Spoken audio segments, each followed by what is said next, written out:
Prologue. Commenced the school trip. Despite having been reborn well into the future, my daily routine was no less chaotic. All that had reached a climax with an adventure we'd just settled, when a self-proclaimed god had blasted me, Irina, and Ginny back in time, where each of our hearts were touched by unforgettable memories. I honestly think the experience aged me a few years. I could only hope our school trip would go off without a hitch. Not that there was any reason to worry. Even though I lived an extraordinary life, it wasn't like I was constantly accosted by trouble. I was just going to stretch out my legs and go with the flow. I strolled through the main drag of the ancient capital, Kingsglaive, with my classmates. We were heading toward our first location, one of the nation's elite research institutes. The height of knowledge could be found at these facilities. Citizens began their educational journeys in academies, where they first experienced being students. For a handful of years, they all engaged in their studies until graduation, when those in pursuit of higher education advanced to universities. Only students who met the prerequisite grades and conditions were offered a chance to join a research institute, where they could devote their lives to the pursuit of knowledge. These facilities researched a variety of things, though the primary focus was on magic. Apparently, the one in Kingsglaive was the most prestigious research institute in the nation, known for publishing new discoveries every year. The man who came to greet us was the head of the Kingsglaive Research Institute and universally known for his knowledge of magic. The elderly dwarf sported a bald dome and a very impressive moustache. As I'm sure you're aware, I'm Dr. Norman. Genius of the Millennium. He stood at the front of the courtyard entrance at the institute, sunlight gleaming off his head. Self-proclaimed geniuses weren't anything special, but Norman was an exception. He had managed to do the impossible, including recreating the lost skills that no one had been capable of using anymore by developing modern magical equations. Norman guided us around the institute. The building was designed for the sole purpose of research, and not an inch of the edifice was left unused. Research apparatuses overflowed from the rooms, crowding the hallways. The diagram on this wall represents the first lost skill I recovered, magic extraction. This completely transformed our world. The rest is history. It was no exaggeration to say his research was revolutionary on a global scale. This discovery had led to the development of goods powered by magical ore, which have become indispensable to modern life. And this diagram is on electrothermal energy. This one is about energy conversion. And this. Norman boasted about his own accomplishments. I noticed everyone looking at him with complete veneration. Based on the standards of this generation, his feats were exceptional. Still, I kept finding myself wishing there was more.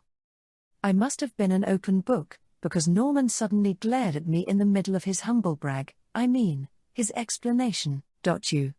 You're Ard Meteor. Prodigy in the making. Already famous in the royal capital. I wish this wasn't the case, but you're the genius rumored to surpass me. Me. What? No, you must be mistaken. You got that right. The greatest genius in history. A master mage. My Ard. Irina boasted. Our Ard, Ginny clarified. A higher existence that puts others to shame. Unfortunately, even Dr. Norman cannot contend with him. Our Ard is a marvel to behold. Irina and Ginny glared daggers at each other in between praises. Their attitude must have touched a nerve, because Norman's temple started to twitch, making his dwarven features sterner. Oh ho! That makes me less enlightened than an earthworm. Is that what you're telling me? Not at all. Fine. I'll show you true genius. Actually, Follow me. I'll regale you with some unreleased research. Let's see if you can declare yourself greater than. Listen when people are talking. Norman wasn't even giving me time for a proper reply. It's not on the schedule, but why not? Olivia decided as our teacher and chaperone. The students obediently trailed after Norman to check out his research in progress, snaking down the hallway and into a room of the facility. What is this? I have no idea, but it's really gross. The students whispered among themselves. They were appraising their new surroundings with caution and disgust. The room was lined with tubes, leading to a series of containers housing baby animals. Air bubbles burbled out of their mouths in the semi-transparent green solution in which they were immersed. At first glance, anyone would grimace at the sickening sight. That said, it wasn't anything special to me. What? I was a tad surprised. What do you have to say for yourself, Meteor? These are homunculi, right? I finished his sentence, which must have annoyed him. Norman clicked his tongue in displeasure and kicked air. It didn't take long for him to flash me a triumphant look, though. Humph. A child prodigy, huh? You're not like those commoners. You've immediately grasped my research. Which is why you can't stop yourself from trembling at my genius, I take it. Yes, you're right. I wasn't sucking up to him or anything. I really thought it deserved my praise. To think a modern human would be researching the same field as me. I could hardly believe it. This is my life's work. If I'm successful, we will stand head to head with the gods. We will be able to create life. Produce unlimited human capital. Live in immortality. Based on historical references, even the Demon Lord gave up on this challenge. It is this very problem that I am attempting to solve. The elderly dwarf guffawed, stretching his arms out. His little speech contained one error. I had not, in fact, given up on this experiment. I had completed my research. From top to bottom. Until there was nothing left for me to study. That was why I'd spiraled and destroyed my findings. I had studied homunculi in an effort to revive my lost companions. I had been under the impression that would free me from my loneliness. But, even though the forms in which they were reborn were the same, their personalities couldn't have been more different. Obviously. After all, their spirits were mismatched. Since the spirit holds all the information that makes up a person, I could only recreate specimens bearing an accidental resemblance to my companions. With my hopes dashed, I'd abandoned my research to vent my unfocused rage. Well, the past was in the past.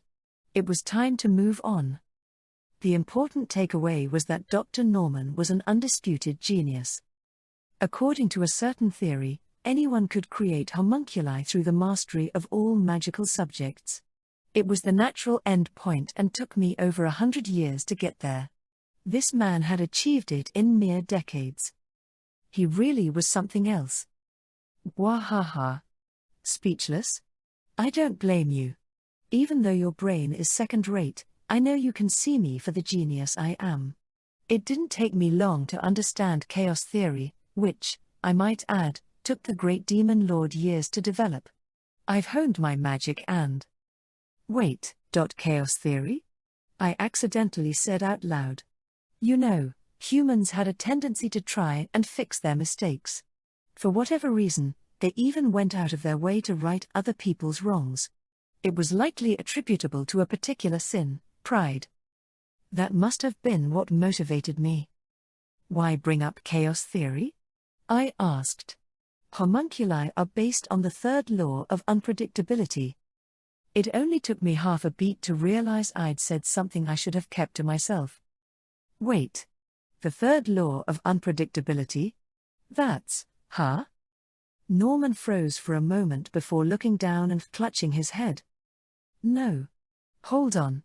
By applying chaos theory to the law of the underworld. Wait. Is the third law more efficient? What? In that case, something bad was about to go down. With that premonition, I hastily tried to make my escape. Meteor. Are you implying the spirit created from chaos theory is incomplete? No, You're telling me you know the flaws of chaos theory, huh? That's why you mentioned the third law. Tell me I'm wrong. No, You're right. Using the third law. Wait, back up.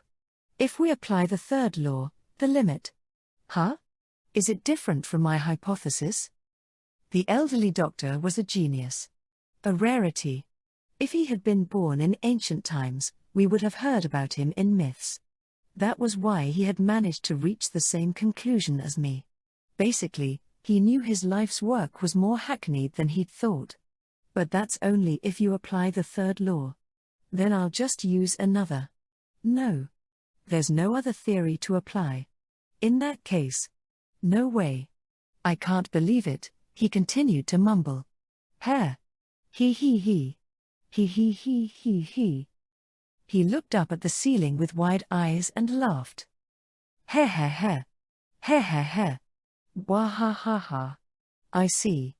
I guess this was the only thing my research could accomplish. Decades of work, for nothing. Ha. I wasted my youth in pursuit of an answer. With nothing to gain. Ha. Oh, Norman. I sympathize. I was in your shoes once. Tough luck. It sucked to spend all your time on something, only to find out it was worthless. Trash. Ah. That's it. I've got an idea. I'll quit being a researcher and go back to being a child. I'll relive my youth. Alrighty. First up, hunting for bugs. Ah ha ha ha ha ha. Norman started flapping his arms. Was. He hummed, beelining out of the room. Ha ha ha ha ha ha. Life's a big bubble. Doctor. Please stop. Was. Buzz, hey. Who put this here? I can't hunt for bugs with this here. Hi yeah. Take this. That's our experiment from last year. Stop him. Somebody. Anybody. Stop the doctor. What a hot mess. Damn, Ard. I knew you were amazing, but this is something else. I can't believe he owned the Dr. Norman. He's got both brains and bewitchery. Ard Meteor. The students turned toward me with respect. Heh. I've been telling you all along. Ard is the best of the best. There's no one ahead of him and no one catching up behind him. Talent by Ard, for Ard, and because of Ard. Ginny chirped after Irina. They flashed big smiles, saying the incomprehensible. Do you think these animals are edible with a little heat? Sylphie asked, drooling. I knew it. The sister figure in my life, Olivia, gripped my shoulder, beaming down at me. This brings back some good old memories. I remember when that brat would break down scholars' souls and add them to his growing pile. Even though her smile could have belonged to a goddess, I knew something was lurking behind it, and it wasn't pretty. Ha. I offered a dry laugh as Norman rampaged down the hallway. Since we were sidetracked by these surprises, we had fallen behind schedule. By this hour, we were slated to visit the next location, but it would have been too reckless to leave Norman in his sorry state. I cast a spell to restore his psyche, and he instantly relaxed. As soon as he stopped going berserk, though, he glared at me through his tears. Damn you. Don't you dare forget, you're nothing compared to my master. Norman howled, the skin on his bald head flushing red. He jabbed his finger at me. Perfect timing. The revered scholar is paying us a visit. Any minute now. That will mark your end. My master. The revered scholar. If his master was from this generation, no one could surprise me. But for some strange reason, I had a bad feeling in my gut. A sixth sense, if you will. An alarm was blaring in my head, warning me to get out of there. Unfortunately, we cannot afford to fall further behind schedule. I hate to inconvenience my classmates, so if you'll excuse me. I tried to wrap things up and make my exit as quickly as possible. Yoo-hoo. God is gracing this small world. But my fate must have been set in stone, because the master in question was before me, barging through the door and making her entrance.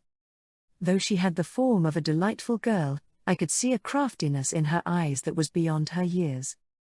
Norman greeted her with a superficial smile. Oh, master. It's been so long. Gui hair. Walled as ever, Nor.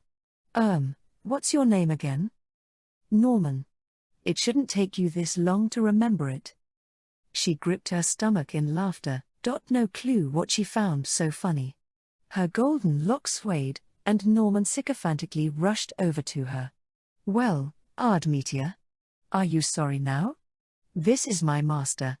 The smartest person in history. God among scholars. The divine prodigy. The one who surpasses any genius. Her name is Verda. Al. Hazard. Or call me God for short. Verda chanted, looking at me upside down in a bridge pose as if she were ready to do a backflip. For whatever reason.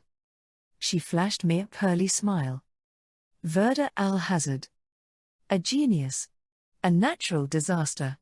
Invader of the divine sphere. The ultimate brainiac. There was no avoiding the girl with many nicknames. After all, she used to be my subordinate. Verda al-Hazard. In ancient times, she was one of the 4 heavenly kings. Oh me, oh my.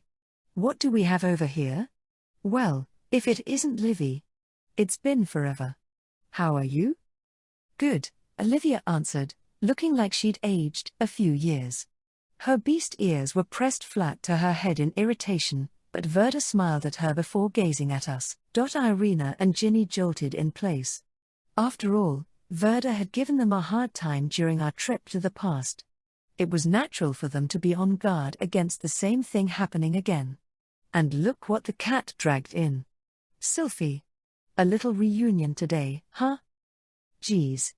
I can't believe I'm running into you, Sylphie groaned. It didn't seem like there was any connection between this world and the ancient one that we'd been sent back to recently. They must have been parallel timelines, meaning this marked our first meeting with Verda. Consequently, there was no reason for her to go out of her way to ruffle our feathers, or so I thought. Verda zeroed in on my direction, cocking her head to the side. Can I help you? I asked in a relaxed stance, but I was a ball of nerves on the inside. This was bad. With Verda, it wouldn't be strange if she figured out my identity. If that happened, my hard-won villager persona would have been for nothing. Verda stared as my hands grew slick with sweat. Would she notice? Quite the genius. What do they call you? She asked as a smile spread across her young face.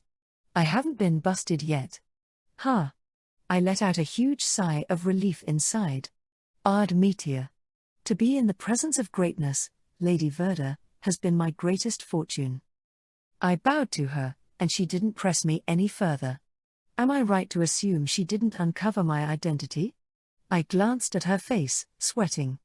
On the other hand, Norman ran up to her in tears. Master. That brat has an ego.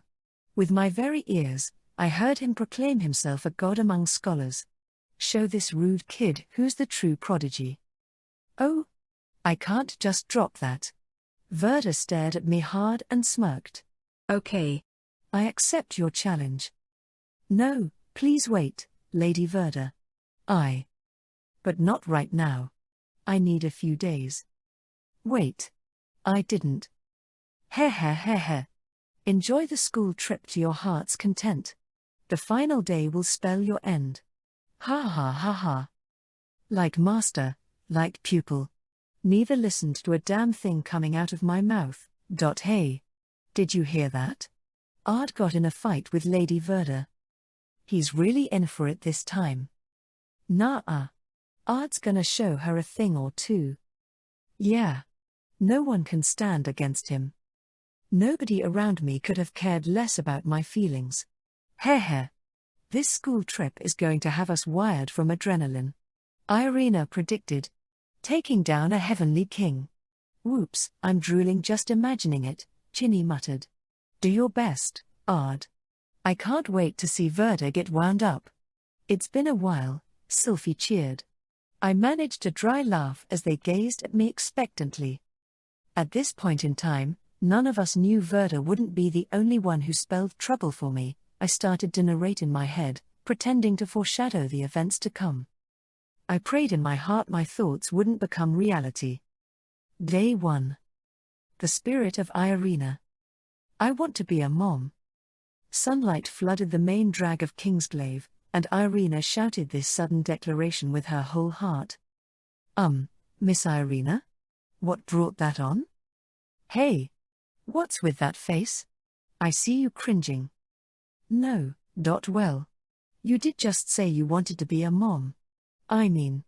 Ginny glanced at me for backup. I nodded once. What happened? I don't understand why you want to bear a child. Or did someone get you pregnant? Tell me his name and address. I just want to say hi. And dismember him. He deserved to die, obviously. As I let every evil emotion in me run wild, Irina shook her head. No. I was just really moved by our earlier conversation. Her round eyes sparkled. Which one? You mean the one about the Holy Mother? Ginny asked, incredulous. Irina nodded, and we finally understood. It had just happened. After leaving Norman's Research Institute, we headed to the next spot on our itinerary, the statue of the Holy Mother. According to our schedule, this was the final group activity of the day. A giant sculpture of a woman loomed over us. The dwarven guide stood in front of it. Let's see. This is a statue of Lady Aisha, who raised the Demon Lord and Lady Olivia. She continued, Everyone knows the Demon Lord and the legendary apostle, Lady Olivia, were like siblings after they met in the slums and bonded. Isn't that right, Lady Olivia? Yeah.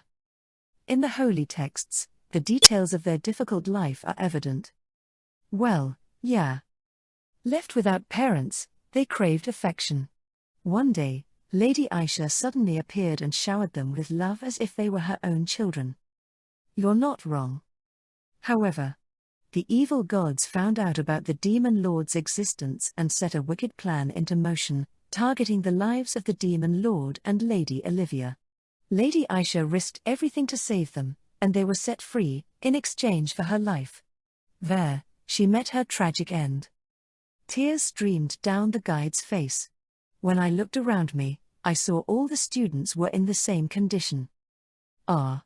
How terrible, Irina sobbed. I've read the holy texts more times than I can count, but their parting always brings a tear to my eye. Irina and Ginny dabbed their eyes with handkerchiefs. This is different from the story I know. Sylphie was the only one who tilted her head in bewilderment. As for Olivia and me, we could do nothing more than smile in our sarcastic way. Neither of us had any idea why she came to be known as the Holy Mother. It was true we had been raised by a dwarf named Aisha, but she only taught us how to pickpocket and cheat at gambling. And she was a huge cheapskate. What? This is all you earned today? Geez. You've got nothing going for you. I should have just saved up on my own. She used to complain we were cheating her out of the money that we earned, subjecting us to one of her inebriated rants as she drowned herself in alcohol. Honestly, no one would have objected to calling her a piece of shit.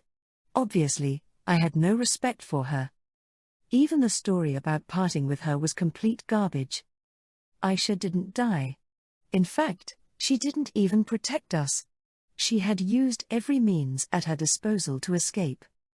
I had cleaned up our attackers in a heartbeat. Around that time, Olivia and I had raised our rebel army, but that was a story for another day. That was the last time I saw Aisha. She either died on the roadside or rose to riches. At any rate, I had zero interest about her whereabouts. I seriously never thought she would be revered as a holy mother. Aisha. Of all people. Lady Aisha is a role model to women of the world. Listen up, young ladies. When you have children, aspire to be a mother like Lady Aisha. If Aisha was their mom, any kid would rebel. How did history get the facts all wrong? Not that I could do anything about it. Lady Aisha is the paragon of motherhood. Let's buy miniature bronze statues as keepsakes. It'll remind me to be on my best behavior if I put it in my room. In this generation, women saw that lowlife as the maternity gold standard. At this point, what good would it do for me to change their minds? Still, Olivia and I were left with mixed emotions.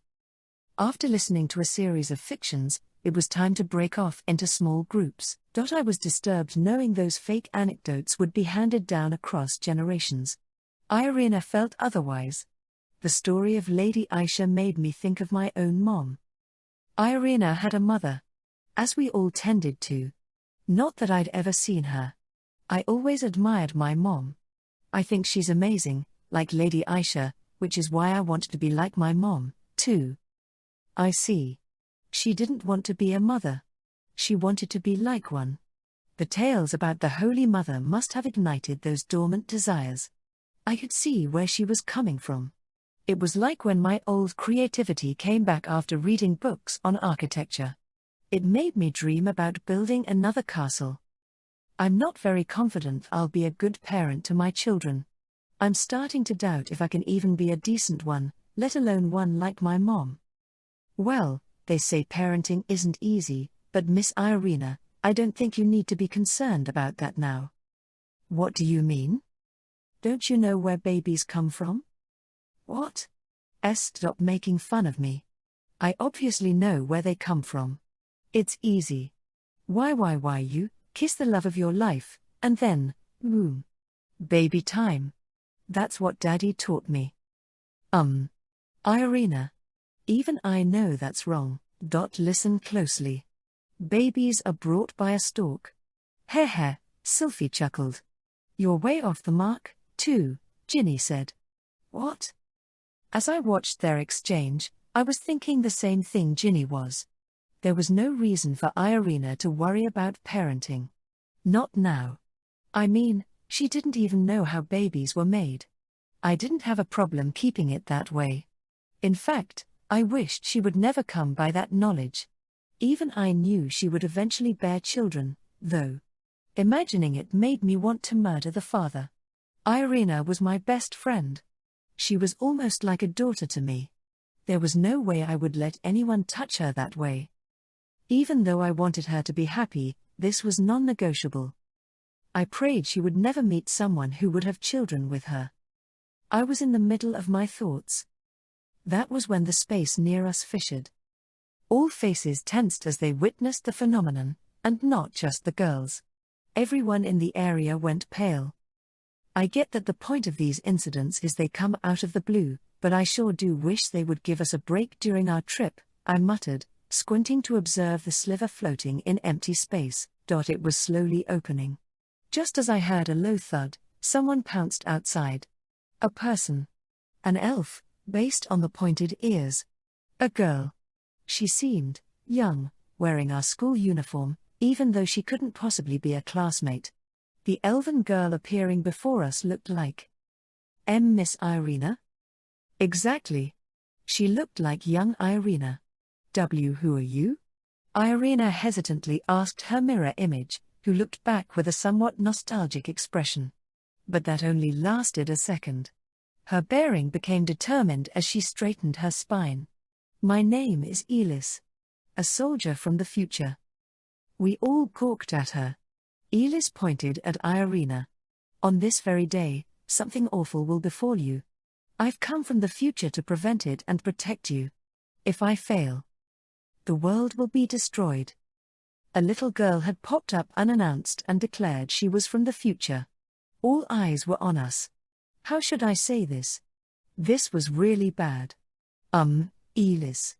Would you mind coming this way? What? Are you pitying me? I can see it in your eyes. Don't touch me, perv. Now. This way. Follow me, guys. We booked it out of there, switching locations to a deserted back alley. I directed my attention to Elis. Where did you come from? Tell me who you are and what you want. What? Do you have no brain cells? I just told you everything. I'm Elis. I'm a soldier who has come to protect Irina. Geez. Stop making me repeat myself. She glared, giving me some major attitude. A soldier from the future, huh? That's not, Ginny trailed off, looking as incredulous as everyone else. A messenger from the future. It was hard to accept. After all, we couldn't travel to the past on our own. That said, it wasn't impossible. After all, we just visited an ancient timeline through the powers of a kid god. There was a chance Elis had been sent here by that same kid. I asked her if that was the case. What? God? Who? It seemed my guess was wrong. Then how did she get here? That's a secret. I'll never tell. And that dirty old man told me to keep my mouth shut. Something about a temporal paradox. Like, what? Give it to me in layman's terms.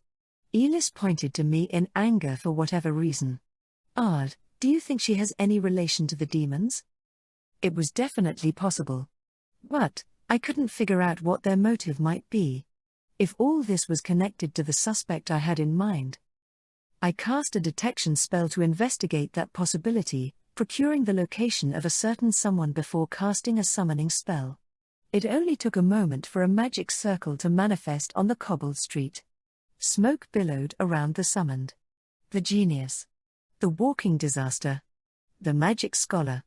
One of the former heavenly kings. Verda. +1. R. Norman was sprinting inside a machine that looked like a big wheel. What the hell? Rattle, rattle, rattle. The wheel spun. Its power source sprayed sweat. Rah! By the way, what will this experiment prove, Master? Something? What do you mean by something? Don't tell me this is just for fun. Hey! Obviously not. Who do you think I am? You know me, myself, and I get with the program. What was your name? Norman. It's Norman.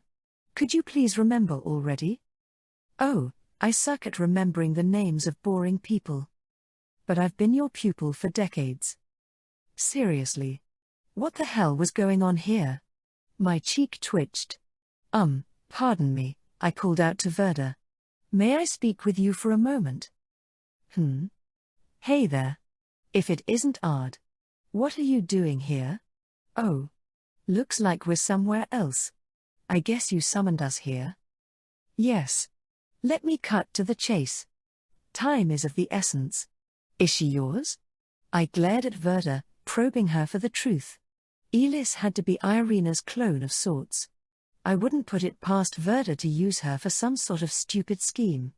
That had been my guess. What? Not to my knowledge. Verda cocked her head. Irina and the others eyed her suspiciously. Meanwhile, I had broken out in a cold sweat. Verda wasn't lying. I had cast a number of undetectable spells on her. They told me whether her statements were true or false, and those spells proved she'd been honest with me. Is she actually from the future? What? Who's from the future? Where? Oh. Could it be this little girl? I can feel her spirit is out of the ordinary. All right. We need to start dissecting. Sorry to bother you. That was all.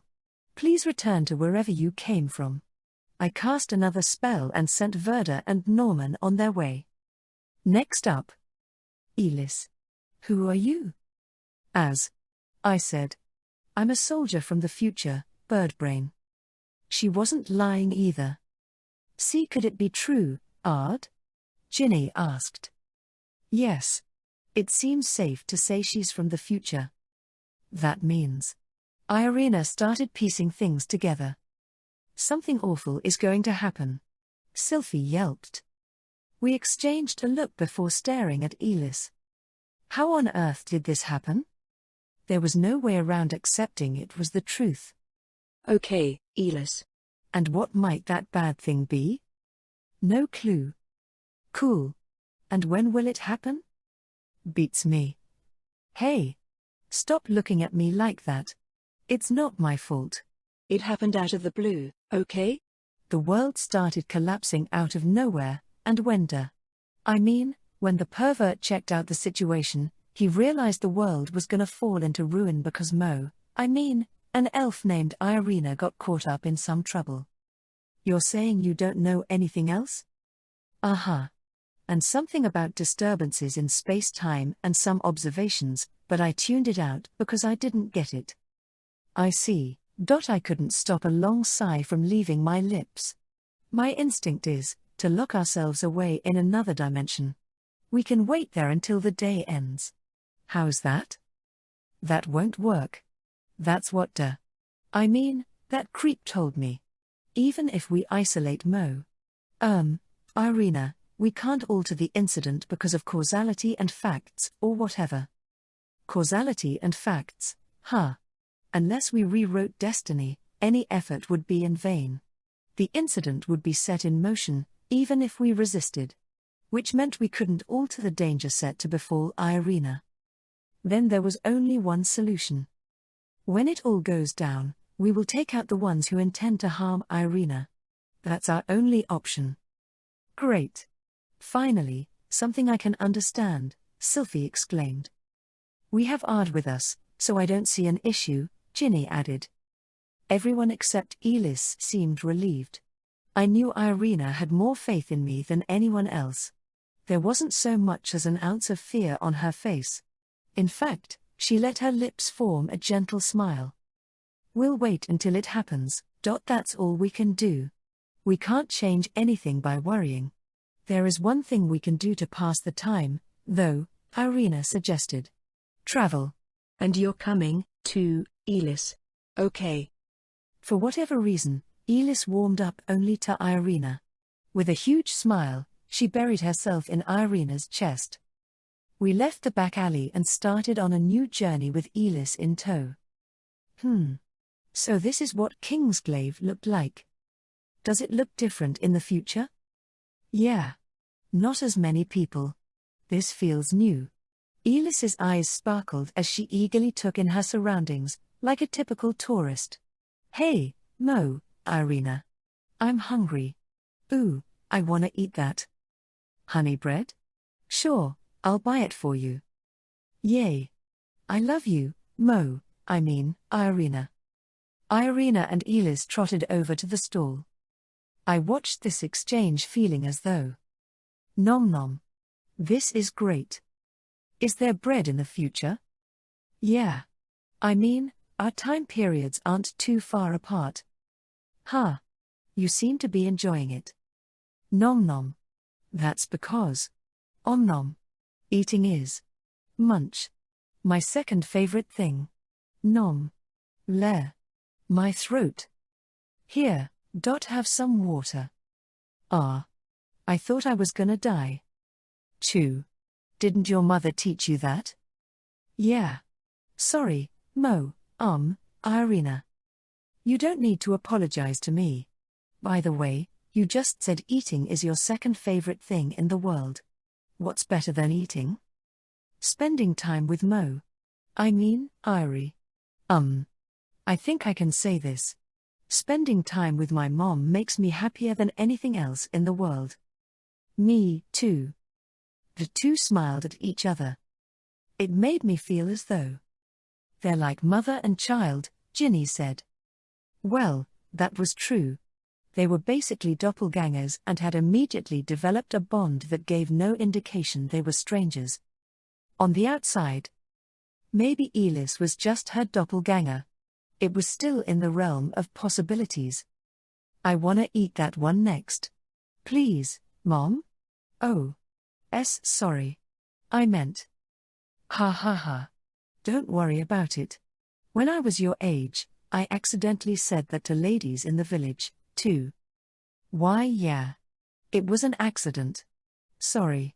He. Nothing was definite, not yet. Ah. Whoa. Elis. Are you okay?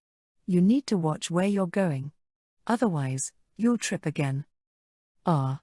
Wah. Ow. I scraped my knee. Oh, don't cry. Did you know tears wash away joy? HNGH. Yes, that's it. Stay strong. Am I a good girl? Yes. Pain, go away. All better. Right? Uh-huh. Thanks, Mom. So much for hiding it. I found it hard to believe. Or maybe I just didn't want to accept it as truth. This Elis girl had to be. Well, it more than likely wasn't the case. But there was a small possibility that she was Irina's daughter. There was no way. It couldn't be true. Obviously. After all, Irina was the living embodiment of innocence, an angel walking among us.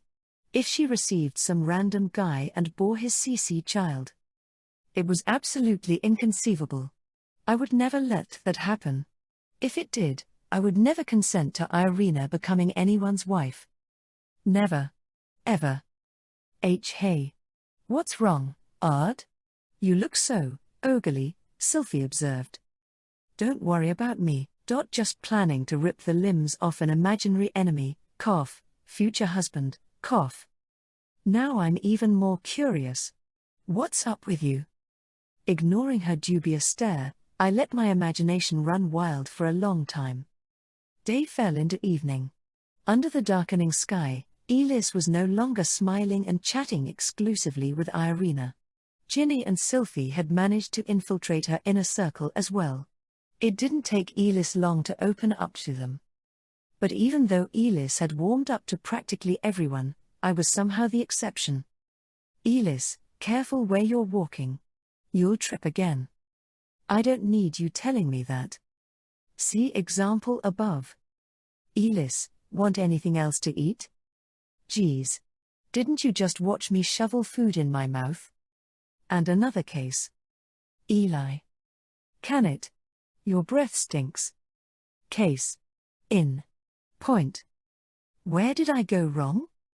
If you don't have anything nice to say, don't say anything at all, Irina scolded her between these episodes, causing Elis to tear up, but it wasn't enough to check her attitude. Not that I cared if some random kid hated me. Even though Ard Meteor was an average nobody, I used to be the man known as the Demon Lord. I wasn't about to spend my time currying the favor of some little girl, or worse, worrying what she thought about me. So it should be understood that the following question was posed only out of pure curiosity. Elis. Do you dislike me? So I might have fumbled midway, but I wasn't on edge or anything. In fact, I didn't even care if she revealed she actually hated my guts. I wasn't at all torn up that I was the odd one out or that this could be bad for reasons. And the weather was warm, so it was totally normal to sweat a little. Elis turned and stared at me. What would you think of a married man who has tons of women waiting on him? What? Pardon my language, but he would be a piece of shit. So you agree? Yes. A married person should never have relations with anyone other than his or her spouse. And if his cheating makes her cry? That would be unforgivable. And the man? Should obviously die. Yeah. There's your answer. What was that supposed to mean? In the end, our free time came to an end without Elis ever warming up to me. I guess we should return to the inn. Nothing has happened yet. I think, Irina observed. We still have 5 hours until the end of the day. I assume it will happen then, Ginny reasoned. Let's bring Elis back to the inn with us, Sylvie suggested. As I walked behind Elis on our way there, I let myself get carried away by my thoughts. Strolling along, my thoughts turned as I looked at Elis from behind. There hadn't been a single moment where I'd felt something was about to go down. Not even the tiniest of omens. I'd been keeping an eye on the town with a detection spell, but it hadn't picked up on anything or anyone suspicious. The demons weren't lurking in wait. Even Verda was on her best behavior. I really didn't get the vibe that a showdown would happen within the next few hours. Which made me suspect one thing: was Elis lying? There was no doubt she was from the future, but what if she'd lied about something bad happening today? What if that was her way to get closer to Irina? That would make Elis the real enemy. I couldn't deny that possibility but knew it was just conjecture at this point. Staying vigilant was the only reasonable course of action. Possibly because I was trying to convince myself of this. My body immediately reacted to my sixth sense blaring the alarm. Something was wrong. I cast a defensive spell as soon as felt it. A magic circle fanned out of the ground, manifesting into a semi-transparent barrier around us. What's happening? Irina seemed baffled. At the same moment, water bullets exploded against the wall. From the impact, I could tell it wasn't a serious attack. Even without our defenses, we wouldn't have been in real danger. But something was off about this. The attack wasn't aimed at Irina but Elis. What in the world was going on? Before I could ask, my attention was directed upward. The orange sky had ruptured. Racing across the void was a young girl in a robe, its hood masking her face. I take it you're an enemy? No response. She just looked down at us. That seemed to touch a nerve with Elis. You're the culprit. Right? She started to yell. I dunno what you're planning, but I won't just let you do whatever you want. I'll take you down and save the future. The girl in the sky trembled, as if she were the embodiment of rage itself. Rude. This is all your fault, you know. When I looked closer, I could see her mouth under her hood twitching. Come again? Speak up, screamed Elis. That had apparently pushed the girl to her limits. She clicked her tongue in irritation. Yeah? Well. Can you hear me now?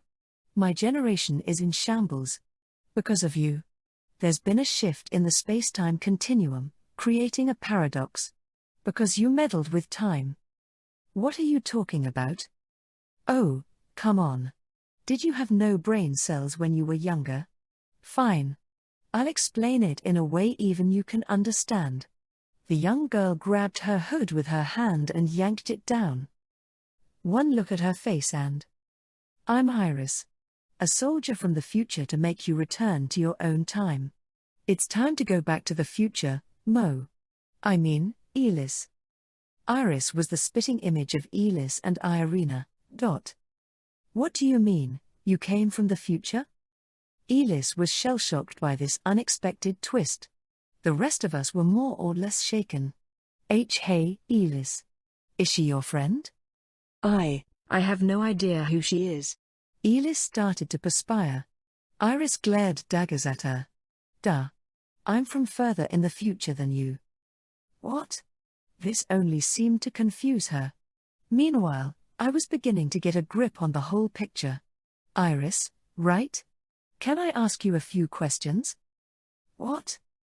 About the paradox created by Elis. I think that's what you said. Yeah, that's right. Meaning, this incident occurred because Elis traveled across time. Is that right? Hey. What are you trying to say? Elis went bug-eyed. Iris nodded. Exactly. I assume Elis told you there would be an incident concerning Irina. And that it would bring the world to extinction. Spot on. I nodded. Good grief. Iris shrugged, hovering above us. There will be an incident, but I don't know the details. There is one thing for certain, this is all happening because Elis traveled to the past. What? That's impossible. Elis screeched in a panic. I ignored her, focusing my attention on Iris. If that's true, are you implying that nothing will happen if Miss Elis returns to the future? It's possible. At the very least, it'll cancel out the paradox in my own generation. Then, I started to say, but Elis interrupted. Are you telling me to go back to the future? She barked at Iris. P-brain. There's no way. You could be the enemy. Elis had a point, but this bickering would never settle anything. Sigh. I never knew you were so stubborn when you were young, Iris said. I guess there's no way around wrestling you back to your own time. I'd like to see you try. I guess this was the only natural conclusion. They became militant, preparing to fight it out right there. Irina planted herself between them. Wait. If you make a mess here. In the middle of her sentence, rumble, rumble, rumble, rumble, the ground started groaning and shaking violently. Is this an earthquake? I've got a bad feeling about this. Sylphie was right on the money. When the vibrations settled down, the cobbled road nearby began to crumble, and the earth split open. In a mass panic, people started scrambling away. I cast a spell, saving those who were late in escaping before they could plunge into the chasm. As this was happening, a golden ray blasted out of the crater, stretching toward the heavens like a pillar. It started to dim, revealing a certain someone. Hello. I'm Uriel. I've come to save the original universe from annihilation. This young woman was another duplicate of Iris, who had the same features as Elis, who looked exactly like Irina. Uriel, right? I'm sorry, but would you mind repeating that? Sure thing. Hello. I'm Uriel. I've come to save the original universe from annihilation, she repeated in a downbeat tone. This woman had the appearance of Iris, Elis, and Irina in a few years. Did you come from a time after Iris? Nope. Lady Iris is from universe 187,582. I'm from 98,545. So in other words, you're from a parallel world? Irina asked. Uh-huh. This is getting bigger than I thought. Hey, guys. I'm not following.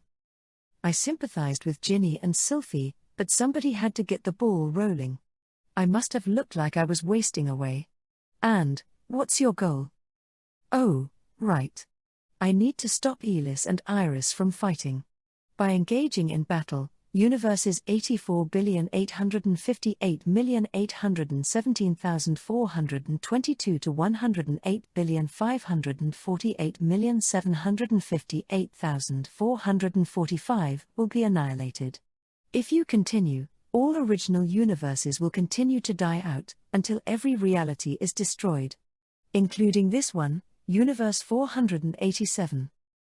I could feel my head pounding, but I couldn't afford a headache now.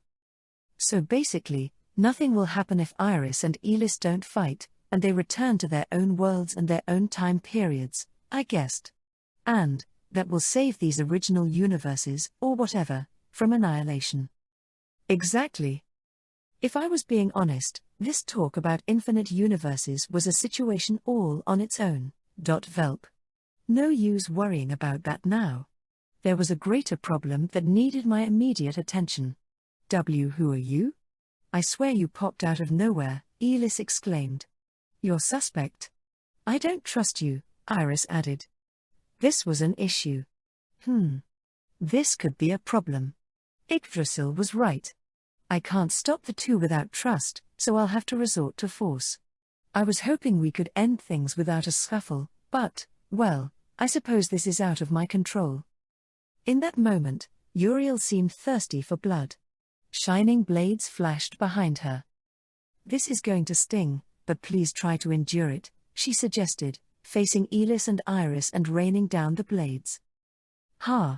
Bring it on. This doesn't change my goal. A three-way melee broke out. Uriel looked just like Iris, who bore a resemblance to Elis, who was basically Irina's clone. Their battle ravaged the ancient capital of Kingsglaive.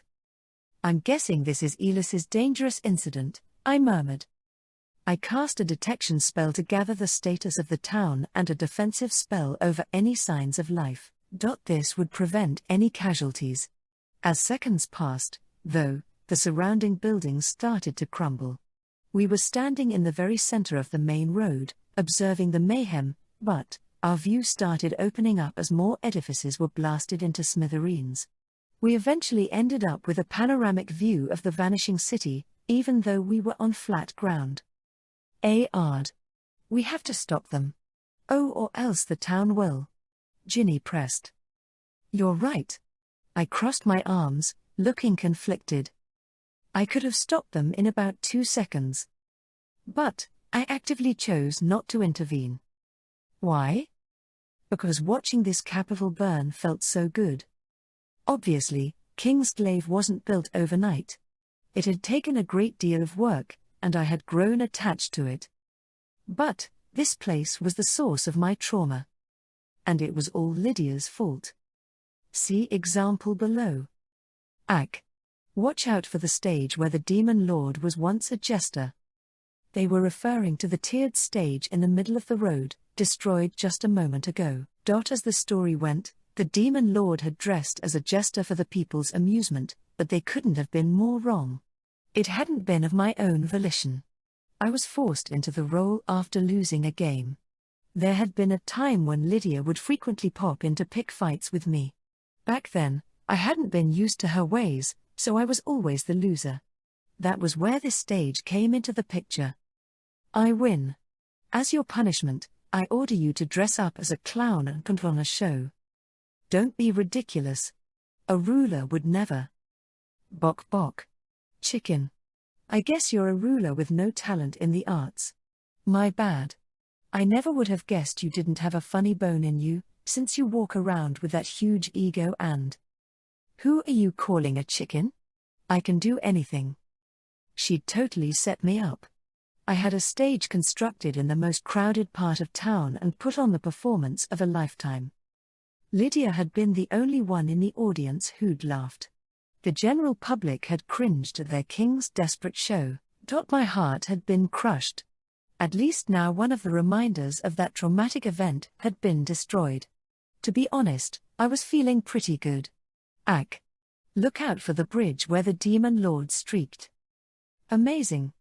That thing could split in two. Ac. Not the legendary restaurant where he dined and dashed. And now it was out of business. Hooray! I was shocked it hadn't gone under for thousands of years. Now that was impressive. Ac. Spare the hole he wanted to crawl in. Not a trace left. Heh. This was turning out to be the best day of my life. Ac. Watch out for the statue commemorating one of his explosions. And there it went, into teeny tiny smithereens. I mean, what was there to commemorate? An explosion was nothing to celebrate. Ac. Not the memorial hall exhibiting his somersaults. Good riddance. Ac. Save the statue of the demon lord yelping in pain after his kneecap was kicked in by the champion. Only Lydia's face was smashed to pieces. Served her right. I was ready to tell the trio to kick it up a notch. Ac. Watch out for his castle. Hold up. Ac. All their attacks are concentrated on it. Wait. Ac. One of the towers has been blown into oblivion. WH what? What the hell do you guys think you're doing? My castle. Castle Millennium. Smashed beyond recognition. How could they? After all the love and labor that had gone into creating it. After all the times Lydia had split it in half, and Sylphie had blown it up, which was so many times. I'd repaired and remodeled the castle until it was perfect. How could they turn it into a junkyard? Some crimes could never be forgiven. They needed to be subjected to the punishment of a serious ass whooping. My nerves had set my legs into motion, but something happened before I could take a single step. What the heck are you donkeys doing? That almost ruptured my eardrum. It could be heard across Kingsglaive. In an instant, Elis, Iris, and Uriel trembled in fear and stood still. Irina sprinted toward them. Elis, lower your sword. Iris, put away your magic. And Uriel, you come down right now. No one dared defy Irina, whose face flushed red in anger. The three of them meekly obeyed. On your knees. Irina barked. Why yes, ma'am. I'm not saying you can't fight, okay? But you need to learn to restrain yourselves. But they, Elis started. And don't talk back. I'm sorry. And you, Uriel. You know it's dangerous to throw knives. What if someone got hurt? Actually, this is hardly considered dangerous in my world. My house. My rules. Are right on. Geez. Stop being a downright public nuisance. Says the one shouting, Iris pointed out. Excuse you? Eek. Sorry. And no nitpicking. The young woman and two little girls shrank back. You'll each be spanked 100 times. Elis, You're first. What? No way. Don't talk back. I swear this girl will be the end of me. Irina looked downright pissed as she doled out their spankings. She really had the makings of an actual mother. After a round of parental punishment, peace returned to the town. We made a speedy decision for Elis, Iris, and Uriel to return to their respective eras. Elis was hesitant at first, but... Are you disobeying? Irina threatened. Eek. But... even if I return, there's no guarantee that everything will be fine. We've got a guarantee. What? Where? My intuition. There's nothing to top it. What's with that look? Are you asking for another spanking? Oh, of course not. Irina was invincible. With no further objections, the three girls returned to their respective times and worlds. Iris and Uriel practically dived into the fissure, trying to escape Irina as fast as humanly possible. On the other hand, Elis floated above hers. It was a short run, but I had a ton of fun. Me, too. Hang out with me whenever you're free. You're always welcome here, Irina assured her with a grin. Elis returned a smile, though she didn't seem too convinced, scratching her cheek sheepishly. I hate to tell you this, but I can't do that. Traveling across time requires so much magic, I can only do it once in a lifetime. What? Does that mean we'll never see each other again? Irina was crestfallen. Elis giggled for some reason. That's not true. We'll definitely meet again. She trotted up to Irina, giving her a big hug, and pecked her on the cheek. We'll see each other again someday, Mom. Elis beamed, joy bursting like flowers, before returning to her own time. I knew it. She's Miss Irina's daughter. What? Excuse me? Elis? My child? Ooh. That actually makes sense. I mean, they're basically twins, Sylphie agreed. Ginny and Sylphie had reached the same conclusion. Irina's eyes darted in confusion. Well, I guess that confirmed it. There was a future waiting for me where some random man sweeps Irina off her feet. No. I haven't given up just yet. The future was for me to decide. I would never back down. I was ready to crush my horrible destiny in my grasp. I raised my fist with new hope, thrusting it into the heavens. Wah. This is horrible. Everything is going to shit. I heard someone shout. It was Verda. She raced toward us with heavy footsteps, golden hair bouncing. Phew. I'm beat. Where's the little time traveler? She just returned to her time. What? That's too bad. I would have loved to dissect her. Even just the tip, Verda moaned. I shrugged my shoulders. Can I help you? I believe you were shouting about something. Oh, right. I think I told you a few hours ago that I didn't orchestrate this whole thing. Yes, and it seems you actually had nothing to do with. My bad. That was a lie. Come again? I felt a bead of cold sweat trail down my cheek. What are you saying? Well, I just found out about it. Where to start? Maybe with the birth of this wonderful scholar prodigy? I would appreciate it if you focused on the most important points. Come on. Fine. I'll start with what happened 300 years ago.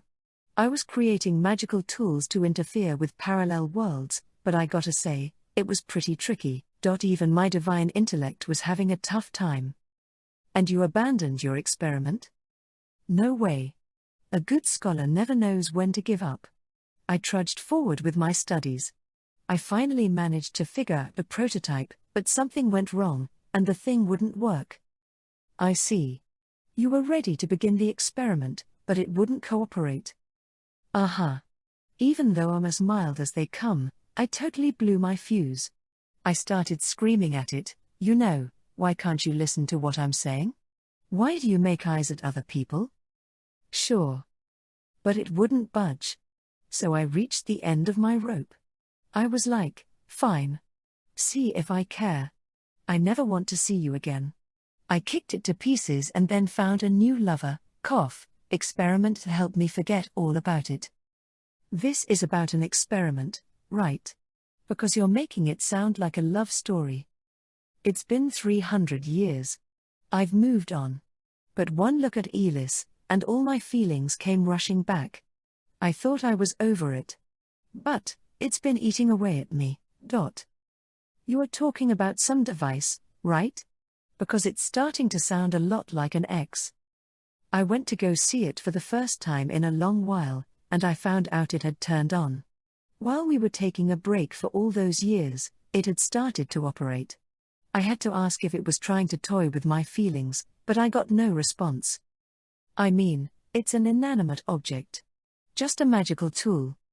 But it was too late for us to get back together. Because I had something new in my life. Still, it refused to talk to me. I was starting to feel like I was crazy, but... I'm sorry. Could you explain this better? I can't tell if this is about your love life or your experiment. Sigh. Fine. I'll wrap things up. Verda paused for a moment. I made a magical device to meddle with parallel worlds, 300 years ago. It works now. The little time traveler must have come around then. Did her arrival impact the machine? Yep. Now I have a question for you. Has anyone else dropped in? 2 people. Is something the matter? I asked. Oopsie. There was a bead of sweat forming on her cheek. In that moment, I started to see the entire picture. We thought we had solved everything by returning Elis to her own time. But we were horribly wrong. We weren't even close to resolving the issue. In fact, it hadn't even begun. Oh. Seems like it's rampaging. Explain yourself. Now. Well, in layman's terms, the machine can bring entities from the other side to their counterparts in this world. Are you saying it rewrites causality and fact? Does it forge a connection between entities in both worlds? And the target just happened to be Irina this time? Is that why her close relatives came here? Well, you're not wrong, but listen closely. This is important. I designed the device to summon one entity at a time. Except there were 3 people this time. Which means the machine is defective. If this keeps up. You can't mean. I immediately imagined the worst possible future. A second later, the darkening sky started to split in half, opening to the void. I am God Irina. I have come to purify this world. Before us was something giant, divine, and resembling Irina. And that wasn't the end of it. Something else ripped through space. I am Memory Irina. I've come to document this world's affairs. That wasn't the end of it, either. Something else ripped through space. It is I. Royalty of the underworld. Blood Irina. Blurg. That still wasn't the end. Something else ripped through space. Ra. I'm Mountain Irina. Oh yeah. And so on. Intentionally omitted tis I, Mysterious Irina. Hello there. I'm Thousand Irina. Hiya. Metamorphose Irina at your service. Yoo-hoo. It's me. Sparkling Irina. Greetings. Metallic Irina. Intentionally omitted. I'm a ultimate Irina. I'm known to all as Gigantic Irina. What's up, guys? It's your girl, Cosmetic Irina. They just kept jumping out of their parallel dimensions. If our first day on the trip was this chaotic, how would we handle the next few? I could feel myself burning out as I stared at this living nightmare. Day 2. Rush hour. Women incoming. Even with all that went down, our first day of the school trip had come to an end. The students entered the inn and found their assigned 3-person rooms before gathering for dinner and taking their baths. It was time for bed. Good night, Miss Irina and Miss Sylphie. Night. I'm pooped. The lamplight went out, shrouding the room in darkness. Irina and Sylphie tucked themselves in. Ginny pulled the blankets over her head. Z. Whoa. Lady. That's not the demon lord's head. That's a pineapple. Sylphie Sleep shouted between snores after immediately knocking out.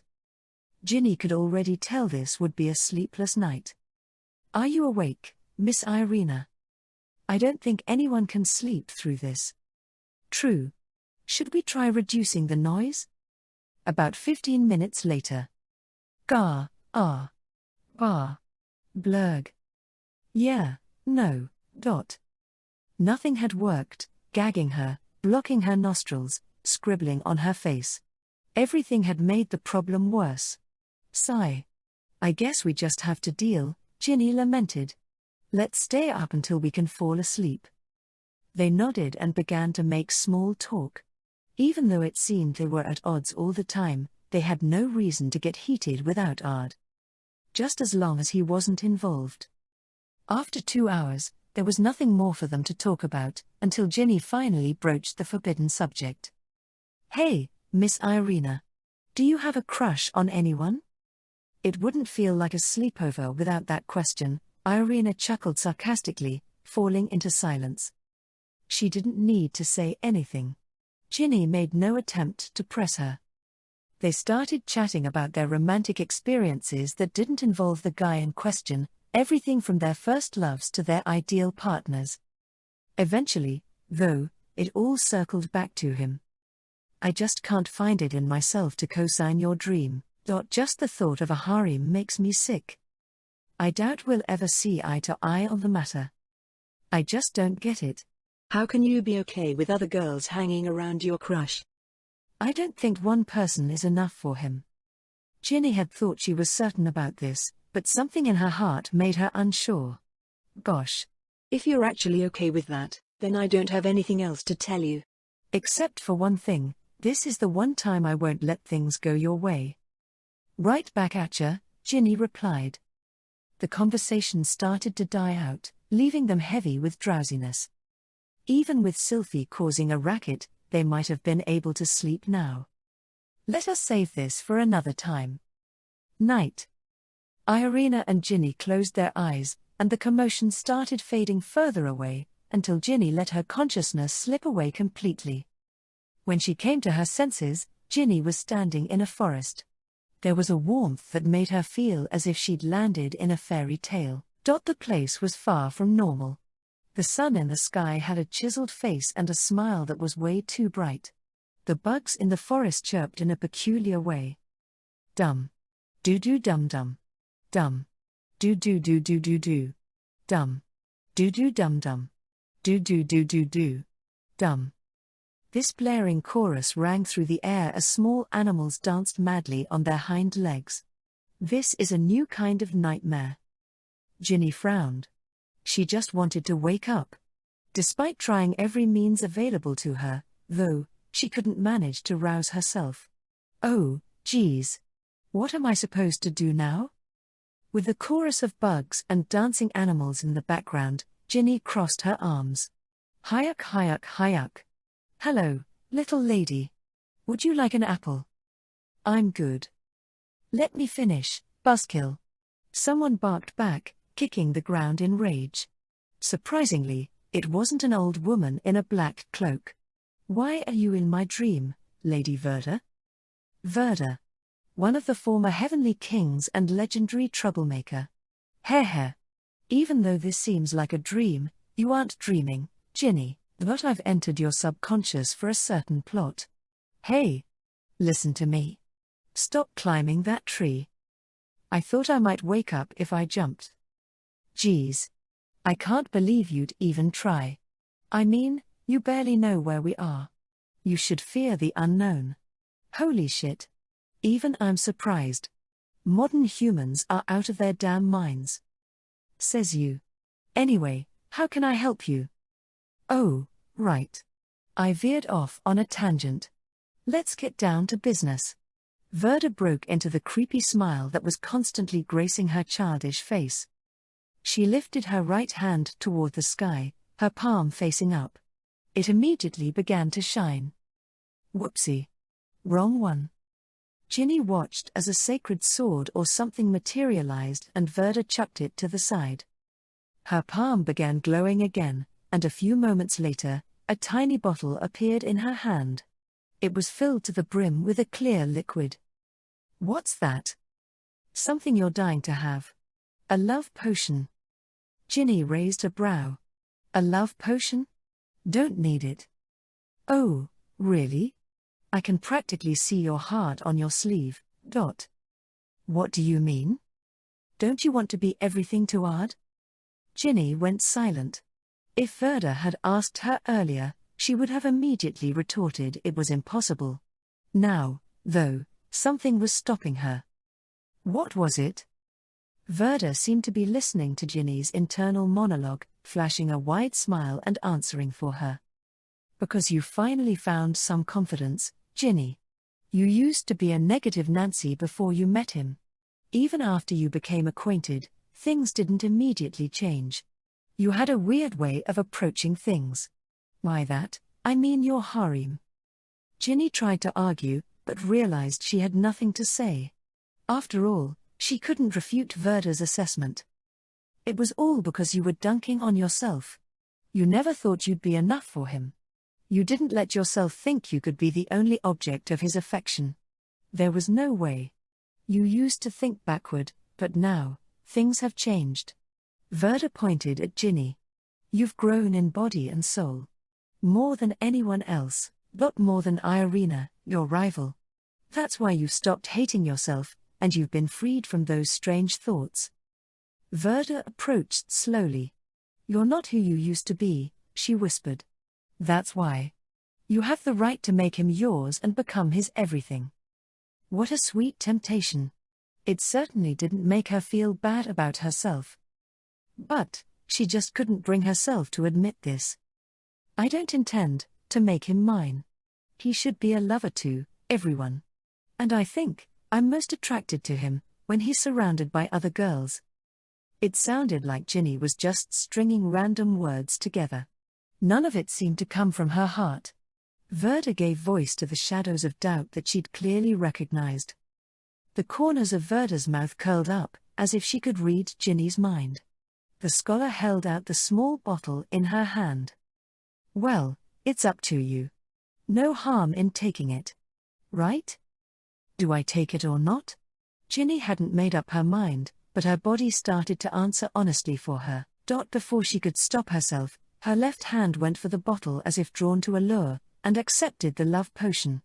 Nice choice. Verda smirked like a witch from a fairy tale.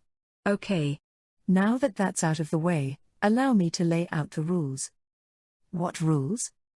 My love potion isn't your run-of-the-mill snooze fest. It won't work just by chugging it. If you want the other person to love you back, you gotta follow the rules. I'll only say them once, so listen carefully. Oh, okay. Verda began rattling off the steps. Prerequisite activities. Number 1, you must drink half of it yourself. Number 2, you must complete any of the 3 basic actions within 12 hours. Number 3, you will be given 1 point per completed basic action listed as follows. Once you have 3 points, the potion will work its magic. Please note the exception related to action number 3. Details as follows. Basic actions. Number 1, make your target say love in any way. It doesn't have to be in a romantic sense. Number 2, kiss your target. Number 3, make the target drink the potion directly. If successful, you'll earn all 3 points in one go.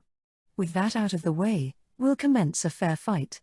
Follow the code of sportsmanship and engage in a battle for love. See you around.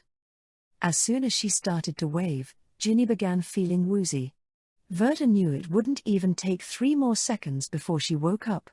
Oh. Shoot. Verda swore. I forgot to tell you. There are hidden rules to the basic actions. But Ginny's consciousness cut off mid-sentence. NNGH, groaned Ginny, furrowing her brow. When she slowly blinked her eyes open, she realized she was no longer in the strange forest, but back in her assigned room at the inn. Was that a nightmare? It had to be a dream. I find it hard to believe the real Lady Verda would understand my true feelings, she murmured to herself. Just then, she noticed a strange sensation in her hand.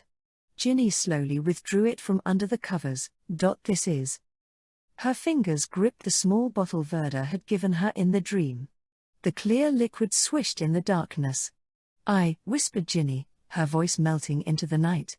Before she realized it, she found herself recalling their conversation. You've been freed from those strange thoughts. Don't you want to be everything to Ard? Verda had hit the nail on the head. Ever since she'd met Ard, Ginny had grown in mind and body after experiencing a series of unbelievable events. Gone was that weak, pessimistic girl. Deep in her heart, she had let herself acknowledge that she wanted him to notice her. I want him to look only at me. I don't care if we're surrounded by the riffraff. As long as I always come out on top. All I need for my wish to be granted is this potion, Ginny said, gulping as she stared at the tiny bottle. But I won't use it. There was true grit in her voice.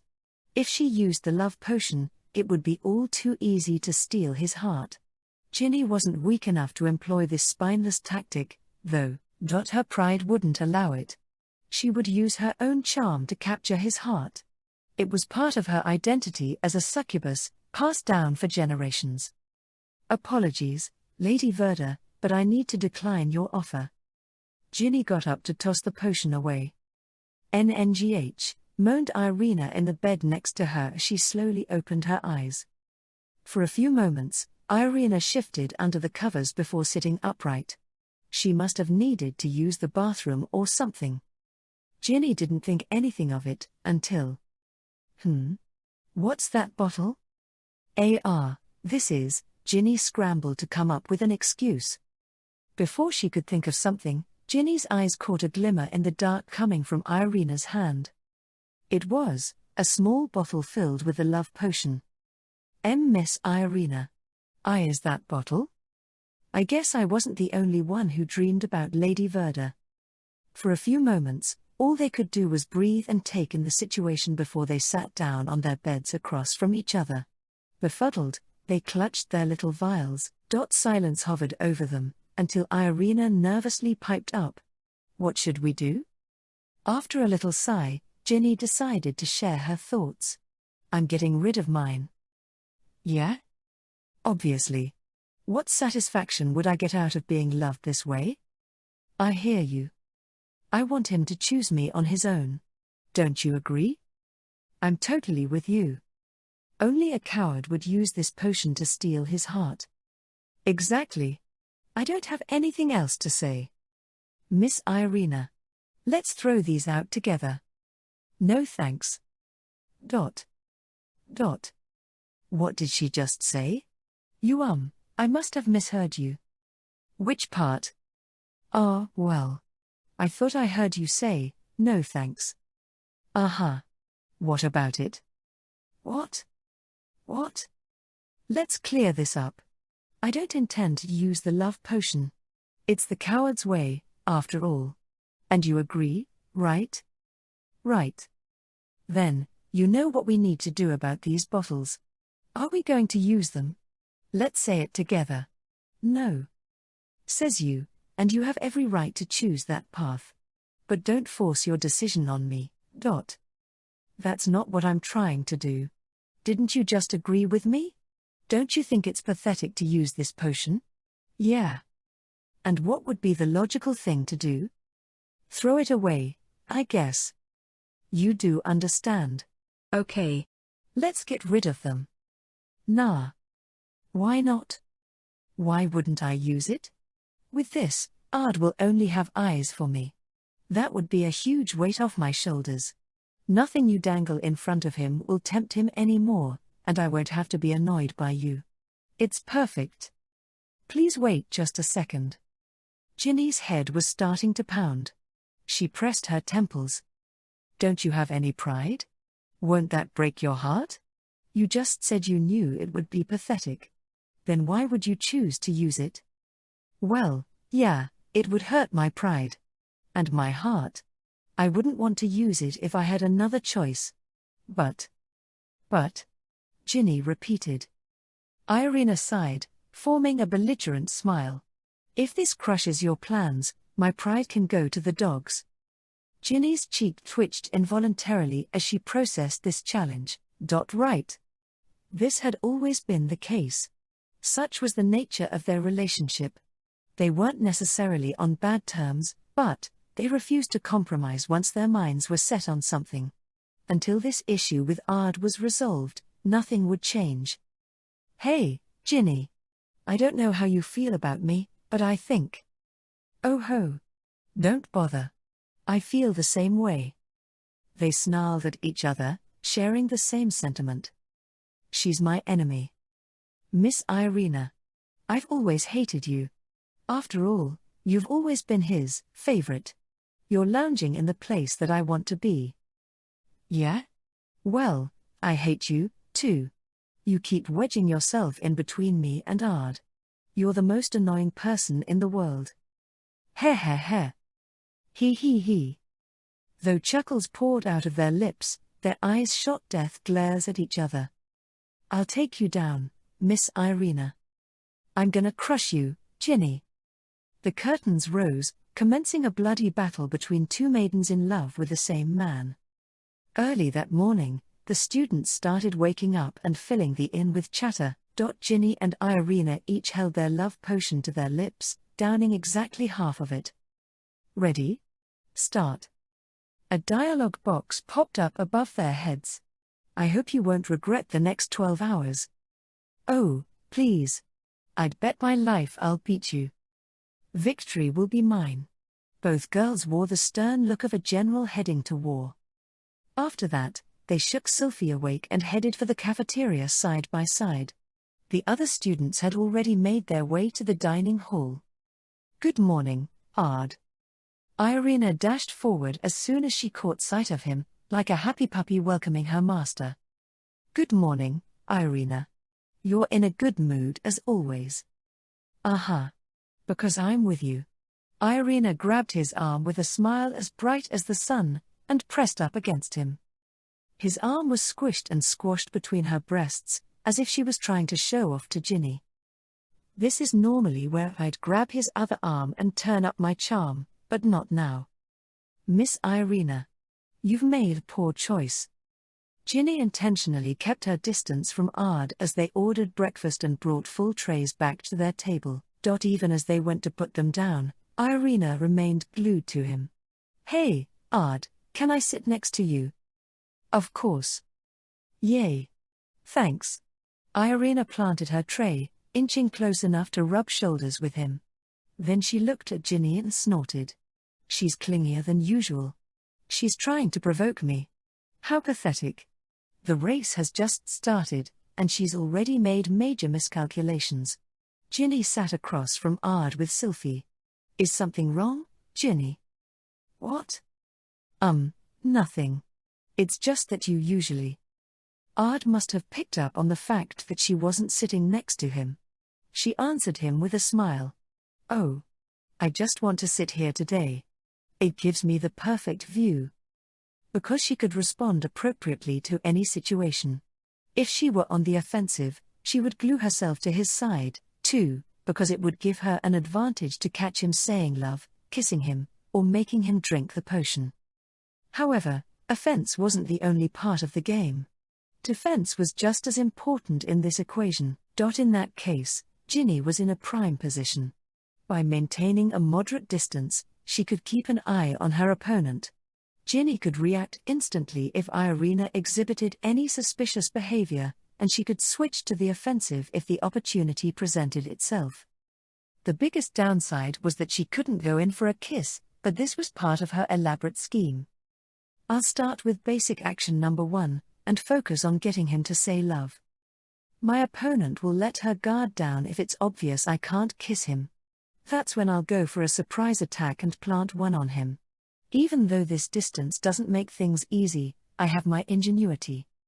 The key is balancing offense and defense. In that regard, Irina was in the worst possible position. Even though Irina was in the perfect spot for offensive action, Ginny had placed her in check. Her advantage meant nothing if she couldn't score points. "You'll pay for provoking me, Miss Irina." Ginny smirked.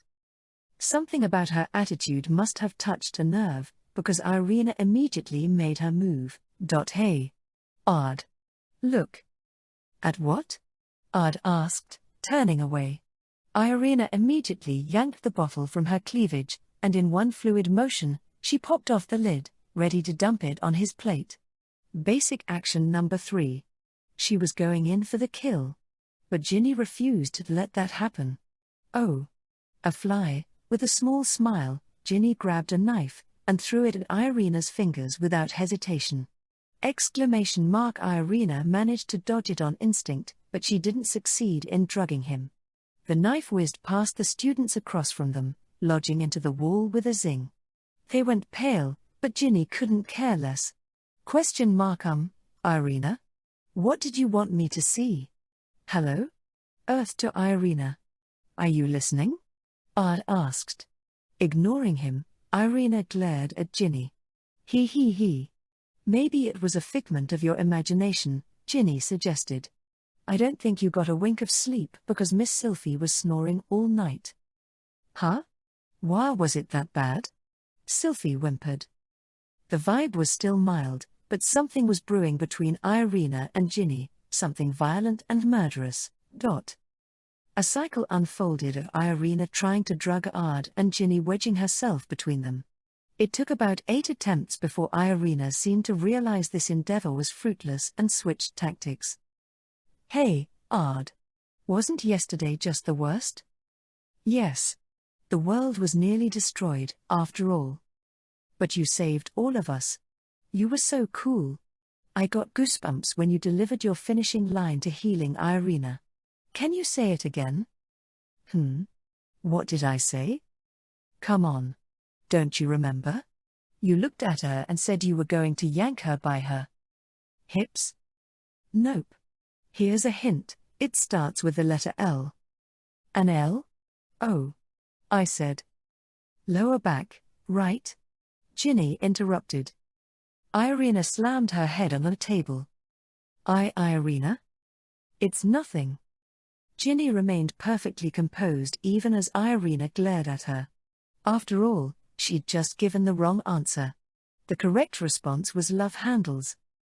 Irina's switched to action number 1, but that won't do her any good, because I'm ready to keep fending her off. It was a war of wits. "Hey, Ard.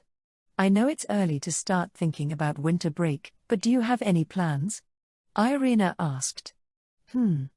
I think I'll go home for a short while. It's been a long time since I enjoyed village life."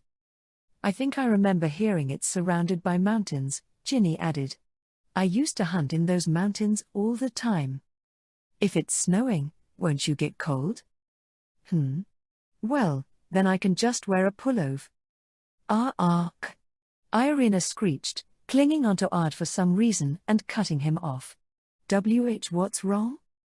"Nothing. I could just feel it." "Feel what?" Ginny chuckled in her head.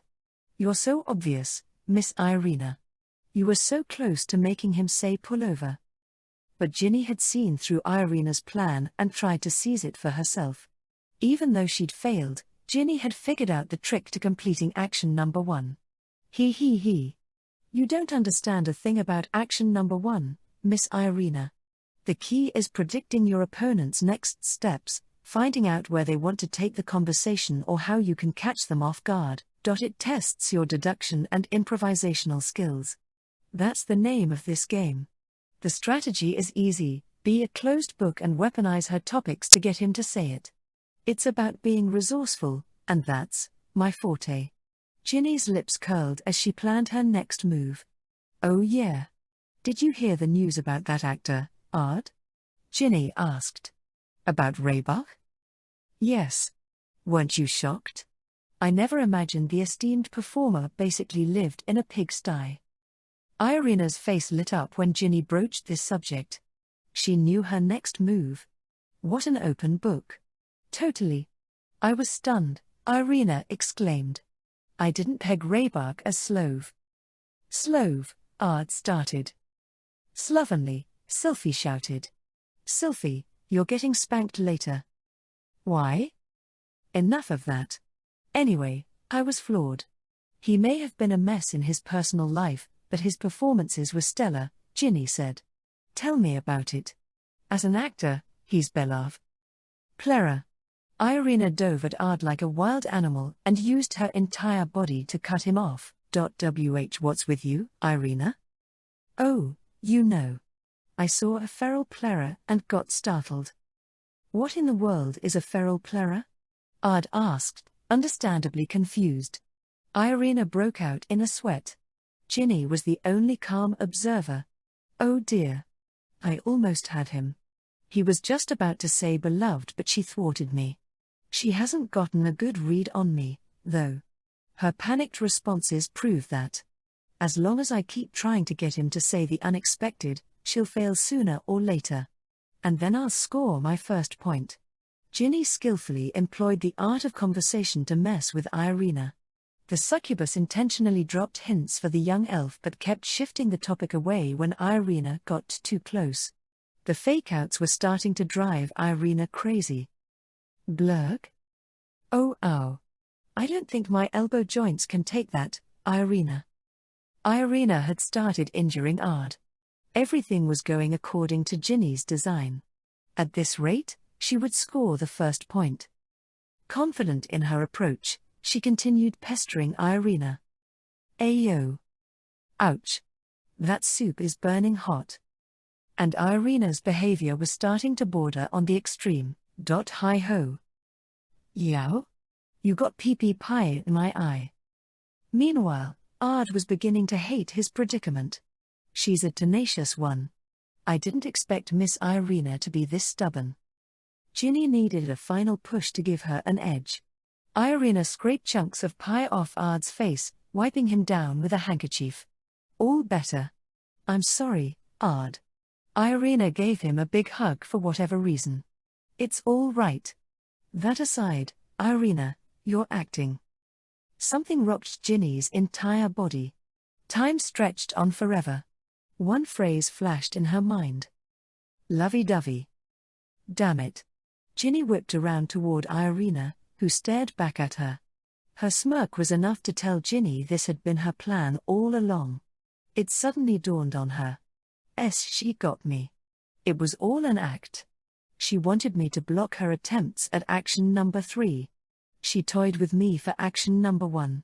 Miss Irina played dumb to accomplish her true goal. It explained the excessive PDA. Ginny had thought it was to provoke her. It never crossed her mind that the act might be contrived. Why had she missed it? Because Ginny had arbitrarily decided Irina was below her. She didn't think the elf stood a chance against her mind games. Heh. Irina narrowed her eyes and laughed. Ginny swore she could read her thoughts. They always warn against being too sure of yourself. A cornered fox is more dangerous than a jackal. Haven't you heard that saying? When it comes to intelligence, I'm the fox, which makes you the jackal.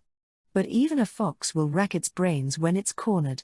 You didn't anticipate that, though. Your ego got in the way, and basically spoon-fed me a point. Those confident eyes made Ginny wince. Shit. Ard was already opening his mouth. There was no time to stop him. She was going to lose. The point would go to Irina. A single point, but an incredibly important one. Ginny would have to stomach that, and accept that Irina was better at everything than her. That would signal the end for her. If she spiraled out of control, the tide would shift in her opponent's favor. How should I put it? Ard asked. No. Stop. Don't say anything else. Please. No.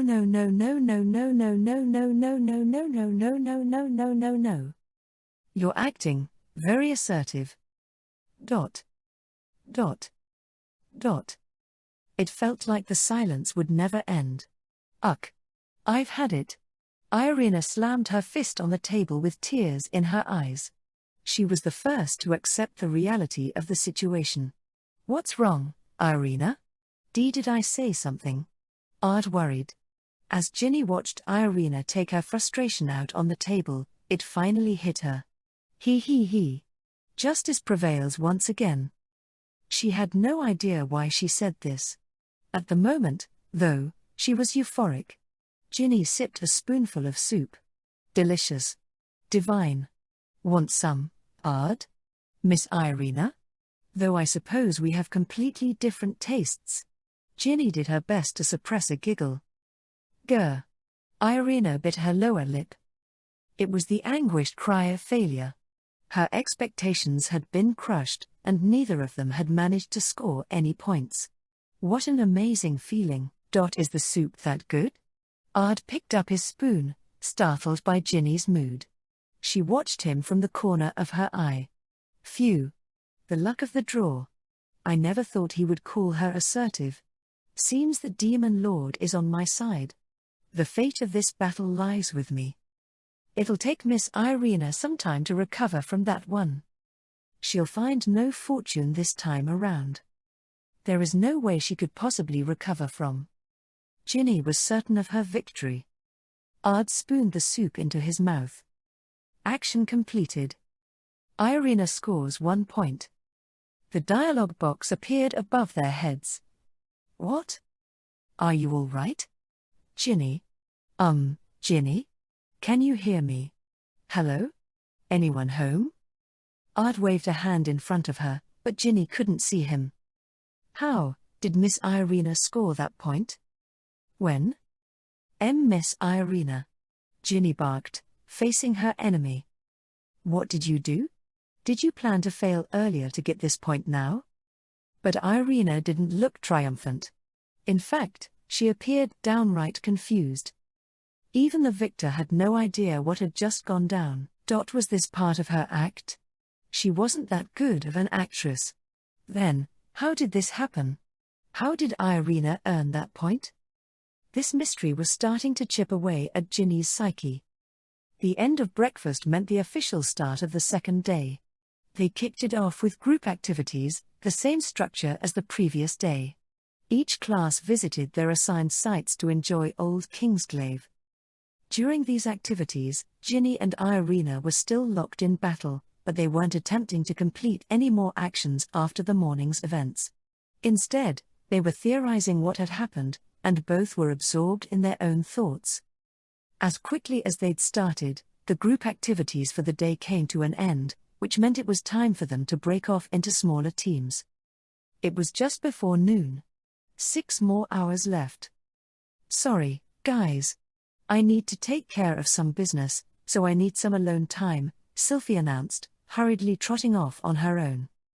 Under normal circumstances, her sudden exit would have raised some brows. Their current priority, though, was figuring out what had happened this morning. Where do you want to go? Ard asked. Your choice, Ard. Wherever you want to go, Ard. Though nothing about their conversation was unusual, their behavior told another story. Ginny maintained her distance 3 steps behind Ard. Irina did the same, refusing to be attached to his hip so she could keep an eye on Ginny. Guys? Please don't take this the wrong way, but you're both really far away. And I don't think I'm making this up. I'm good. Perfectly fine. With what? They weren't even listening to him anymore, though. They were lost in their own worlds. How to turn on the effects of the love potion. Or how to turn him on for short. For this, we must choose from 3 basic actions. Action number 1, make the target say love. Action number 2, kiss the target. Action number 3, make the target drink the potion directly.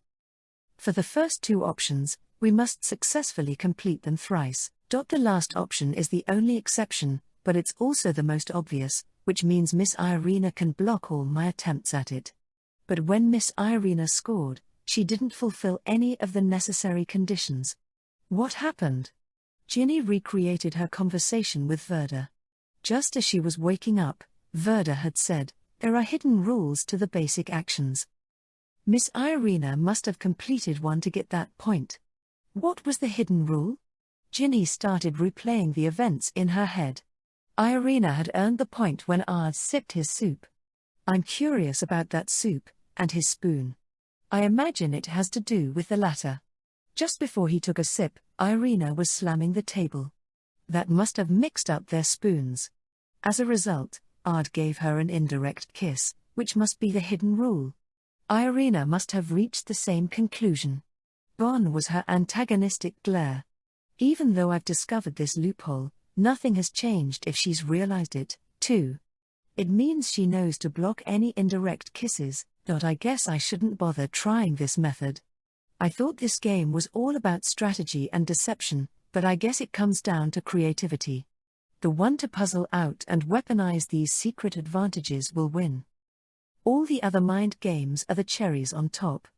I need to be more aggressive in my approach. Irina must have been on the same page. On their way to the next location and on site, they tried to play out their unique strategies. I got you. Didn't think so. Was this coincidence or fate? Help, I'm falling. I might accidentally kiss Ard. Ah. My hand slipped. Watch out. It's going to smack your face, Miss Irina. Yeek? They kept coming up with the same ideas and countering each other. That meant they couldn't test out their new theory. They were only wasting time. A standstill, huh? Ginny thought, biting her nails as they traveled to their next destination. I need to devise an unforeseen attack. Otherwise, she'll continue to foil me. But any crafty scheme would mean nothing if it isn't part of the rules. But I have to change my approach. I need to remain one step ahead of my opponent. I need to take a gamble, and put all my chips on a single plan. It only took a second for Ginny to find another tactic, and she immediately began laying its foundation. Oh. I'm feeling faint, Ginny announced, sinking to her knees on the cobbled road. She was seconds away from touching the ground. Gee, Ginny? Are you all right? Ard swiftly supported her dainty body. Irina's eyes flared. Any funny business, and I'll crush you. But Ginny didn't shrink back, boldly moving forward with her plan. I'm fine. I may be slightly anemic. Ginny hid her face from Irina, whispering to Ard. If I, please, roll. What's that supposed to? I'm already feeling better. Sorry for worrying you.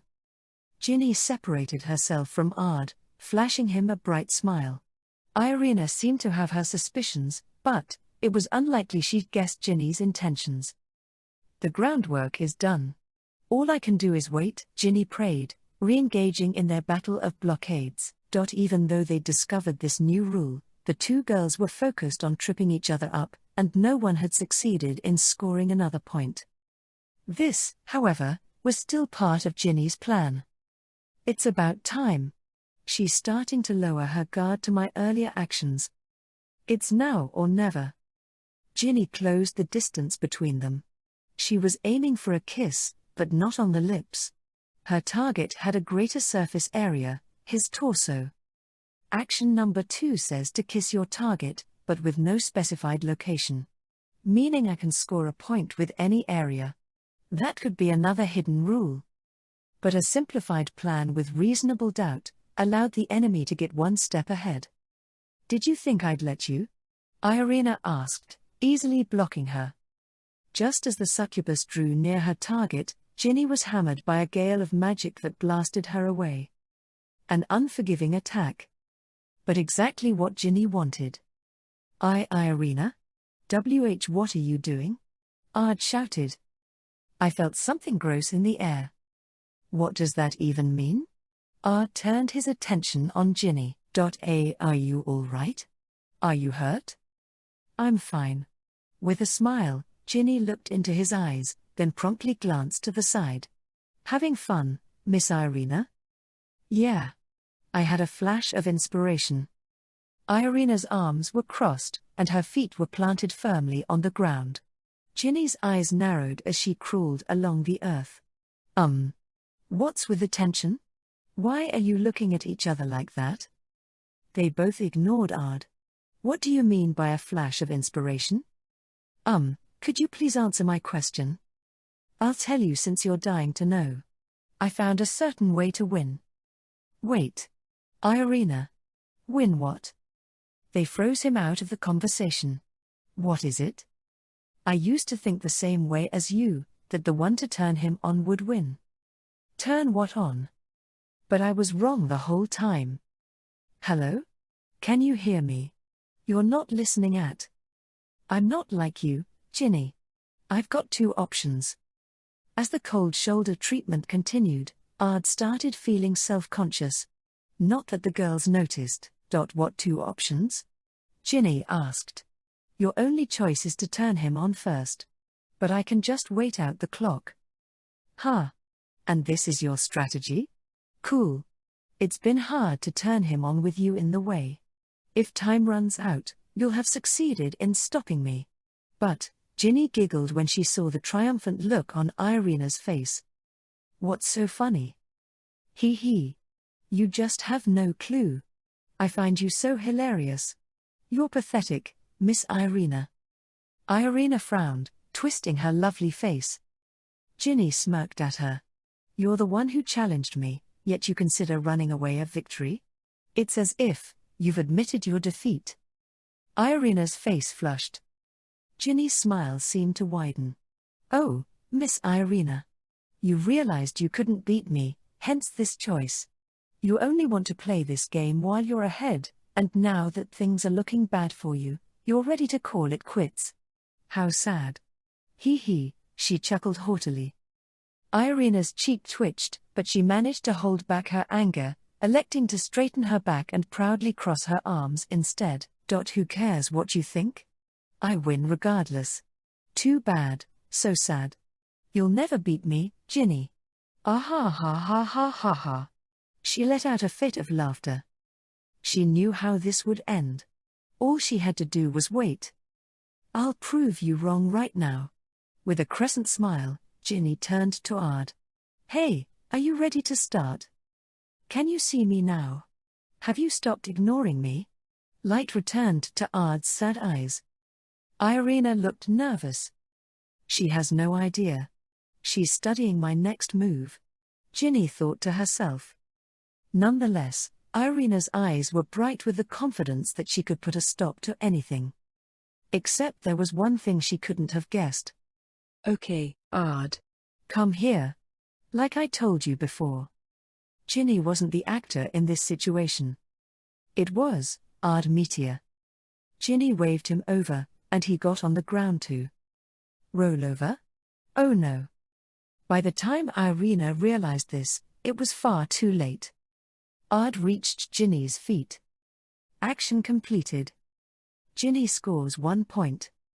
Ginny had earned her point. An instant later, Irina's eyes grew wide, and her knees sank to the ground. No way. That's. What's wrong, Irina? Ard asked. Hee hee hee. How unsightly, Miss Irina. Can you stand up on your own? He asked. Ginny. You've been planning this all along. Not really. It just occurred to me. I didn't know if it would work. It was a gamble. And I'm back to receiving the cold shoulder. Very cool, Ard sulked, but no one seemed to care. Ginny displayed an easy smile. I got him to act out the word love instead of saying it. I thought it might be another one of those secret rules. Obviously, I could only test it out to see if I was right. I got lucky this time, but that isn't the important takeaway. I was able to execute the plan in my head. Do you get it now? NGH. Irina gnashed her teeth. Ginny's smile broadened. You thought the game would be in a standstill when we both switched to defense. But you were wrong. You can outmaneuver your opponent with full use of your intellect. In this battle, at least. This score proves my point, and another thing. Ginny raised a finger to direct at her enemy. There is no certain path to victory, Miss Irina. Capiche? All Irina could do was groan. In this game, Irina couldn't win just by blocking Ginny. She needed to keep an eye on Ard, too, which Ginny had realized, and Irina had not. Her path to victory was a castle built on sand. Grr. This doesn't mean you win. We still have 3 hours. Your little tricks won't work on me anymore. You're such a sore loser. I think this is an important lesson for you. Your dreams are over when you give up, but with persistence, they'll come true someday. Got it. I am persisting, Ginny, Ard begged. Please stop ignoring me. A resilient spirit will bring you victory. I commend your heroism, but this is so cruel. I mean, look. You're being mean to me. Right now. Ard protested. Ginny and Irina glared at one another, gearing up for their climactic battle. Kingsglaive was home to many tourist attractions. The strangest of all was the ocean in the middle of town. It was a vestige of the ancient world. Kingsglaive had served as the battleground of a war between the demon lord and one of the evil gods. It had been a struggle of life and death. One attack from the evil god had been enough to split the continent in half. Ocean water had flooded the Great Divide, creating the city's unusual terrain. Sandy beaches faced the waters, and it was a popular summer destination. This day was no different. People came in droves to enjoy the summer sun. But in the evening, the beach was completely deserted. It was like the earlier crowds had been some kind of mirage. No audience meant no casualties. It was the perfect place for their final battle. What do you think, Ard? Well, I think you look lovely, he told Irina as blood rushed to his head. Take a look at me, Ard. How is this swimsuit? Ginny asked. I like how bold it is. He kept looking away, refusing to make direct eye contact with either of the girls. Because the swimsuits in question were very risque. Ginny wore one that was crimson and high-cut. It was basically just straps. Her white skin was on full display, including her plush butt and sightly breasts. Irina's swimsuit was equally racy. Her white micro-bikini top and thong left almost nothing to the imagination. It barely covered the essentials, leaving her thick ass completely exposed. However, they hadn't selected these swimsuits for his enjoyment. I don't know where to look. He. If that's the case, Ginny started. It's the perfect time for a blindfold, Irina cried. Their unbelievable chests closed in on Ard, and then, the girls blindfolded him. Oh. Are you going to spin me around? Is this where I smash a watermelon with a baseball bat? I know it's a summer pastime, but... There was no watermelon. It was never about breaking a watermelon. Okay, Ard. Open up your mouth nice and wide, Irina prompted. Like this? Now, I want you to cover your ears. What are we playing? Don't worry about it, I have a bad feeling about. Don't worry about it. Seriously. Nevertheless, Ard obliged, even though he looked miserable. Eyes blindfolded. Mouth wide open. Ears covered. Without sight or sound, he had no clue what they were up to. Then, he sensed no one around him at all. I think we're ready. Let's get this show on the road. They backed away from Ard and faced each other. Their bodies felt light, unrestricted by their school uniforms. This was the reason for their swimsuits. The closer to nude, the more fluid their motions. To prepare for this moment, they needed to eliminate all other factors. They were ready to fight, literally. No more time for logic and reason. This was going to be a violent smackdown. We should have done this from the beginning, Irina said. This is as straightforward as it gets. They had 1 hour left and 2 points each. In the end, they had chosen a resolution that was pure in every sense of the word. The winner of this duel can make Ard drink the love potion. That's the plan, right? No objections. After all, I'm going to win this one. Ginny's smile was almost insulting. Irina snarled at her. Giga Flare. Windstorm. Their high-level spells cancelled out each other's attacks, creating a violent shock wave. It was time for a showdown between two maidens in love with the same man. Take this. As if they were evenly matched. The stalemate must have vexed the girls because their bickering intensified. ARD is mine. No. He's mine. They had gone berserk in this magic battle, casting high-level spells that carved out craters on the beach, but neither was winning. Meanwhile, the war of words between the aggravated girls was nearing its climax. I can list more things about ARD that I like than you. No. Me. This started a fight over who could heap more praise on her crush. The compliments had reached more than 100. HFF. Looks like you're out of magic. Says you. Magic was no longer an option, but so what? Didn't they have their own arms and legs? Here I come, homewrecker. Bring it, musclebrain. They pounced on each other for the catfight of a lifetime.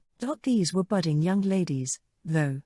Punching and kicking was out of the question. Are we? What oing? He. What stretchy cheeks you have, Ginny laughed, pinching Irina's face. Take this. Glurk? Ha. Little Miss Piggy. Irina squealed, shoving her fingers up Ginny's nose. Honestly? A fight between kids might have been more mature.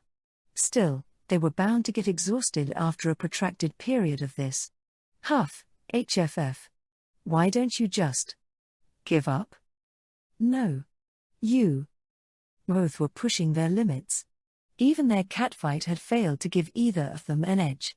In the end, the difference between victory and defeat would come down to mental stamina. Not. It's almost time. Ginny steeled herself, observing Irina and stepping forward. Irina had used all her energy and was covered in wounds, but Ginny had some power to spare.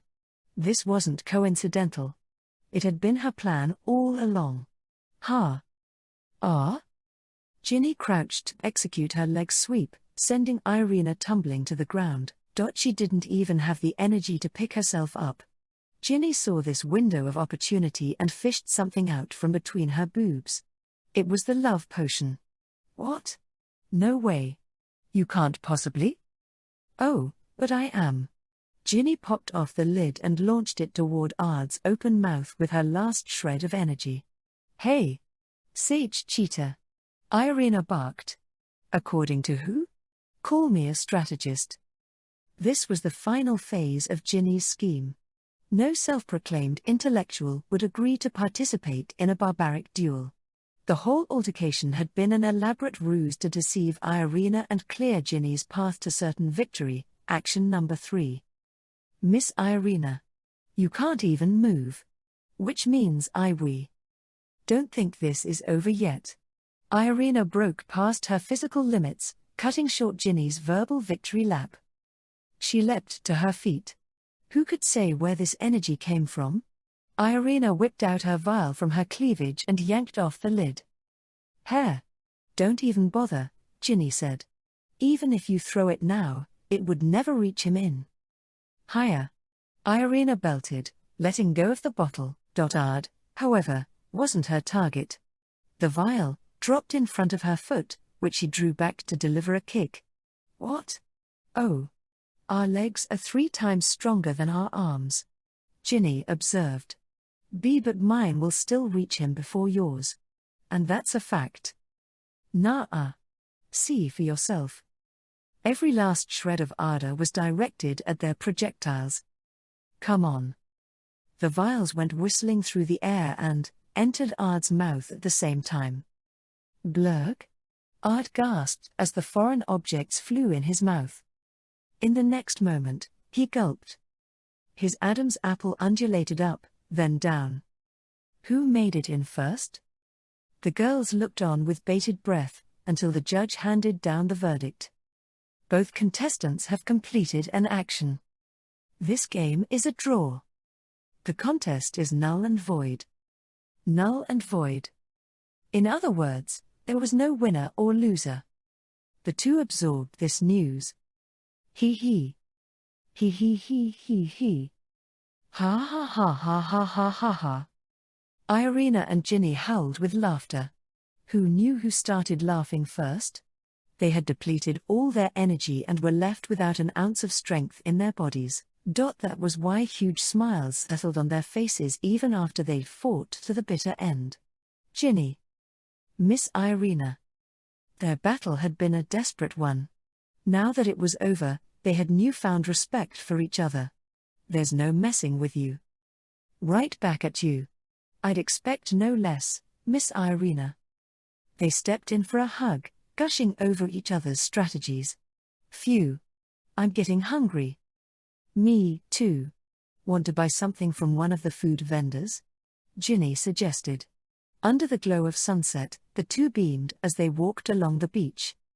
The battle between the maidens had come to a close. No winner. No loser. Just two happy girls.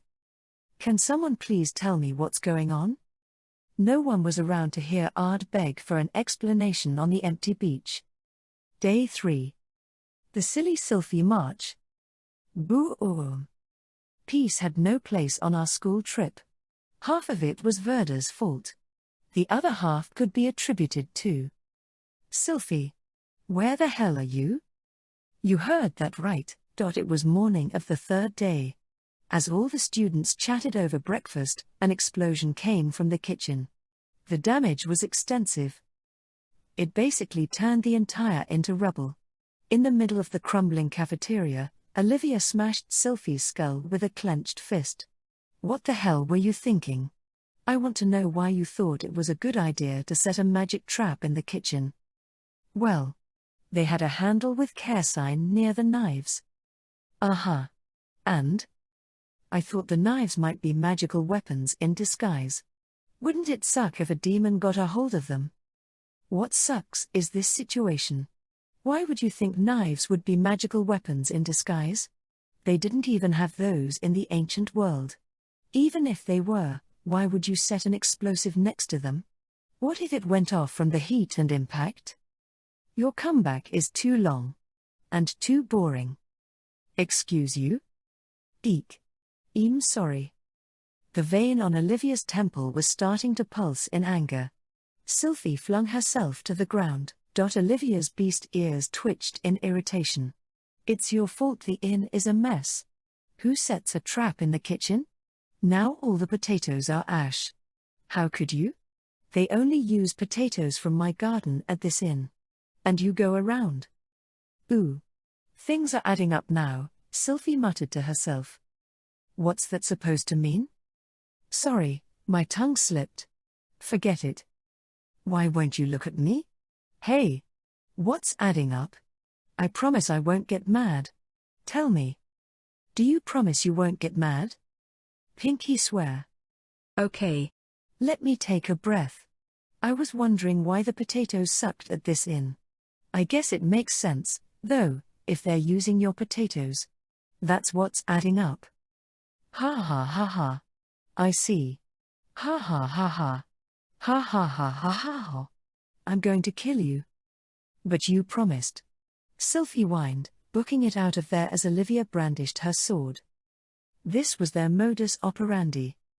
The third day of our trip officially started after the inn was repaired with magic. The schedule was basically the same. After group visits and hands-on activities, we'd break up into teams. Our first stop was the local cathedral. Since I'd left the ancient world, the demon lord had become a convenient symbol for politicians everywhere. They'd created a religion with me as the major deity, which I bet had been an attempt to incite the public in an act of demagoguery. The sect was called the United Creed. Its namesake came from my unification of the entire world.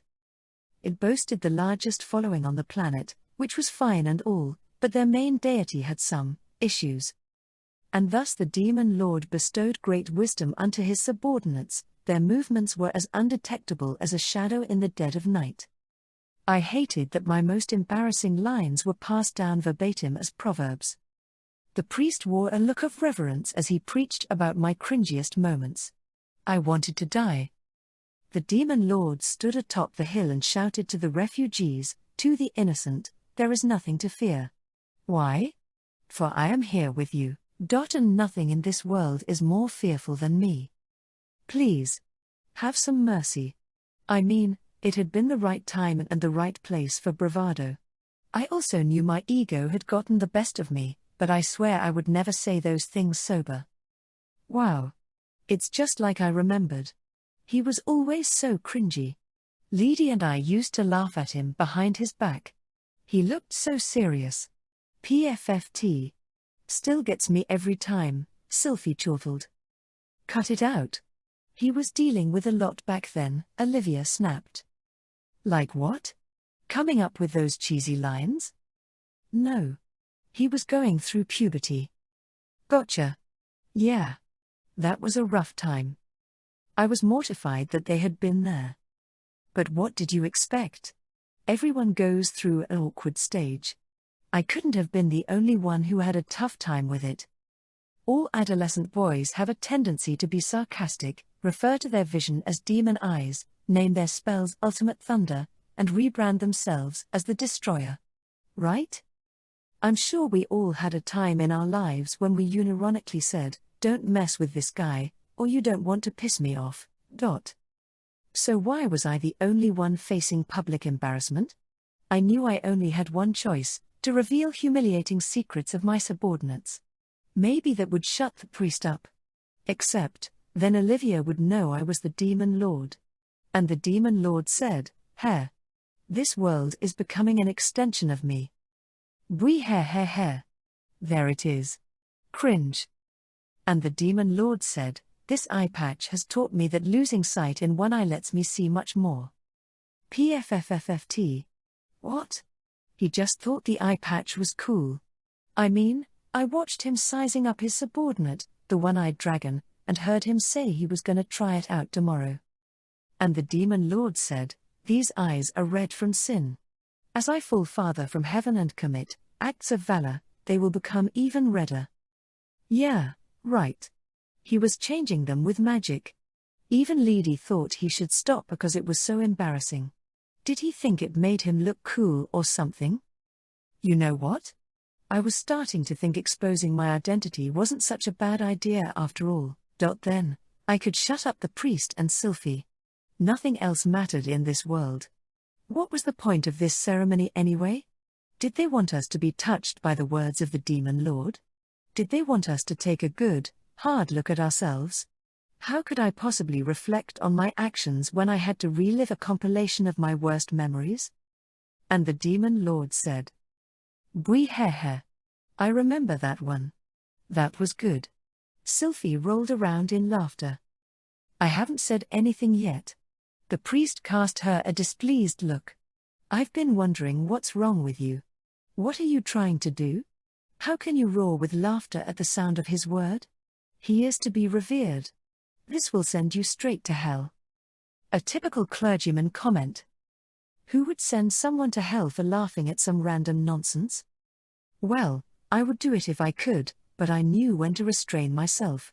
See? I could control myself, even if I wanted a certain someone to go to hell. Whatever. Sylphie was the real problem. I was worried she would unleash a tirade on the priest. Excuse you? I could care less about what you think, and cause us double trouble. I could already see it ending with an explosion at the cathedral.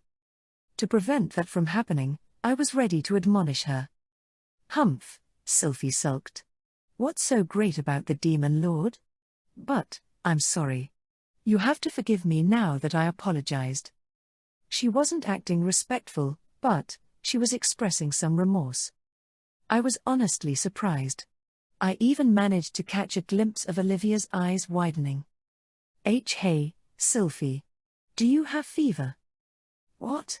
Stop looking at me like that. I'm apologizing because I'm wrong. Big deal. Yeah, but...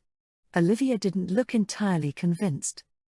I felt the same, frowning with the sense that something was off. After that little incident at the cathedral, we needed to make our way to the next location. The Colosseum.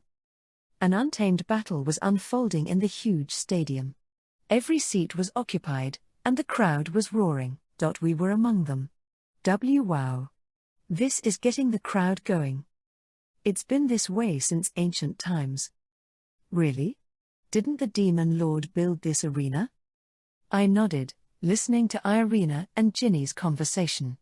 As they mentioned, I had designed and built the Colosseum, which still made audiences go wild, even in this generation. At the time, I had been scheming to collect taxes, spread propaganda, and discover elite fighters, which had led me to build the Colosseum. These epic fights made the audience thirsty for war. Nothing about that had changed. The spectators egged on the warriors. Even Irina and Ginny were joining in. But I was already over it. Back in the old days, the battles hosted here used to excite me, but these were hardly dynamic. I just couldn't bring myself to get pumped. Oh, come on. Are you dawdling? For what? This is an easy job. One and done. Aim for the eyes. That's right, the eyes. No. You missed the perfect chance to kick him in the ass. Sylphie spat. It appeared she was rooting for a specific fighter, which I found surprising. I would have thought she'd be bored out of her mind, too. Back in ancient times, Sylphie would come to watch games at the Colosseum, but these were aggressively mediocre. At the very least, I didn't think they were enough to warrant her interest. Why was she getting worked up? Add that to the incident at the cathedral, and it was easy to guess something wasn't right. Be more aggressive. I know you can take him, come on. Get up and fight. Sylphie cheered, or lamented. Ultimately, her cries were in vain. Her favorites struggled to get back up. The match ended, and Sylphie slumped in her seat. At the center of the ring, a man rushed over to the victor with a magic speaker. This match had been the main event of the morning. Now that it was over, the champion was accepting interviews and smiling through chipped teeth. You got that right. This guy was just another pipsqueak. He boasted.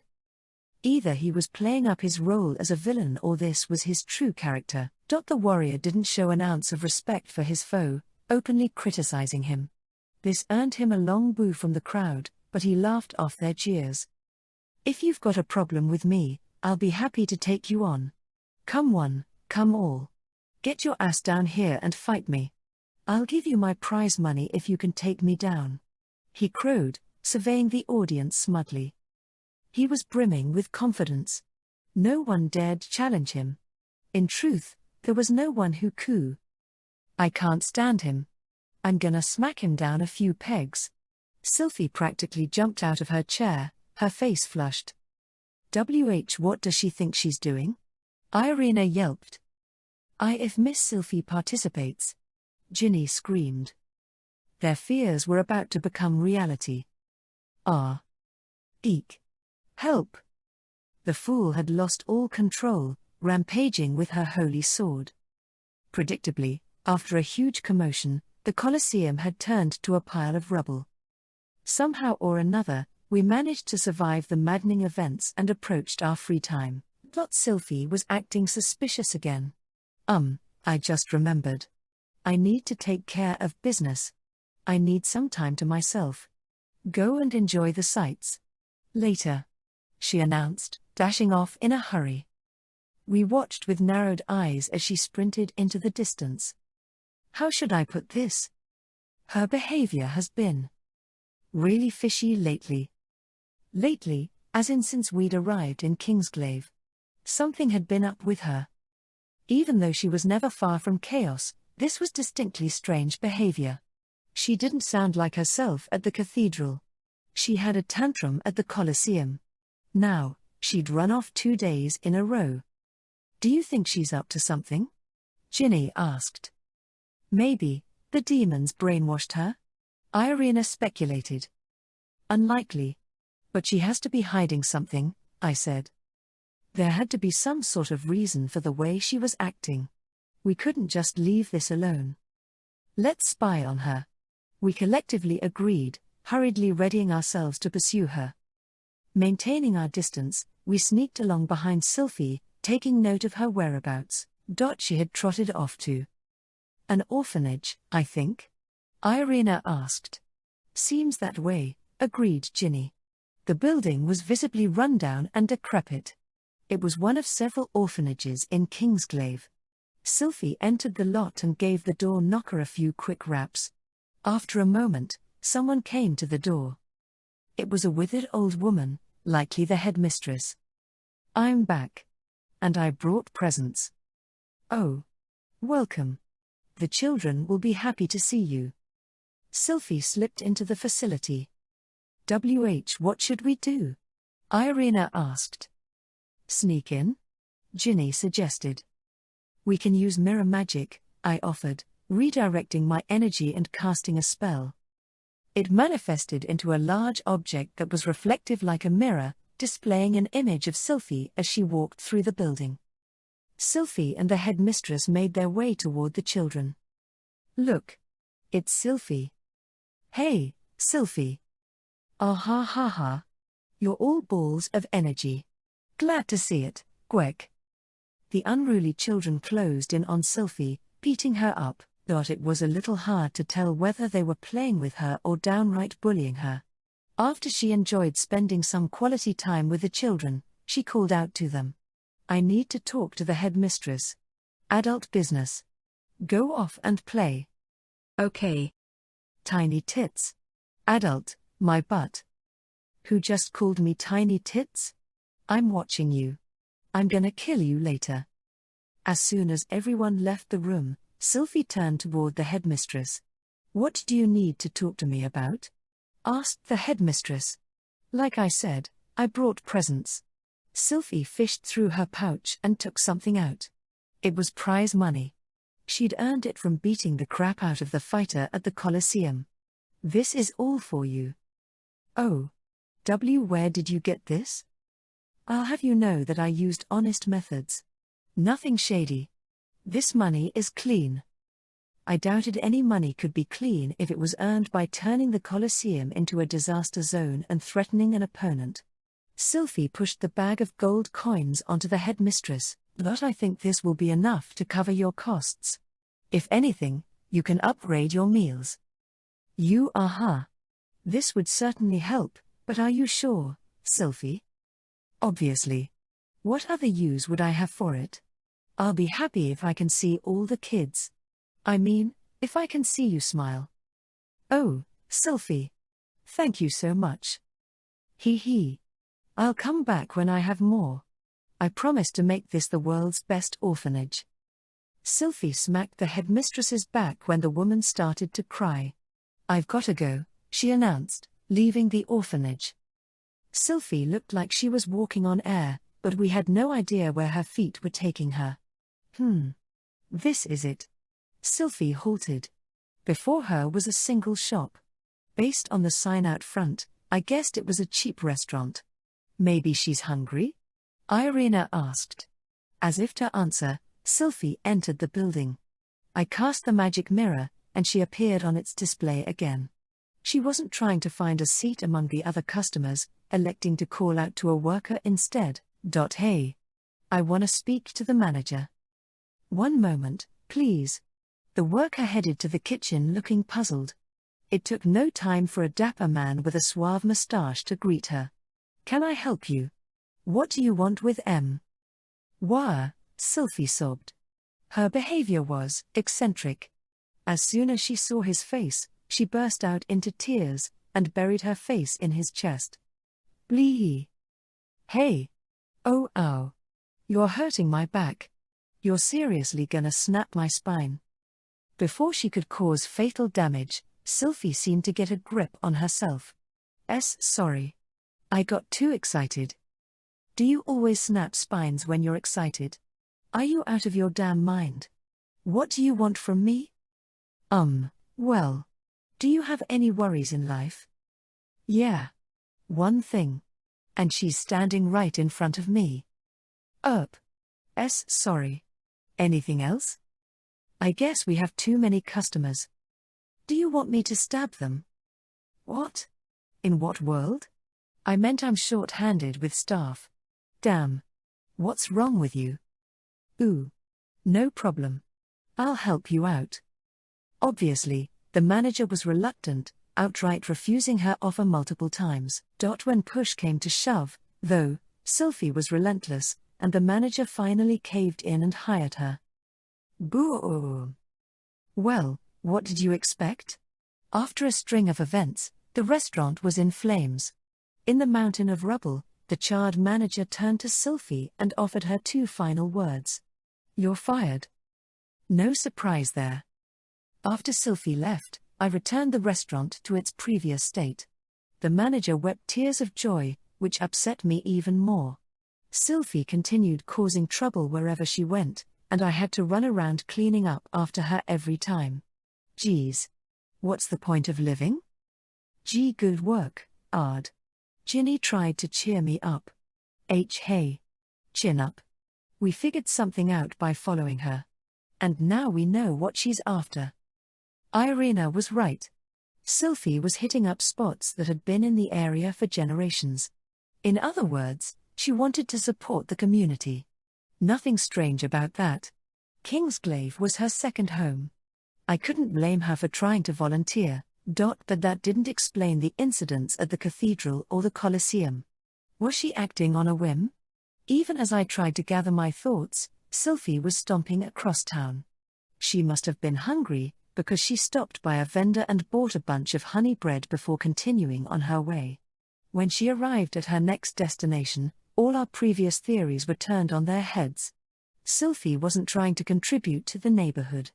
After all, she'd just entered the largest prison in Kingsglaive. Its eerie exterior loomed above her. Nom. This honey bread is delicious. Sylphie was strolling the grounds like it was her own personal garden. After watching her go inside, I cast the magic mirror for a third time to observe her. She headed for a certain room with a single reception desk. It was cluttered with tables and chairs, where people were sitting and chatting among themselves. However, these weren't average citizens. There were prisoners among them. It seemed to be some sort of visitation room. Sylphie went up to the counter as she continued chewing on her bread. Nom. Do I have permission to see Daniel? The man at the desk looked stressed. I'm afraid that won't be possible. Sylphie frowned. Why not? As I informed you the other day, he's a danger to society, awaiting his execution, which is in a few days. There's no saying what he'll do. No problem. I'll take full responsibility for his actions. Just let me see him. Unless you have explicit permission, I'm afraid I can't allow that. Please, she begged. He gently shook his head. Her young face soured as she banged on the window bars. I have every right to see him. How? I'm the raging champion. Sylphie Marheaven. I came to redeem him. Let me see him, she continued, pounding the bars separating them. The man quietly clicked his tongue at the troubled child. Listen. Even if you were Lady Sylphie, by some miracle, you wouldn't be able to redeem him. You don't know that. He has a good heart. People with good hearts don't become rapists or serial killers. His heart is rotten, which is why he's going to be executed. That's not true. Enough. Your request is rejected. Forever. Could you please let the adults handle adult business? He tried to cut off their conversation, but Sylphie wasn't having it. At a certain point, she must have realized she wouldn't get through to him. I'll never give up, Sylphie declared, and with slumped shoulders, she left the prison. Sylphie started to trudge back dejectedly. She must have realized this was out of character, because she stopped in her tracks and sucked in a deep breath. Ah! She shrieked from the bottom of her chest. This seemed to help her feel better about the situation. A little pep returned to her step. As she clutched her bag full of honey bread, Sylphie headed for her next stop. It was a corner of the slums. Stagnant air blanketed this hub for drifters. There was one reason why Sylphie had come here. I'm back, old man. Humph.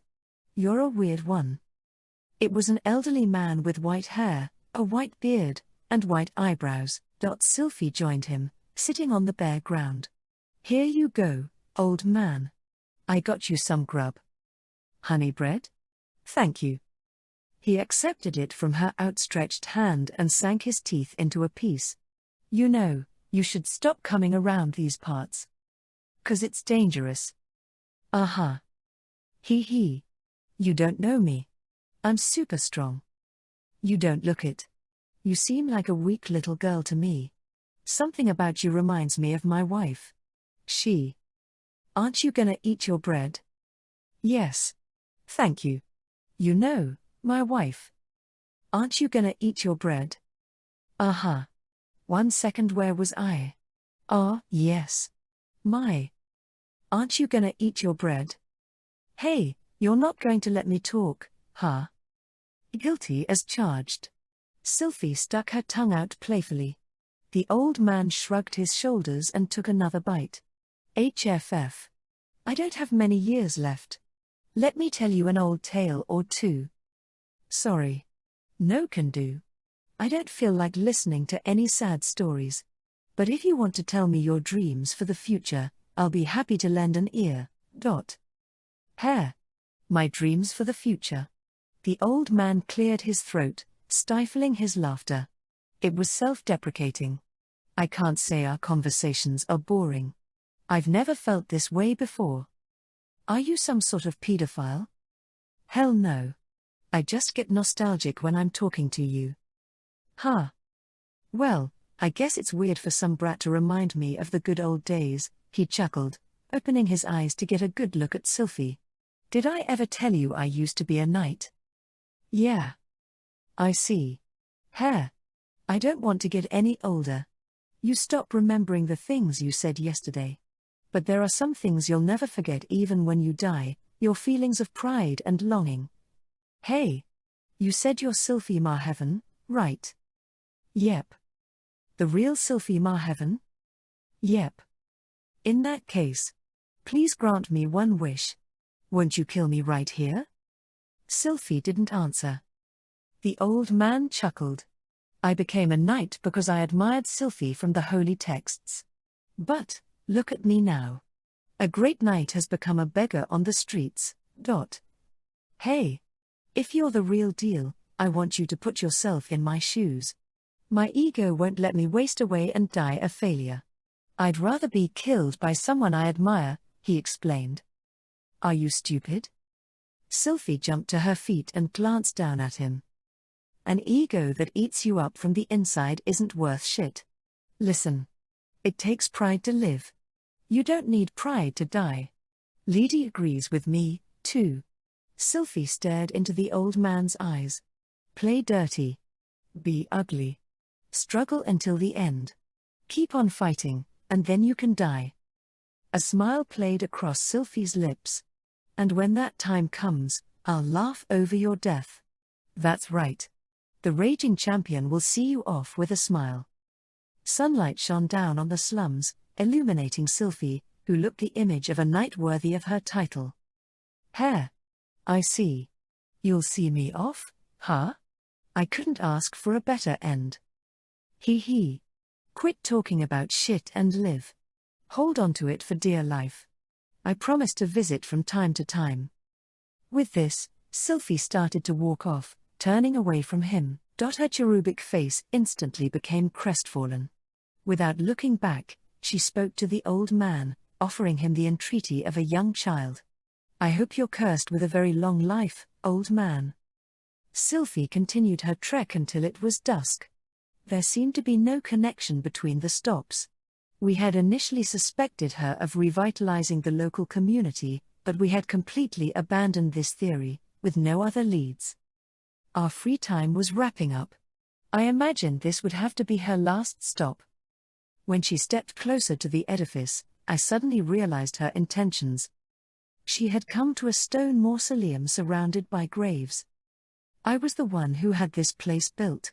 It was the final resting place of our forces, including Lydia. I kept telling myself to stop by, but I couldn't bring myself to come, Sylphie admitted quietly, approaching the stone monument with a bouquet of flowers in hand. She gently placed the bundle in front of it. It's been a while, guys. It doesn't feel like it's been that long to me, but I guess it's been thousands of years, huh? Sylphie managed to smile, but it was a tragic one. It still feels like a dream. And how I wish it was. I still can't believe thousands of years had passed when I came back. I trained so hard for you guys. I'd give anything to wake up from this nightmare. Oh. I'd overlooked her terrible burden because she seemed so cheerful all the time. Sylphie had gone off on her own journey to train, right before our forces were wiped out in battle. There had been almost no survivors. But there had been some people who were saved. Those had been the ones that Sylphie would give everything to protect. But they weren't here any longer. It had been thousands of years. They had moved on to the next life, including Lydia, who was like a big sister to her. Sylphie was the sole survivor. She never even had the chance to say goodbye. She was the last one standing. This place was our second home. I thought you would have left some part of you behind. I searched everywhere for you. This explained her erratic behavior. I went out and met your descendants. They're nothing like you. Well, some of them are. She wanted to see her old friends in some way, to feel their presence. That was the truth behind her madness. Well, it's no surprise. You aren't here. After all, they're just your descendants. Sylphie's lips trembled, and she reached out to touch the monument. Hey! What was your life like after I left? How did you die? Sometimes, I wonder, if you thought of me. No one said anything. This town held nothing more than faint traces of her friends. She would do anything to see them, but they just didn't exist anywhere anymore. Lydie, you always told us to smile through everything. That was our motto. You taught us to smack the back of anyone who was anxious. We made sure to do that. But there's no one here to slap my back. And honestly. Her fists were balled tight. Tears pooled in her big eyes. I'm not sad at all. Not one bit. Sylphie didn't cry. Instead, she'd put on a giant grin. I've still got my old friends. Like Olivia. And Verda, sort of, and Alvato and Liza. If I can just find them. Whatever. I've got my old friends, and new ones from this generation.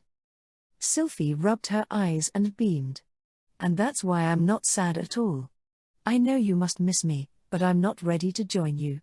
My new friends are all doozies. They'd be totally lost without me. She looked up at the heavens. Watch me succeed. I'm desperate to live. I want to hang on to life as long as I can. And when I've had enough, I'll kick the bucket with a smile. Her grin was directed up to her friends. Then, I want you all to greet me and laugh over my death. Sylphie closed her eyes and began to say a prayer.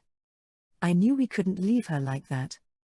Sylphie, Irina cried out, and we all dashed toward her. We wanted to console our friend, who had become like a little sister to us. Beep. Right when we took a step toward the mausoleum, a strange sound echoed beneath our feet. Boom! We were blasted by a ginormous explosion. Sylphie whipped around toward us. Well. I got you now, demons. I'll protect this place. Protect what? She'd blown the graves out of the ground. I had to stop myself from screaming at her. Sylphie looked at us blankly. What are you doing here? Look at your clothes. You're practically in tatters. Is this what the kids are wearing these days? It's not doing you any favors, if I'm being honest. I think you should. Shut up. What? Irina and Ginny pounced on Sylphie. The explosion had singed their hair. They shoved her to the ground. Way to ruin the mood. I can't believe I got emotional. For what? I demand a refund. What are you talking about? As they struggled, the three of them kicked up a violent cloud of dust. The mausoleum was inching closer to complete annihilation, but I imagined its residents were probably laughing at us. I sighed and looked up at the sky, sending a heartfelt message to my sworn companions. We'll take care of this fool. Just watch over us and laugh. Inside me, Lydia's spirit started to beat. She'll never change, Lydia seemed to giggle. Tell me about it. I smiled back at her. Final day. Hopeful hazard. Hello. Come one, come all. I'm about to start a fun little presentation on magical studies. Verda chirped under the clear blue sky. Her peppy voice rang through the large plaza in Kingsglaive. It was the last day of the school trip. Obviously, that meant Verda had appeared at our inn in the wee hours in the morning. Yoo-hoo. It's me, God. Remember what I said to you on the first day? Well, that old man, whose name escapes me right now, set up a stage for me to beat Ard. Come to the plaza in 2 hours. She didn't even wait for a reply before dashing off. I went to appeal to Olivia directly. I mean, we already had a set schedule. I thought she would be on my side and tell me to ignore her. Here was our exchange. Change of plans, Olivia said. I've scrapped the entire schedule to do Verda's thing. What? WHY? Why not? She's actually smart, you know. The students can learn a lot from her. No. What if she turns us into slime? It's totally possible if we entertain her. How do you know her so well? Well, I can just tell. Humph. Let's say you're right. That doesn't change my decision. We're going to see Verda's challenge. I've got a feeling we might see something interesting. Damn it. I knew she was planning to use Verda to prove I was the Demon Lord. I needed to stop her somehow, but it was out of my control. I ended up going with everyone to the plaza. Verda and Norman stepped forward to greet us. Hey! Thanks for coming. We're set and ready to go. With my master's support, I've completed my research projects. Allow me to give you a demonstration. The bald doctor pointed at his experiments. I managed a sarcastic smile before turning my attention to the large stage behind them. I have a question. You mentioned earlier that there was going to be a presentation on magic. Will it take place up there? I asked. Aha. And for the public to watch you lick my shoes in defeat. Cool. This was already looking bad. After all, they'd constructed this excessive stage, and one of the former Heavenly Kings was planning to usher more people here. There was no way to avoid a growing crowd. There was already a decent audience gathered around us. I estimated there was anywhere from 1,000 to 2,000 people there. I could only imagine what would happen if we started casting spells at each other. You got this, Ard. Irina cheered. May your name be known across Kingsglaive, Ginny said encouragingly. I was going to have to let them down. Nothing good would come of drawing attention to myself. For example, Olivia might start smiling. Or Olivia might start smiling. Or Olivia might start smiling. These 3 reasons were enough to stop me. I'd say it's time to get started, said the old man. Next to him, Verda nodded once and turned toward me. Okay, Ard and, Bellman. Get on the stage. It's Norman. Heh, the time has finally come. Fine, I said. Escape wasn't an option. Even if I tried, it would only make Olivia smile. I let out a long sigh as I trudged up on stage with Norman. The audience started to stir in anticipation, picking up that the show was about to start. You got this. Whatever this is. Ard wins in the looks department. I think I'm rooting for the bald guy. The crowd started to cheer in the plaza. Verda went up on stage. Hello, Kingsglaive. It's me. Thanks so much for coming. Ooh. Lady Verda. I love a good ageless adult. Get ready to learn about some magical studies. AKA a battle of lectures. Let's get this show on the road. What in the world was a battle of lectures? The rules are simple. This bald guy will present first. If Ard admits defeat, the clash is over. But if he manages to show us something better, Ard will win. We'll keep this up until the bald guy loses. I wasn't sure how this was going to play out, but it seemed I'd be able to get myself out of the woods this time. All I needed to do was admit defeat during the first round, in the clumsiest way possible. That would certainly ruin my good reputation. I was starting to think this was the perfect opportunity to change my situation for the better. That's it for the introductory stuff. Let's get started. Fey he. Here I come, Ard Meteor, Norman bellowed, turning his palm toward the ground. Behold the genius of the great Dr. Norman. When he cast his spell, a sweeping magical circle manifested in front of him. Its size was incredible, spanning the entire plaza. Oh, is this? I involuntarily murmured to myself when I grasped his intentions. A flight spell? Just as I voiced my guess out loud, the entire audience and I were lifted into the air, for an impressive 20 Kelty. Wo? Eam floating. Hey, isn't this a lost skill? The corners of Norman's mouth curled up when he heard their reactions. Yes, he shouted. Any spell involving flight had been impossible in our generation. But I have managed to recreate this lost skill with modern knowledge.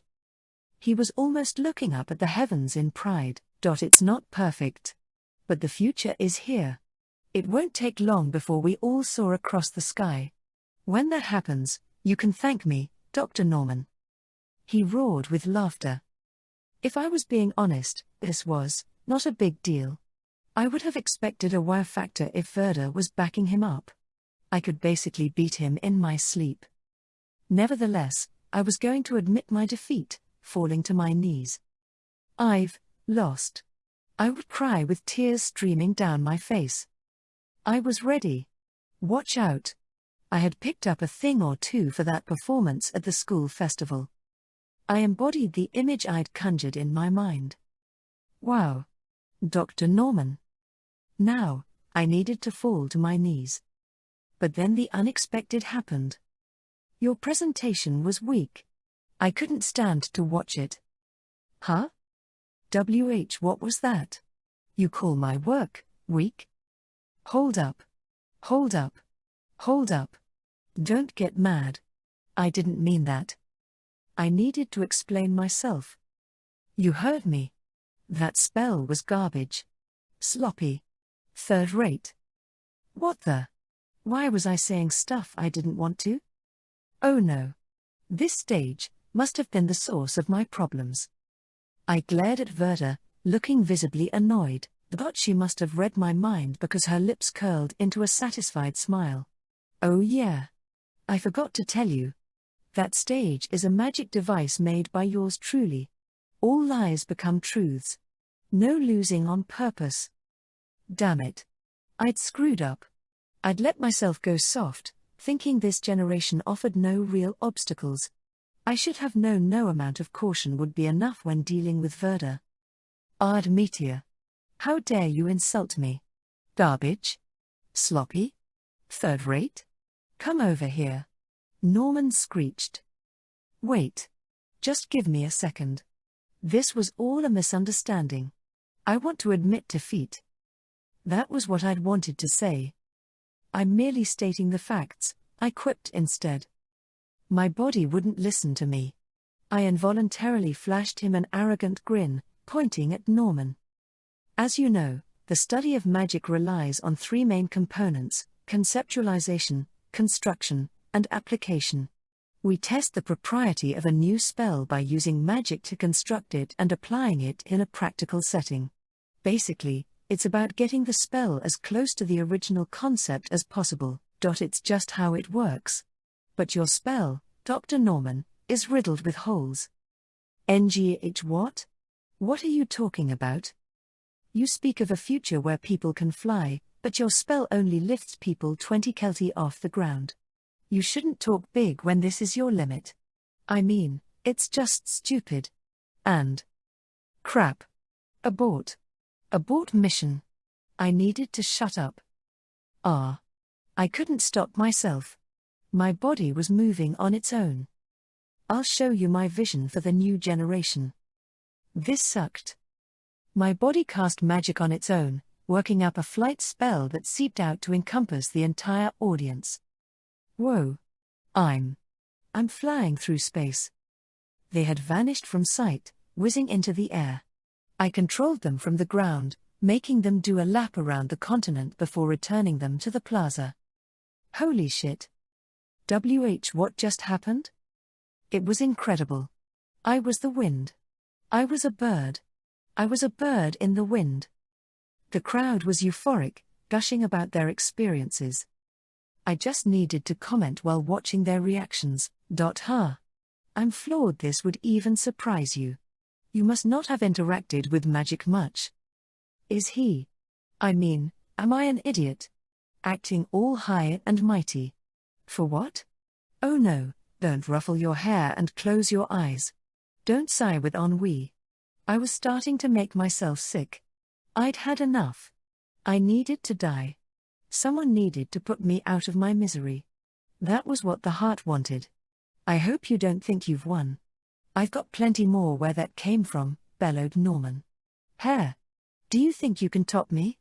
I'd love to see you try. I guess I was trapped in hell, forever. How's this? Norman challenged. I've developed a magic device that allows anyone to perform a double cast. Oh. Cool. And now it can do an 8 cast. Shit. Please. Please stop. Fine. In that case, what about this spell for full recovery? Look. Even if you cut your nails too short, it immediately. Anyway, would you like a spell to revitalize dead hair roots? Like this? What the? New life has been found on my desert of a skull. Someone. Anyone, help. Damn. What about this? Here's a spell for anti-aging. There's no way you can beat this. Oh my, you call that anti-aging? I can still see those laugh lines. I'll show you what an anti-aging spell can really do. Whoa. I can feel my body getting stronger. I feel invincible. Take a look in the mirror. What? Is this what I look like? No way. Really? You've got to be lying. I'm so young. And handsome. I also cast a spell for plastic surgery. What? This competition was becoming a big mess now that my subconscious was going berserk. I've lost, Lord Ard. Please make me your pupil. What do you say? I'll lick your shoes if that's what it takes. Please. Norman was practically unrecognizable, declaring his defeat. We didn't really lecture on anything, I realized. I just administered some cosmetic procedures on Norman's face. Gway hair. I knew you had it in you, Ard. Verda commended as she mingled with the crowd beneath the stage. Can you please tell me this event is over? I asked. Sure. The bald guy is the loser. I don't mind calling it a day. This time. This was more anticlimactic than I'd expected. Knowing her, I would have bet she'd join in on the fun. Velp, I have to take care of something. Gotta go. Will I make it in time? Or will I be behind? Verda sang, bouncing off with a spring in her step. Weird. I had a feeling the walking nightmare was planning to further subject me to her powers. Verda's battle of lectures made me stick out like a sore thumb. It meant I had to deal with Olivia's annoying smile. After the debacle, we resumed our normal schedule, wrapping up our tours for the day. We were about to move on to free time, the last one on this trip. Yoo-hoo. God's back. Verda had appeared again before us. Oh. Are you here to put on another silly performance? Nope. I just figured I'd take you to a few local spots since it's your last day here. Though her offer seemed genuine, there was no way of knowing what was going on in her head. Based on my sources, she had not only been responsible for the chaotic incidents on the first day, but also the head-spinning events of the second. Though there had been none of her traps the day prior, I had a sneaking suspicion she'd been busy preparing for today. I refused to take any part in her pesky plans. My friends seemed to agree with me, since I could feel them begging me with their eyes to find a way out of this. We don't want to take up your precious time, Lady Verda. I'm honored that you even. No need to be shy, or are you trying to ditch me? Because if you are, I'll air your dirty laundry to the world. Just what is Irina doing to Ard every night in his sleep? What's Ginny always up to during class? Or, what is Sylphie doing to Livy's? Let's hang out, Lady Verda, Irina exclaimed. Nothing would make me happier than walking next to you, Ginny shouted. I've been dying to play with you, Verda, Sylphie yelled. As blood drained from their faces, the three of them closed in on Verda. Just what did she have on them? I was especially concerned about Irina's secret. What was she doing to me every night? I take it you're not trying to ditch me, Ard? I'd never dream of it, Lady Verda. After all, I had a few secrets I wanted to keep myself. This was how we were roped into spending our last free period with Verda. Our guide, Verda, led us to local spots that were unexpectedly ordinary. The first was a restaurant. I imagine you're all getting hungry. It's almost noon. This is my local haunt. According to her, this hole in the wall was known for its tomato pasta. She was right. The food was really good. Welcome, Lady Verda. Hey! If it isn't the head chef. Compliments to you. The pasta was amazing. Remind me of your name. Welb. Right. Welb. After we ate with relish, Verda led us to the next location, a smallish theatre. It seemed to be run by a minor troupe that put on a number of short comedic skits each day. Verda's recommendation had us roaring in laughter and clutching our stomachs as we wheezed. I love these guys. Especially that one actor. Or, shoot. I can never remember their names, muttered Verda, breaking out into a smile as the comedy worked its magic. It could have been a figment of my imagination, but I swore I could see sadness touch her young face. Verda guided us to another place after our cheeks stopped hurting from laughter. This spot wasn't a local secret, but a famous attraction.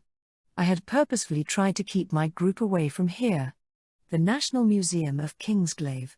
It had been around for 500 years, and no other institution on the continent could top its reputation, according to the sign at the entrance. It was true that the museum exhibited ancient artifacts, and a decent collection of objects connected to the Demon Lord. To this generation, they were considered priceless historic materials. To me, they were just plain embarrassing. The Demon Lord's toothbrush, Irina whispered. His bathwater, breathed Ginny. What a blast from the past. He loved this spoon, Sylphie remembered. I had something to say to the curators. Haven't you ever heard of respecting someone's privacy? I could easily interrogate them for 100 days, if not more. This was a nightmare. My used personal effects lined the walls.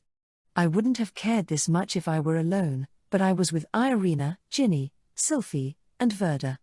Hair. And his erotica. I take it this was his fetish, huh? Hilarious. I didn't realize the Demon Lord was into smut, Irina observed. Steamy night with a seductive succubus. He. A man of culture, I see, Ginny giggled. I remember this. I was the one who discovered this book. It made my skin crawl, and I realized I shouldn't be fooled by Var's cute face. He was a real perv, Sylphie confided. This had been why I was avoiding this place like the plague. Someone needed to strike me down. My stomach was in knots. Hey, guys? Want to go to see his subordinate's effects? I asked, cheek twitching as I forcefully tried to pull them away. Far away from this corner of the exhibition to a room where my subordinate's things were on display. Oh, wow. I haven't heard this name in ages, Verda exclaimed, peering into a glass case. An article belonging to General Locke? Like your pupil Locke? Sylphie asked. Bingo. Locke was an interesting one, though he didn't really have anything going for him. I remembered him, too. Verda's criticisms were right. The guy had no real talent. He was cunning in the worst ways, and no one had a better eye for people than him. He had enough of a silver tongue to foist his work onto others and then take the credit. Basically, he was human trash. What? Are we talking about the same Locke? Irina asked. Isn't he known as the father of convenience? He was a great inventor. He's known as what? Who gave him that nickname? I mean, look at all his inventions on display. This magical stone revolutionized the lives of the people and… Hold on. I could have sworn I'd seen this stove and all his other inventions somewhere before. Oh yeah. See, come to think of it, he had pestered me in the past. What's up, Your Majesty?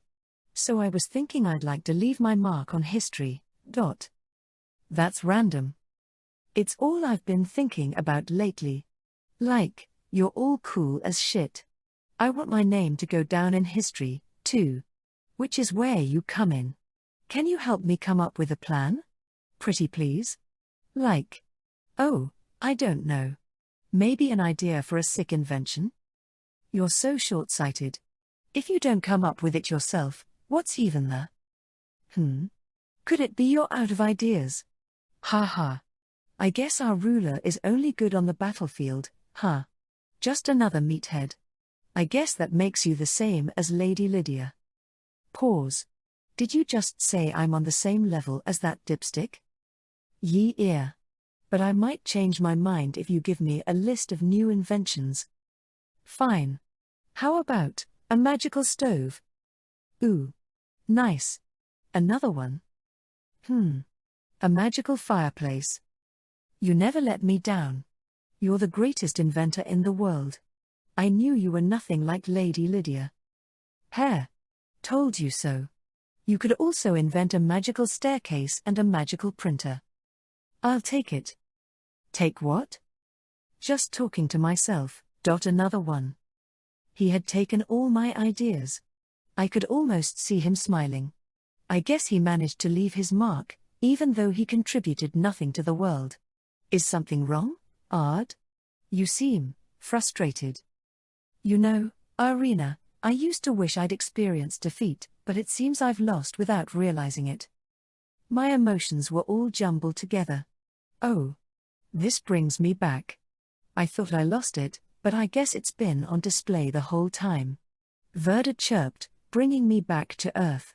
Everyone headed toward the glass case where she chattered excitedly.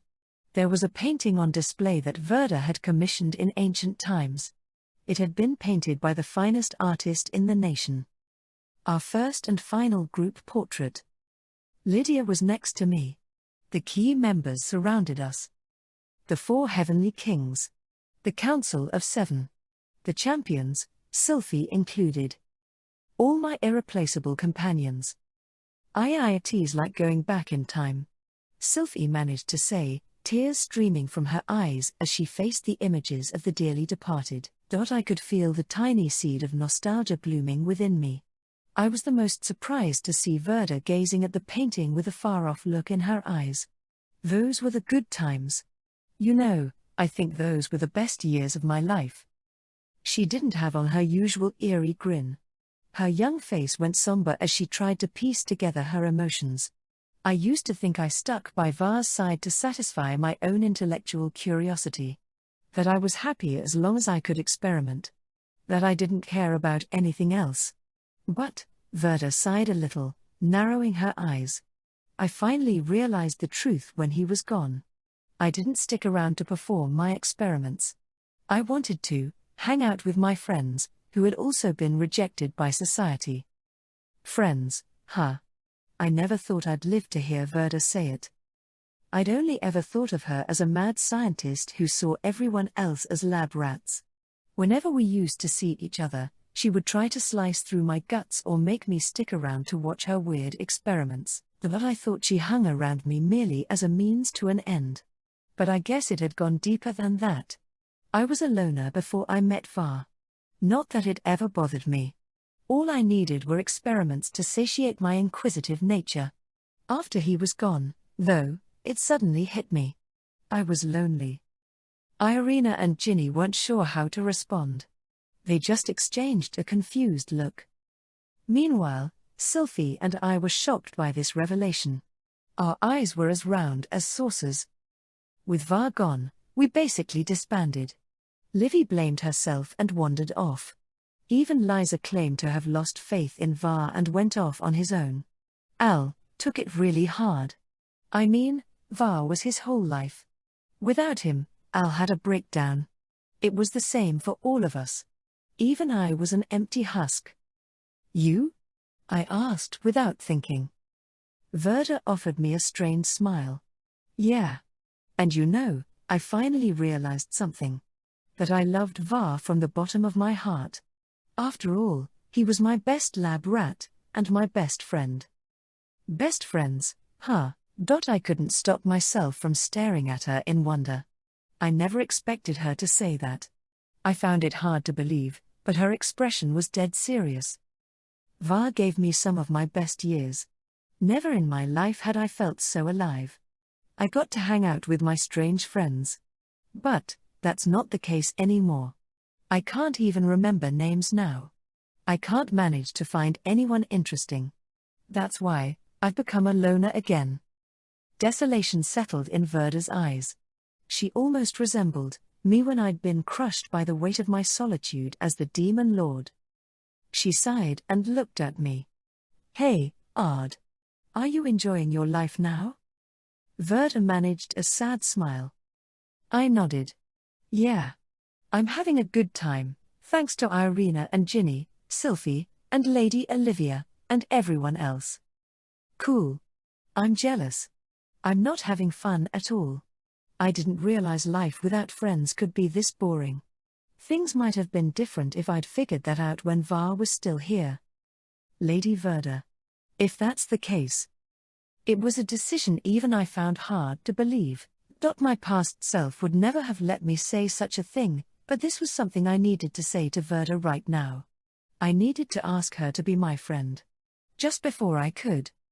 Well, Verda started, letting the disturbing smile creep onto her face again. I imagine my life is about to get more interesting. Her twisted lips let out a little giggle. There was no warning for what was to come. Our eardrums rang when something exploded. What was that? Irina yelped. It sounded far away from the museum, Ginny observed. Let's go outside, shouted Sylphie. We scrambled after Sylphie toward the exit, parting through the confused visitors. When we stepped back out onto the main road, the situation unfolded before our eyes. Eek! Demons. The demons are coming. The public was swarming in mass panic. Their screams were cancelled out by the explosions. The entities directed their magic to the ground and buildings, setting off a chain of annihilation. They were half human, half beast, and terribly repulsive. A flock of morph demons? That was out of the blue. I could feel doubt and suspicion taking root in my heart. It was an impossible situation. From the beginning of the school trip, I had been casting a detection spell to keep an eye on the entire city, but hadn't picked up anything that could indicate demons. Plus, it was weird that the demons were rampaging. I'd heard their population had dipped to an all-time low. It would have been reckless for them to carry out a random attack. That was why they always had a reason for their raids. There had been no suspicious activity before this. That was fact. Something's fishy, but let's focus on de-escalating the chaos, I murmured, casting attack spells, 5 per enemy to cover the 5 elements. In total, 68 sets of spells, each with 5 magic circles, manifested in the empty sky and below their feet. Lightning. Fire. Icicles. Wind blades. Boulders. They pummeled the demons, though I held back from killing them. I didn't reap lives unworthy of taking, but my pride meant I would limit my powers to suit this need.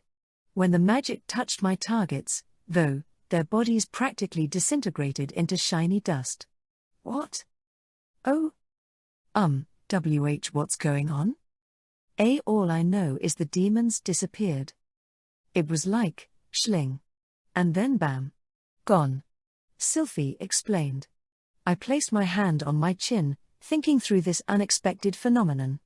Even the demons left behind corpses. They didn't just dissolve into nothing. They had to be homunculi. They're definitely homunculi. Not demons, Verda exclaimed, bouncing up and down as she voiced my theory. Homunculi? Then this incident was orchestrated by that bald guy, Norman. The memory of Norman explaining his research was still fresh in our minds. But the offender couldn't have been Norman. His findings were based on chaos theory, but these entities had to have been created by another theory altogether. I hate to say this, but Norman doesn't have the knowledge to produce those homunculi. I find it hard to believe he's behind this, I explained. Then who could it be? I cast my gaze on a certain individual. At that moment, my ears started ringing from the blast. Crumbling into chaos, the entire town seemed to be overrun with demons. I guess there's no way around it. We have to focus on saving the city first. Then we can search for the offender. We were all on the same page. No one raised any objections. Okay, let's go. We were about to race over to suppress the rampaging demons when... oh woo-oo. Echoing through the streets came a monster's ominous howl. My body instantly broke into a cold sweat. It can't be. Please be wrong, I begged myself, turning to the south. My vision was flooded by the worst scene imaginable. NGH? Irina gasped. WH, what is that? We're Donazo, Sylphie breathed. Irina and Ginny gaped, eyes wide in terror. Sylphie started to perspire as the reality of the situation dawned on her. Something was rising in the far distance, parting with the ground and floating toward the sky. My beloved castle, not Castle Millennium. Gwei he he. Oh boy. Bad news. We're in for it now. Castle Millennium is in battle mode. Battle mode? WH, what does that mean, Lady Verda? Vars Castle is the greatest piece of architecture, and the strongest magic weapon in the world. It usually functions as a normal castle, but when its surroundings are under attack, it enters battle mode. It's absurdly overpowered. It has enough magic to annihilate an evil god. Ah, really? If the demons ever control it, then humanity will go extinct in the blink of an eye. Gwei he he. This is no time to joke, Sylphie snapped. She was right. This was no laughing matter. But neither was it a time to cry out in despair. If the records are correct, there are 2 stages of battle mode. Aha! Battle mode serves as the castle's safety net to prevent the enemy from seizing it. We're seeing the first phase. It shows the enemy that it's about to take the offensive by going airborne. After a set period, it'll start transforming itself. That's the second phase. Verda explained. In other words, we still have some time before it completely enters full battle mode, said Irina. We should infiltrate the castle to stop it, Ginny continued. Then we better hurry. At this rate, the whole town, no, the entire world will be in danger, Sylphie shouted. I imagine Lady Olivia and the knights can handle the civilians. We'll pay the castle a visit, I declared. We looked at each other and nodded in unison. Sprinting as fast as our legs would take us, we headed for the Demon Lord's castle. I wanted to teleport there, but the homunculi had set countermeasures. The entire city was under a sealing spell that prevented any type of mobilization magic, including teleportation. I was rendered useless. I could probably manage to find an exception to the rule if I took the time to analyze their spell, but the clock was ticking. It made more sense to set off for our destination on our own 2 feet. On our way there, we took care of the demons and secured the citizens' safety. But the people technically weren't saved. After all, the enemy hadn't even laid a single scratch on the populace. It was so peculiar. The homunculi destroyed only the buildings, showing no aggression toward humans. They would occasionally unleash spells on fleeing crowds, but only to make craters on the ground. It was like they were toying with us. I was starting to think my theory was right as I continued racing forward with everyone else. I stopped when I saw a group of human-shaped shadows whizzing toward us. Homunculi. Well. Isn't this a nostalgic lineup? Verda said. They were my late subordinates. Our formidable enemies were ones I had dispatched myself. There was no mistaking them. Standing before us were the heroes of the ancient past. I remember some of these faces from the ancient world, Irina observed. That's Lady Lydia's former slave. Irina and Ginny started to sweat, petrified. Ha, Sylphie laughed instead. Fakes will always be fake. You're an easy job compared to the real deal. Her chest puffed up in pride. She was right. Even though their appearances suggested otherwise, it seemed unlikely their power could replicate the originals. But in any case, there were enough of them to keep us preoccupied. We'd run out of time if we stopped here. Which meant odd. And Verda, leave this to us. We'll take care of these guys. This was our only option. Irina. Ginny. Will you be all right? They straightened their shoulders and looked at me. Duh. 3 of us will be more than enough. Irina boomed. Miss Sylphie is right. You should go ahead. If there's another surge of homunculi, I trust you'll come save us. They had really matured during our trip to the past. I had full faith in them. Got it. Let's go, Lady Verda. You got it, Buster. We launched ourselves at the same time, vaulting over the heads of the crowd. The homunculi stood ready to shoot us down, but don't even think about it. Demise Argies. Sylphie summoned the holy sword, gripping it tight and furiously rushing in. But I won't let you steal the limelight. Irina shrieked. I got your back, Miss Sylphie. The other 2 girls unleashed mega flare on the horde, and Verda and I were able to safely land on the other side. May victory smile on you. Even though I was concerned for their welfare, I elected to trust them, dashing forward without looking back once. The road ahead was relatively quiet. No formidable opponents barred our way. Let's jump, Lady Verda. Aye, Captain. Time for a little infiltration. We were still unable to cast any flight spells because of their countermeasures. We weaponized our strengthening magic to enhance our physical abilities and vaulted forward. We leapt through the blue sky until we reached the castle. Pardon us. In that instant, I struck the gate with a lightning spell and blasted it to smithereens. We entered Castle Millennium. Our destination is the center of the castle. Hurry, Lady Verda. I can feel you're anxious. But that's what makes it fun. Gway hair. Side by side, we ventured further inside. Something about being with her made me miss the old days. We'd done this sort of thing together back then, too. Hard to believe I was forced to relive these experiences in modern times. Déjà vu. The circumstances back then had been a little different. If my theory was correct, I never got a chance to finish that thought. The wall in front of us was pulverized, stopping us from progressing down the wide corridor. Look at that. A wild champion has appeared. Verda squealed. The dust settled to show, sweeping silver hair. Unruffled composure. An ethereal beauty. It was my former best friend and champion. Lydia.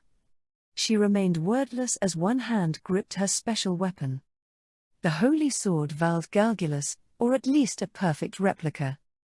Homunculus Lydia carried it, nimbly rushing at us faster than the speed of sound. Good grief. I wanted to sigh. Did the mastermind of this whole plot think I'd have a mental breakdown? Because they were selling me short, if that was the case. NGH.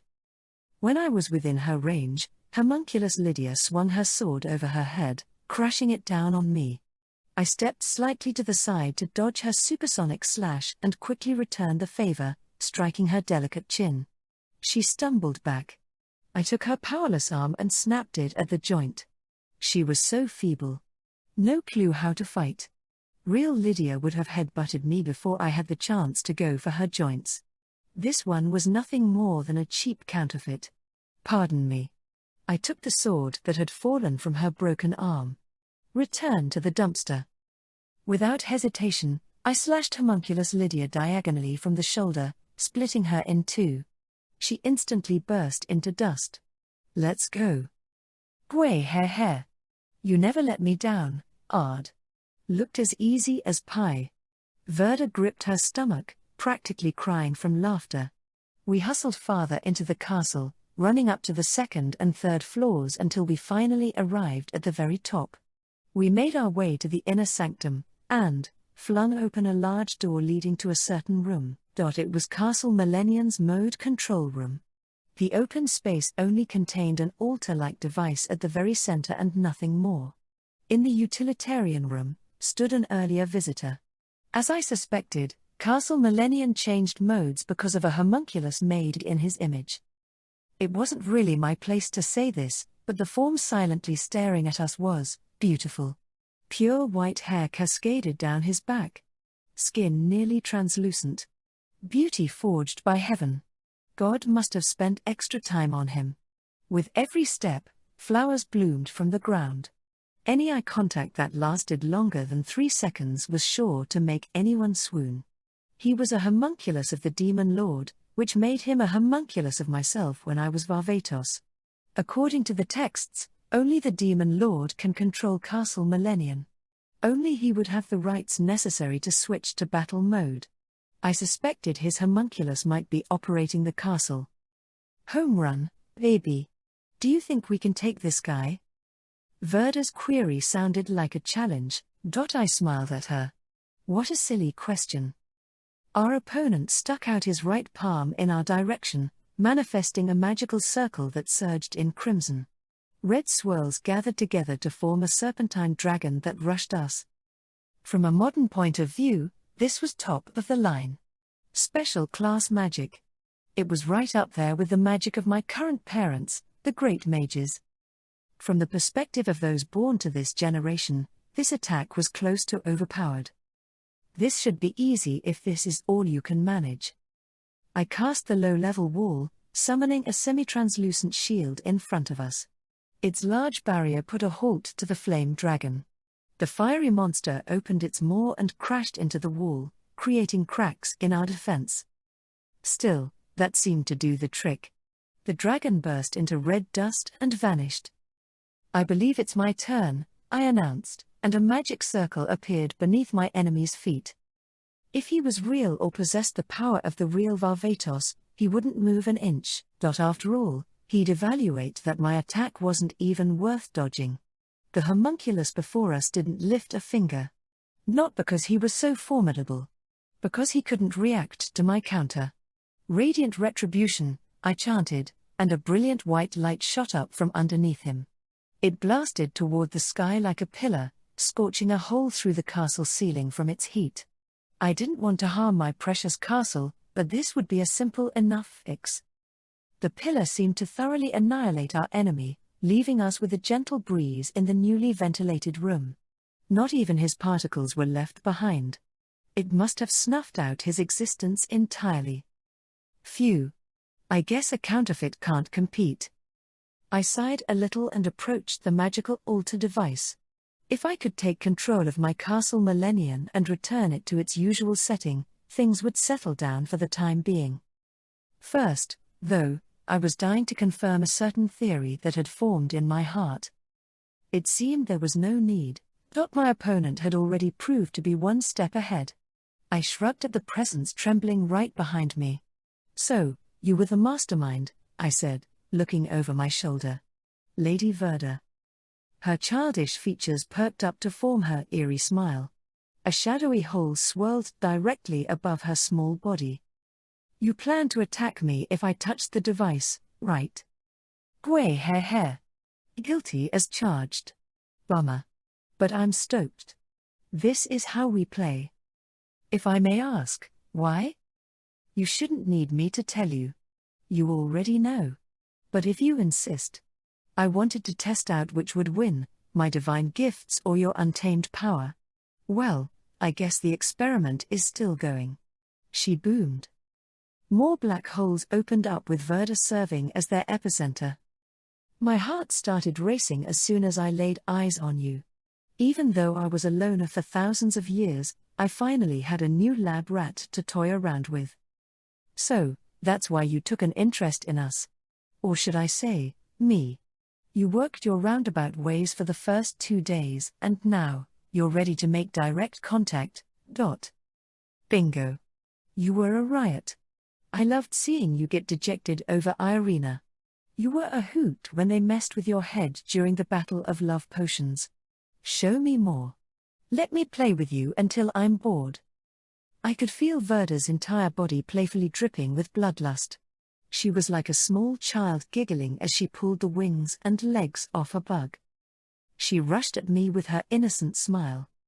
Come on. Let's get this experiment started. Let the games begin, Verda shouted, making a declaration of war. 2 things clattered out from the dark holes surrounding her. They were hard to describe. You could say they looked like toy ocarinas with handles on them. She gripped one in each hand. First up are my destruction ray guns. They can blast anything into smithereens with one clean shot. She thrust them in my direction and pulled the trigger, firing crimson beams. The 2 shots zigzagged toward me like wriggling caterpillars. If this were a different situation, I'd have nullified the attack with a defense spell and evaluated my position, but my opponent was Verda. It was best that I completely dodge all her attacks. If I got careless, she might instantly end me. Fortunately, I didn't need to worry about their speed. I hopped to the side to evade them. Scary monster. Come here, Verda commanded. Just before I made my landing, I felt a presence behind me. Sensing immediate danger, I cast a defense spell partly out of reflex. It was the high-level Giga Wall. A compact version of it, really. A translucent gold curtain armored my entire body. A monster beyond words reared its heavy head from the black hole behind me. The dragon appeared to be a grotesque mash of muscle and steel. It opened its repulsive mouth, blasting out blue light waves. Because I had cast a defense spell just beforehand, I didn't take any damage. My sphere barrier took the brunt of the hit, leaving it fractured with fissures. The interior of my beloved castle was riddled with holes. Look what you have done to Castle Millennium. What do you think the Demon Lord would say about this? Gway hair. Don't worry about it. He'd just laugh and forgive me. Who in their right mind would shrug this off? In fact, I was boiling with rage. I believe you mentioned earlier that you wished to play until you were bored. If that's the case, I'll entertain you. I was going to make every fiber of her being regret damaging my castle. I handed over the reins to my anger, casting a new spell to surround myself with 108 magic circles. Verda let out a giant smile, looking at the glimmering mix of geometric patterns. Wow. Can't say I saw that coming. A bead of sweat trailed down her skin. I started laying the foundation for my best attack. Atone with your life for destroying this castle. Angry bolts of lightning came crashing down. The explosions were brutal. Stormy winds had turned to blades gone berserk. Boulders started pitching down on us. I forced Verda into taking a defensive stance, pounding her with a stream of excessive force. Whoa. Hey. Pause. Odd. Time out. No. It's my turn. Hey. I get to go now. It's my. You've run out of turns. I will continue until I'm finished. Hey. That was a close one. I almost just died. By the way, Ard, your stray bullets are damaging the castle. If you keep demolishing the walls, we're going to have an open floor plan on our hands. I think Var might get mad at us. It's fine. I'm the only one allowed to destroy it. Even during our silly banter, I didn't weaken my offensive intensity. Typical. Though her moves bordered on comedic, she deftly managed to avoid every strike. That was why my perfect castle had now become practically decrepit. I didn't want to kill off this extension of myself. The hard truth was I had no other option. Verda was wielding something that was at the border of magic. Just as I was born with the unusual ability to analyze and control every situation, she had been blessed with a strange talent. She could alter anything. Since the day she was born, her gift allowed her to transform any magical concept. This meant she could freely shuffle them to create absurd and unknown powers. On top of that, she could combine them with her magical weapons, dipping into an infinite well of tactics. That was where her true powers lurked. I couldn't analyze or control her. That alone made us the worst possible match, but I had a plan. That plan was brute force. Hold up. Hold up. I'm sick of dodging. Might I suggest taking a direct hit? Gway hair. That's cold, my kindred spirit. Her spells lagged slightly behind standard magic. If I hammered her with dozens or hundreds of magic attacks, there was a chance I could seal her movements. Even the wildest of spells was useless if it couldn't get its foot out the door. Damn it. If it's come to this, I'll cast my Origi. I'm afraid I can't let you do that. I pressed into her with even more intensity, giving her no time to chant and spell. An original technique unleashed the power in one's soul. In other words, an ability that elevated one's innate talents to their highest level. Mine heightened my abilities to analyze and control to their extremes. Verda's original technique pushed her powers to transform magic to their limits. Tremendous didn't even come close to describing the extent of this power. It was no exaggeration to say she could destroy the world in an instant if the thought crossed her mind. And not just this planet. It could wipe away the entire universe, space and galaxies included. But that meant nothing if she didn't get the chance to cast it. For reasons beyond me, casting an original technique required an aria. If I could stop her from finishing her chant, I could stop her from casting her spell. Oh, come on. This is no fair. You're making me do all the running. Why don't you try dancing for once? I'm afraid I must pass.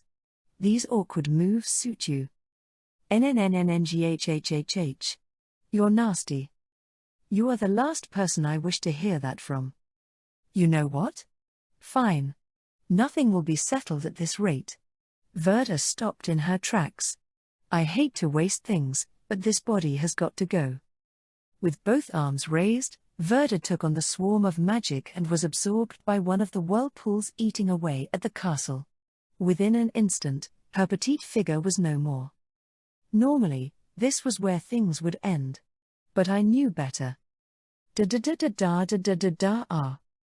A strange sound rang out behind me. Ta-da! I'm ba-ah-ak. Verda sing-songed from somewhere, but I guess she wouldn't die so easily. Not that I was surprised. If she was going to keep respawning, I'd just keep killing her until she was dead. She could atone for obliterating my castle, in hell. I turned around to attack her once again, but before I got the chance. Here come my 2 trump cards, Verda shouted energetically, tapping her chest with her left fist. Light radiated from within her, and spread throughout her entire body. Exclamation mark Lady Verda. Tell me this isn't happening. Heh. Oh, but it is, Ard.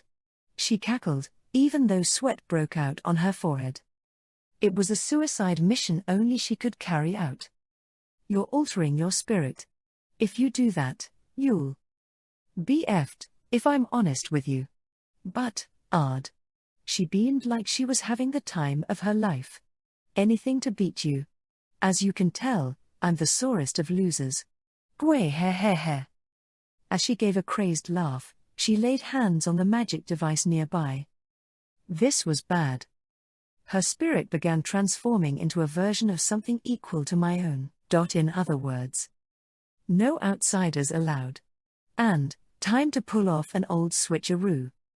I tried to stop her, but it was too late.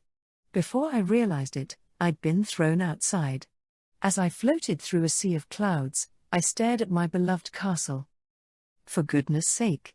Playing with you is bad for my heart, Verda, I whispered as if I didn't want anyone to overhear. I frowned.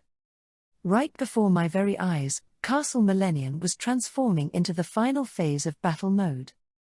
Woohoo! Var's toy is mine now. Gotta catch 'em all. Nothing is impossible with my genius. Yahoo! Verda's voice boomed, resounding through the blue sky with some sort of acoustic magic. It triggered the castle to break down into a million parts, which continued to assemble and reassemble together, until it formed a titanic humanoid shape, a steel giant with a jet-black body and twinkling golden ornaments. It was my magnum opus and the greatest magical weapon. It was Castle Millennium in full battle mode. I warned you on the first day that I'd show you, Ard. The mega circle behind the metallic hunk began shining like a halo. Megalo Soul Ray, I remembered, reciting its name in my head, and the magic circle discharged a nearly infinite stream of wide light beams. Even in the ancient world, this would have wiped out an enemy army in one strike. I never imagined the day would come when I'd be considered the enemy. Out of all the hands-on activities on this trip, this one takes the cake, I said sarcastically, darting around the sky. The cluster of concentrated beams rushed at me at a ludicrous speed. Sometimes, I dodged them, and other times, I warded them off with defense magic. Leave it to Verda to pull off something like this. I thought only I could control Castle Millennium, but she'd managed to hijack it like she'd been born to operate it. Still, I could see Verda had her hands full. The proof could be seen in the fact that she was focused on releasing attacks with Castle Millennium instead of weaponizing her unique gift. If she'd been able to use her talents, I'd have been screwed. I should give Tempest Flare a try, I muttered, barely managing to avoid the oncoming beams as I constructed the spell in my head. I cast a special class Tempest Flare, summoning a flood of magic circles around the steel giant. After a moment, they erupted with volcanic fury. A real firestorm. There was no way anything could handle such an attack, meant to reduce all it touched to char. Gwei he he. This castle is amazing. Var's hideous progeny. The magic reached its limit, and the red-hot fury started to peter out. Castle Millennium was perfectly fine. Not even a single scratch could be found on the edifice, which continued operating with pride. NGH. I should have known my castle would withstand it.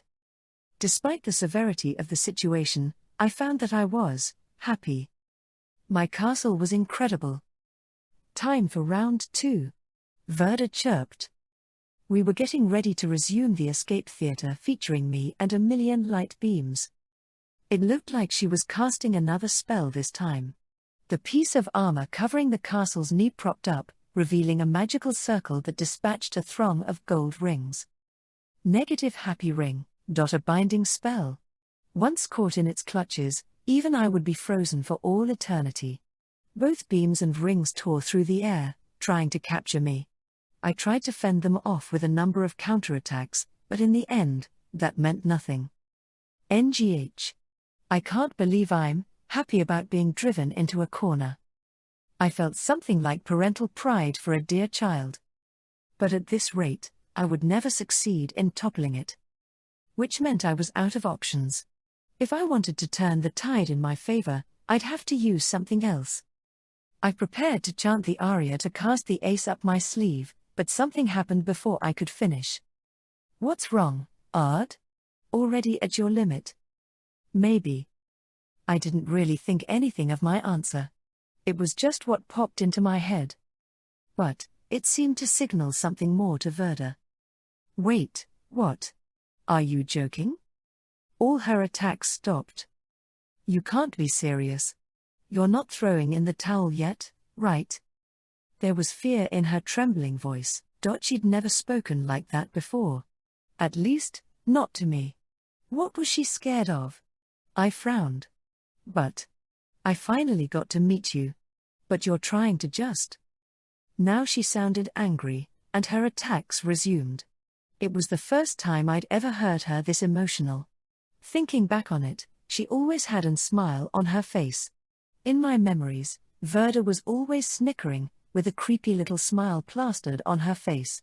I thought that was her true nature and that it would never change, but I'd been proven wrong. I was lonely for thousands of years. No one would actually play with me. We had been the ones who'd placed that unnerving smile on her face.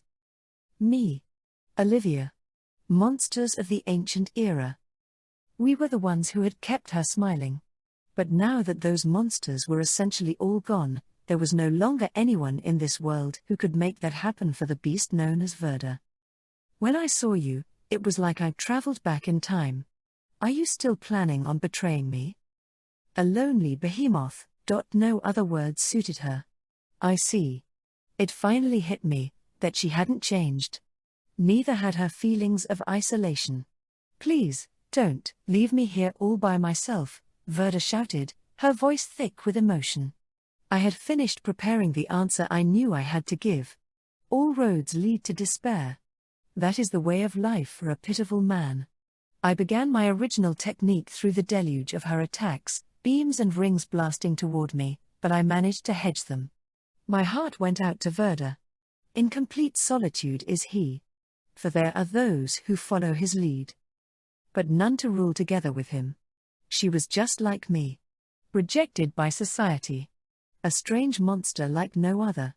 There is not one who understands. That was why? All are eager to leave his side. Verda had always been alone. But by meeting those as weird as her, she finally found some friends.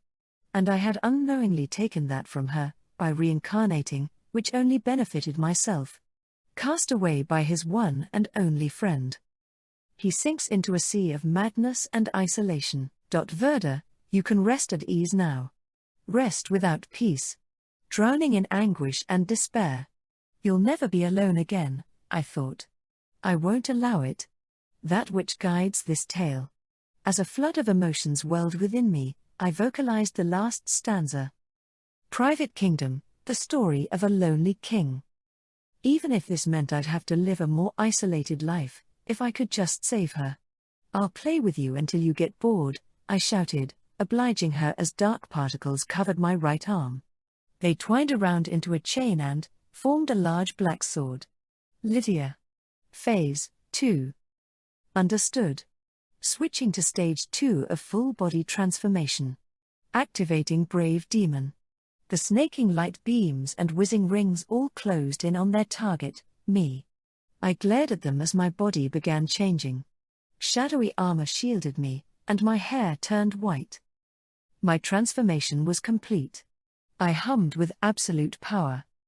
The fate of all creation is in my hands. I drove away the magic headed right for me. One swing was all it took to eliminate the destruction aiming to land the final blow. Hair. Hee hee. Heh heh heh, chuckled Verda from the steel giant, sound bouncing off the metal. Gway heh heh heh. This is what I'm talking about. Overjoyed, she continued roaring with laughter, resuming her furious offense all the while. Beams and rings flooded the sky, and Castle Millennium attacked me, weaponizing everything in its arsenal. You should know you're powerless against me. I didn't dodge. I didn't even defend myself. I just charged in. Wailing for death and destruction, the Grim Reaper met me head-on. The unending rush of attack magic pounded down on me, but I remained uninjured. Whoa. Wild. Gway heh heh heh. Stay away. Verda shrieked between laughs, moving the metal behemoth. Its titanic steel fist came crashing down on me. It could have pulverized a mountain, but I sidestepped it, and spiraled around the forearm to the upper arm, cutting it into ribbons. No way? She retreated in a panic, putting distance between us. How about this? She launched more attacks at me, and I blocked them all. I didn't expect this damage. My last counterattack had done a number on the steel giant. Slowly but surely, Castle Millennium was heading toward total destruction. Which meant Verda was inching closer to defeat. Gway heh heh. This is so awesome. She was grinning. Having fun, Verda? Enjoying yourself? Before I could stop it, I found myself smiling, too. You'll always be a handful. Back in ancient times, I'd thought hanging out with Verda was a chore. For the very first time, I was having fun. It felt like I was messing around with a friend. This moment between us stretched on. Oh. I guess this castle is on its last leg. The left side of Castle Millennium had been torn down. The right side had lost its leg. Anyone could tell it had been beaten to hell and back. This round would be our last. Okay. Time for my killer technique. Let her rip. The castle's remaining arms stretched out an open palm. In that next moment, the giant began to rumble, and the entire hand began glowing gold. But I see what you're about to do. In that case, I've prepared to cast another major technique. Code, Sigma. Ready. Understood. Ultimatum 0. Please stand by. 7 magic circles layered on top of each other before me. Charging magic energy. 30%, 40%. They began to rotate, gonging like giant bells. Gwe he he he. No hard feelings, Ard. My opponent seemed ready. The golden glimmer in the center of the palm shielded its entire body. I faced the steel giant. Magic energy has reached 100%. Ready to fire at any time. I pointed the black sword's tip at my beloved castle. A beat hadn't even passed between us. Ultimatum 0, fire. Violent bloom, shoot. 2 waves broke out at the exact same time. A cascade of black and gold. A waterfall. They collided to generate a shock wave across the world. The city of Kingsglaive received the brunt of it, causing many of the buildings to fall to rubble. The 2 waves maintained their competitive torrent of destruction. Finally, the equilibrium shifted. My dark wave started to drown out the golden one. Gwe he he he. I lost this tea. It swallowed Verda's voice coming from the giant. A few seconds ticked by. The magic had reached its limit, and the jet wave died out. Castle Millennium had been in the direct line of fire from the destructive maelstrom. And not even a trace of its original form remained. The giant's stomach containing the control room was the only section left. Everything else was gone. We couldn't continue the battle if we tried. As if to prove my point, Castle Millennium began to crumble. Debris rained down. Back to the castle site, huh? There was no one around the giant hole the castle had left behind. There was no need to worry about people getting caught up in the dust that settled back on the earth. I sighed and cancelled my spell. Reassuming my usual form, I used a flight spell to descend. Rising from the center of what was left of my castle. Gaia ha ha ha. Seems I lost big time. I turned my head in the direction of the voice. It would appear that way. A petite body sank to the bare earth. Verda was disintegrating into particles. Half of her had already vanished. It was the price for restructuring her spirit. Even for Verda, it had been reckless. At this point, there was no way to save her. Even if she resisted, Verda would die. She must have known that better than anyone. Ah, that was fun. I have the most fun when I'm hanging out with you. Verda looked at me and smiled. It was flippant and weird. You know, I've always found your expression creepy. But it's so strange. It never ruined my mood. Verda's smile grew even eerier. Finally. Took long enough. I'm back to living in my self-indulgent, wah. Her words cut off. Verda's entire body turned to dust, spiraling up toward the sky. Eventually, even the smallest fragments of her disappeared, and returned to nothing. Verda. I looked up at the horribly blue sky. You can't just bail and leave me to clean up the mess. I chuckled to myself. You're a terrible friend. Epilogue. Concluding the school trip and the start of mayhem. Finally, after such a long time coming, following days that felt like they bordered on eternity, the school trip was over. It was the morning of our departure. There were no casualties in the last incident. Though a handful of civilians had been injured, they were all fully healed now. I made it my personal responsibility to patch up the crumbled buildings. There was nothing left for us to do. I thought school trips were supposed to give us a break, I sulked. I'm exhausted, Irina admitted. I can't wait to rest when we're back, added Ginny. I thought it was fun. Well, I can't say I'd want to do it again, Sylphie corrected herself. My friends chatted as they boarded the carriage. I was about to step inside. Hey, Arud. I picked up on a voice that I desperately wished I wasn't hearing. I accidentally clicked my tongue in irritation, turning around. There was a face I didn't want to see for a while. HFF. Ha. I'm beat. But I made it in time. Verda al-Hazard. Her existence had been snuffed out because she reconfigured her spirit, but she stood before us as if that never happened. Not that I was surprised. She wasn't the type to just die.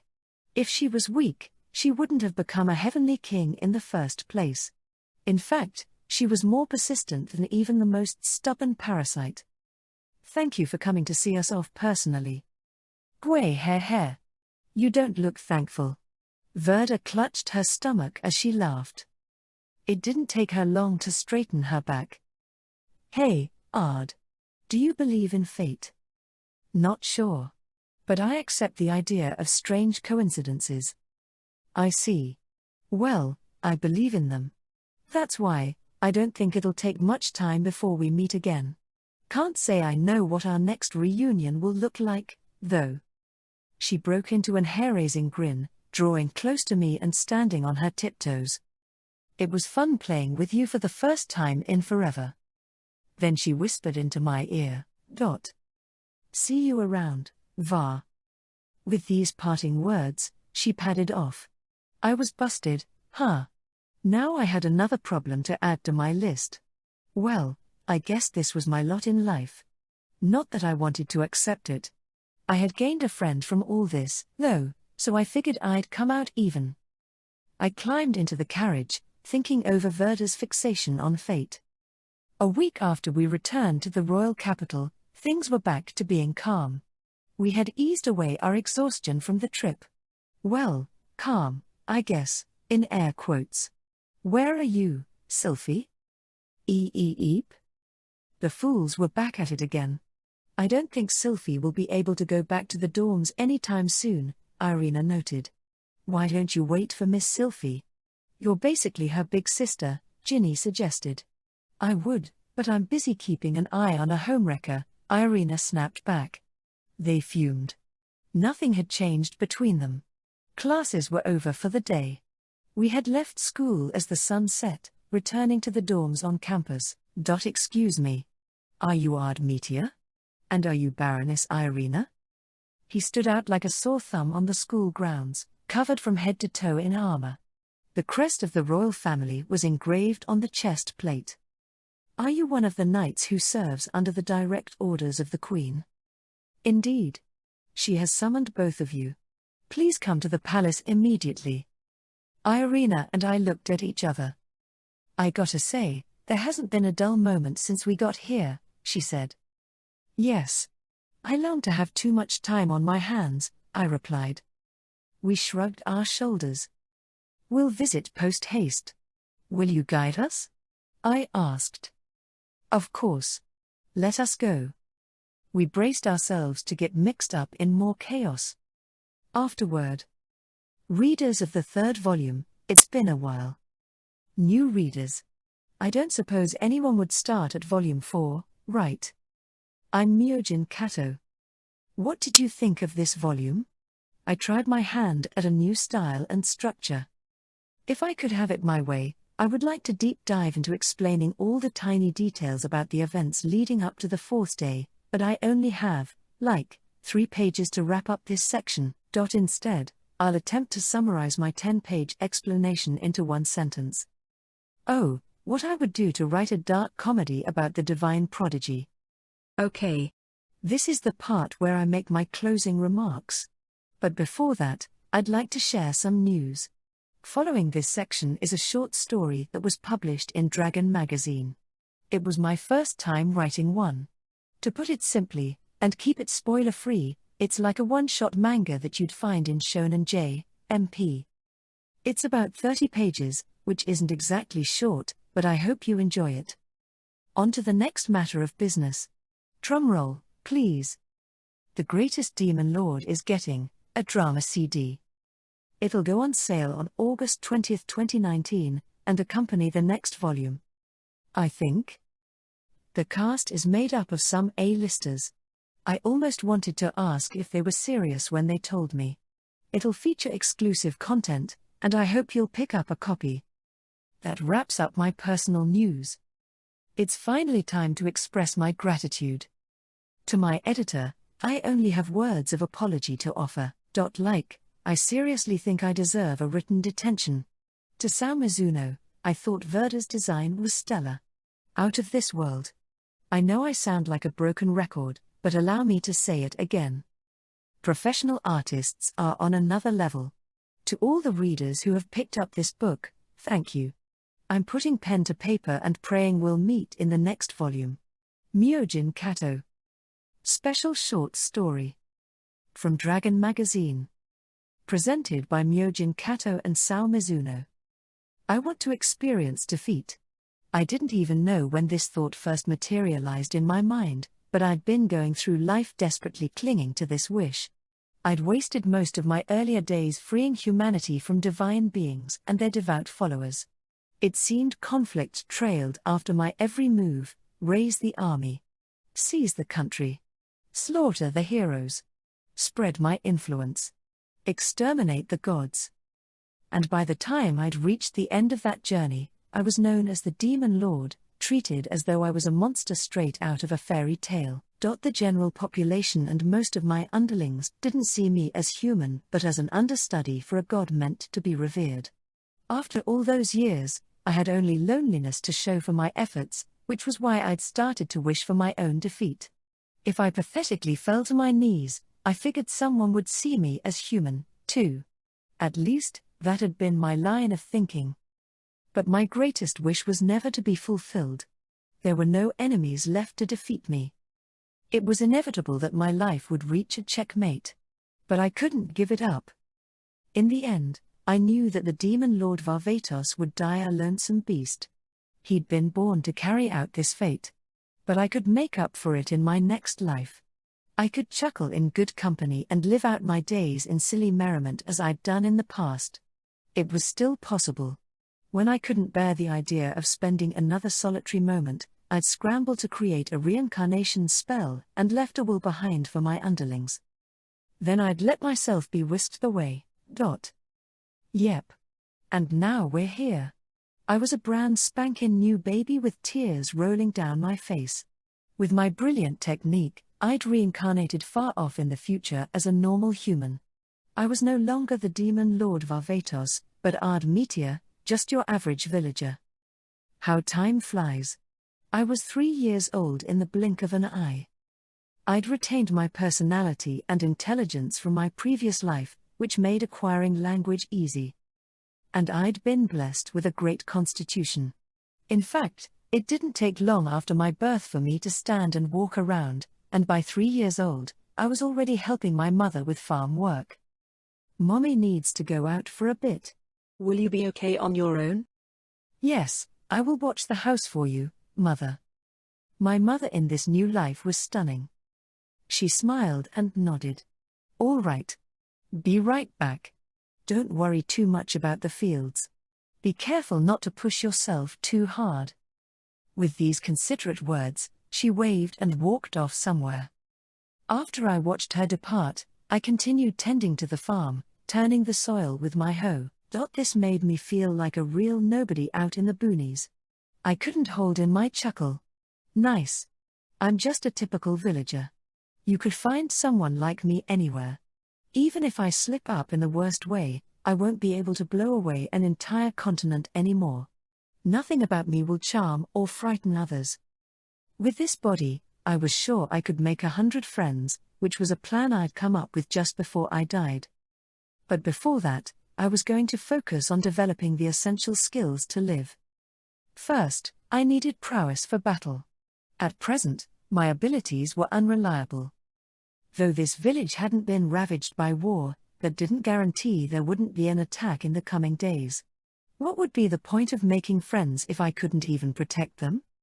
Which meant I also needed knowledge. I had no interest in becoming great in life, but I figured I would attract more people if I was a stand-up citizen. In fact, I knew children were naturally drawn toward brains and brawn. From then on, I elected to hide away in the house to read every book available to me or train in the mountains.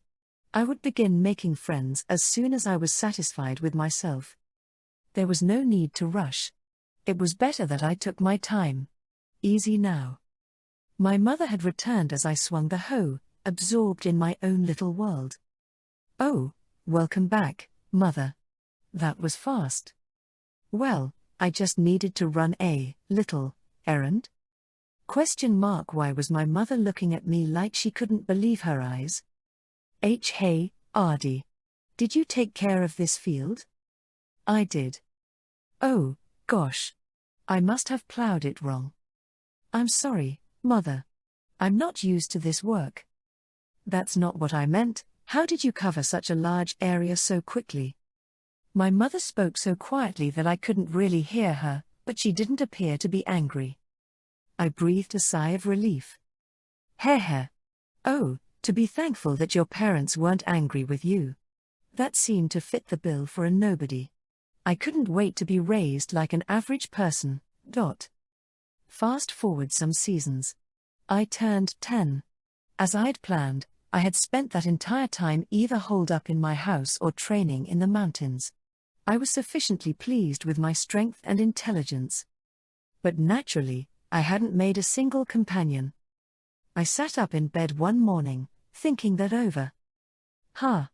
It might be time to set my plan into motion to make 100 friends. However, I ran into a major problem. But where do I start? That was my first question. I hadn't been born the demon lord in my past life. My past childhood had been turbulent, but I hadn't done anything to turn the world on its head. I'd been a perfectly ordinary guy who spent my time playing with friends. Unfortunately, that was in the distant past. Memories tended to grow hazy after 1,000 years. How did I make friends back then? I had no idea. This wasn't exactly the same thing, but I remembered something Alba the Silver-Tongued used to say to me. "Your Majesty, if you want to pick up girls, all it takes is a good opener. Then you've already completed the first step. After that, you can just feel out the vibe." He had been a huge player. I kept him around because of his skills, but he was as irritating as they came. I imagined my insufferable subordinate's advice could be applicable to making friends. Now that I think about it, nearly all human connections begin with basic communication. In that case, I'll approach all the children in the village and talk. That presented another problem. How do I talk to them? I really didn't know. I had absolutely no idea what normal people talked about. After all, I had lived so many years as a king, playing the role to act high and mighty. Because of that, any normal interaction was beyond me. Maybe I should research and practice carrying on a regular conversation first? It'll take too much time to skirt around the issue. I have no choice but to dive in head first. I'd probably fail initially, but I would devote myself to the task without shirking away to achieve victory. That was how I rose to power in my past life. If I repeated it again here, there was no doubt I'd manage to do the same. The time is now. I need go out and make some friends. I thought. As soon as I finished eating breakfast with my parents, I left the house and roamed through the village, where I found my first target. She was a lovely girl around my own age. Her chestnut hair was plaited, and her features were simple. I went to speak to her. "Say something," I willed myself. "Anything. Just speak." Why am I so nervous? I was experiencing a level of discomfort I hadn't felt in a very long time. My stomach hurts. I can't stop sweating. This is absurd. I didn't even raise a brow when warring against gods. Why would this little girl make me freeze me in my tracks? I didn't want to admit this was the situation. I'm scared. She's terrifying. Well, I guess I'm more petrified about her response. How would I live with myself if she brushed me off? I couldn't help but be filled with dread. Well played, girl. This is the first time I've been driven into a corner. What should I do? Retreat? No. That would be pathetic. Retreating wasn't in the Ard dictionary. Even if the situation wasn't not ideal, I was a former sovereign. And kings did not flee.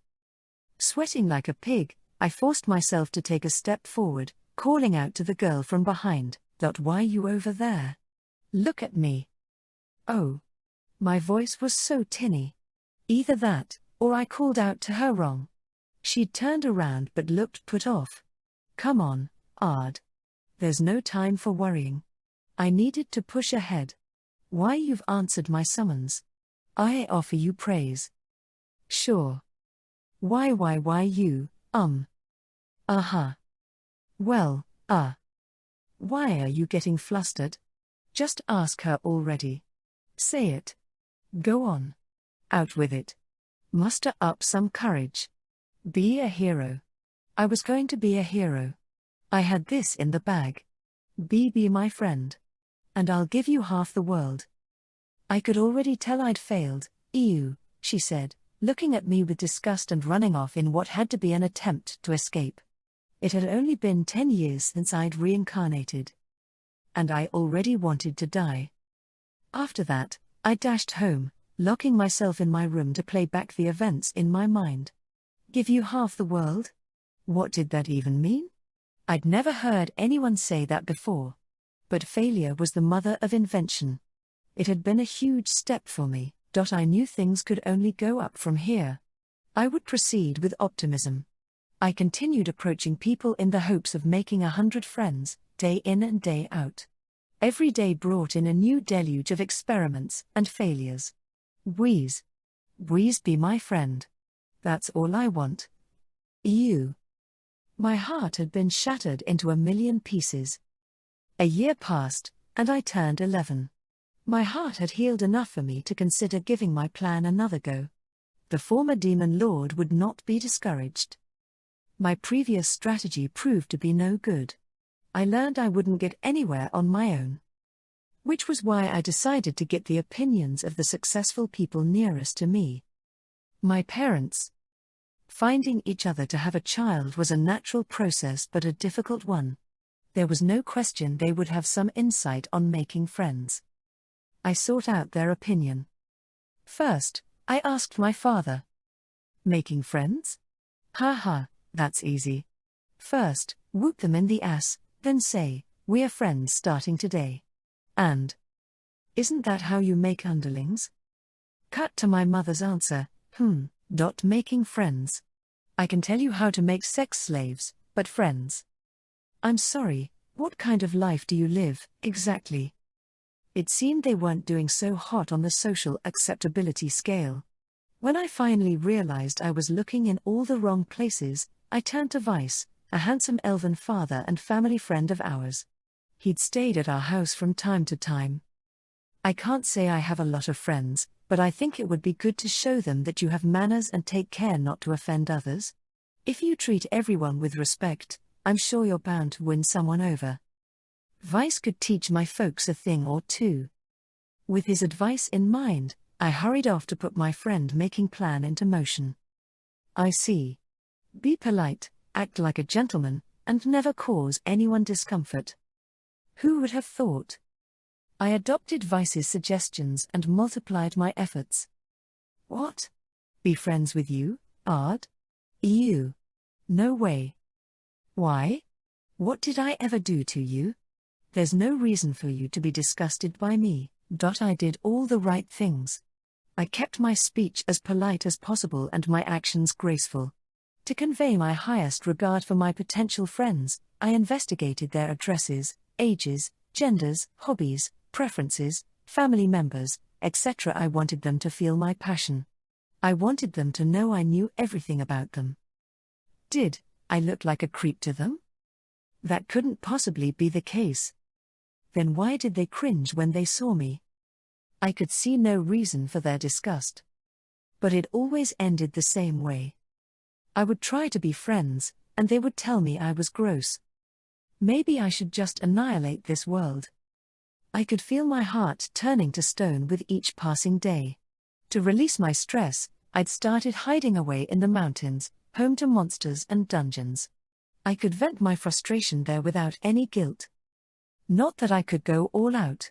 If I went too crazy, I could easily ruin the ecosystem. I had to be especially careful in the dungeons. The ones in the forest were at the lowest level, which meant they couldn't handle much magic. If someone with powerful abilities got carried away, a dungeon would overload its core, causing it to go wild. That would create abnormalities in the monsters and become a huge headache for everyone. It was under these conditions that I merrily slaughtered, minding my manners like a gentleman. It was just before noon, though the trees blocked the sun, casting it in shadow. Like my heart. It was time for me to run from reality with more monsters. Another awful day. Ah ah ah. A scream echoed in the distance. It sounded like a little girl. When I came to my senses, I was rushing to the scene. I detected magic nearby and cast the teleportation spell Dimension Walk. An instant later, I was transported to her location. There was no change to the scenery. I was still in the dim forest, except there were a girl and a monster there. As I'd suspected, the former was very young, an elf with white hair and stunning features. The latter was a large monster in the shape of a boar. It was rather sizable compared to the girl's small stature. A young girl against a giant monster. It was evident that immediate aid would be necessary, but... Come, flames of fury. Embody my wrath. Scorch all to ash. The girl extended her left palm toward the monster, calling out a complex formation of magic circles. An instant later, a raging hellfire started to blaze. Its savage trajectory left the monster no room to scamper away. The boar was immediately swallowed up by the firestorm, letting out a final squeal of agony. But she didn't let up. Come, thunder. Gather on my hand. Lightning, rain down on the target before me. If she had let it be, the monster would have died on its own, but she chose to follow up with another attack. Purple flashes fired out from the circle above its head, piercing its body. Charred inside and out, the monster perished without any death throes. The girl sighed in exhaustion. Her final attack must have been to put the suffering monster out of its misery. But I didn't see it that way. I could not help but feel she was like me, beating monsters as a form of stress relief. And her form and features reminded me of a time past. How could that be? Oh. This girl looks like her. My best friend in my past life, known as the champion. It felt like I had reunited with my lost companion. That must have been why I could approach her without hesitation. I rustled through the underbrush, triggering her to look my way. What do you want? She snapped, glaring at me suspiciously. As I was instantly reminded of all my past rejections, I almost started to break down, but I wasn't about to lose heart. I wanted her to be my friend, no matter what. It's nice to meet you. I'm Ard Meteor. What's your name? I offered a gentle smile and spoke as politely to her as I did with everyone else. It did nothing to change her expression. She continued glaring and said nothing. I witnessed your fight. It was something else. It isn't every day you see someone so young accomplish something of that caliber. I could see flattery was getting me nowhere. She remained silent, continuing to glare daggers at me, but I had a feeling her expression had grown more hostile. Did praising her abilities do the opposite of what I'd hoped? Maybe she was the type who hated bringing attention to her powers? If that was the case, I completely understood. I used to be the same way. It was starting to bother me more and more. I really just wanted us to get along. I knew I was being eager and a little pushy, but I had to just go for it. If it's all right, will you be my friend? Your friend? Her expression changed slightly, cocking one eyebrow. For the first time, I was happy with what I was seeing. Could something happen if I kept pressing on? My heart was about to burst from anticipation. Yes. Friends. I think we have some things in common. I imagine we can grow to understand each other and become friends. And I was fervent. but she immediately put out the fire in my heart. You think you can understand me?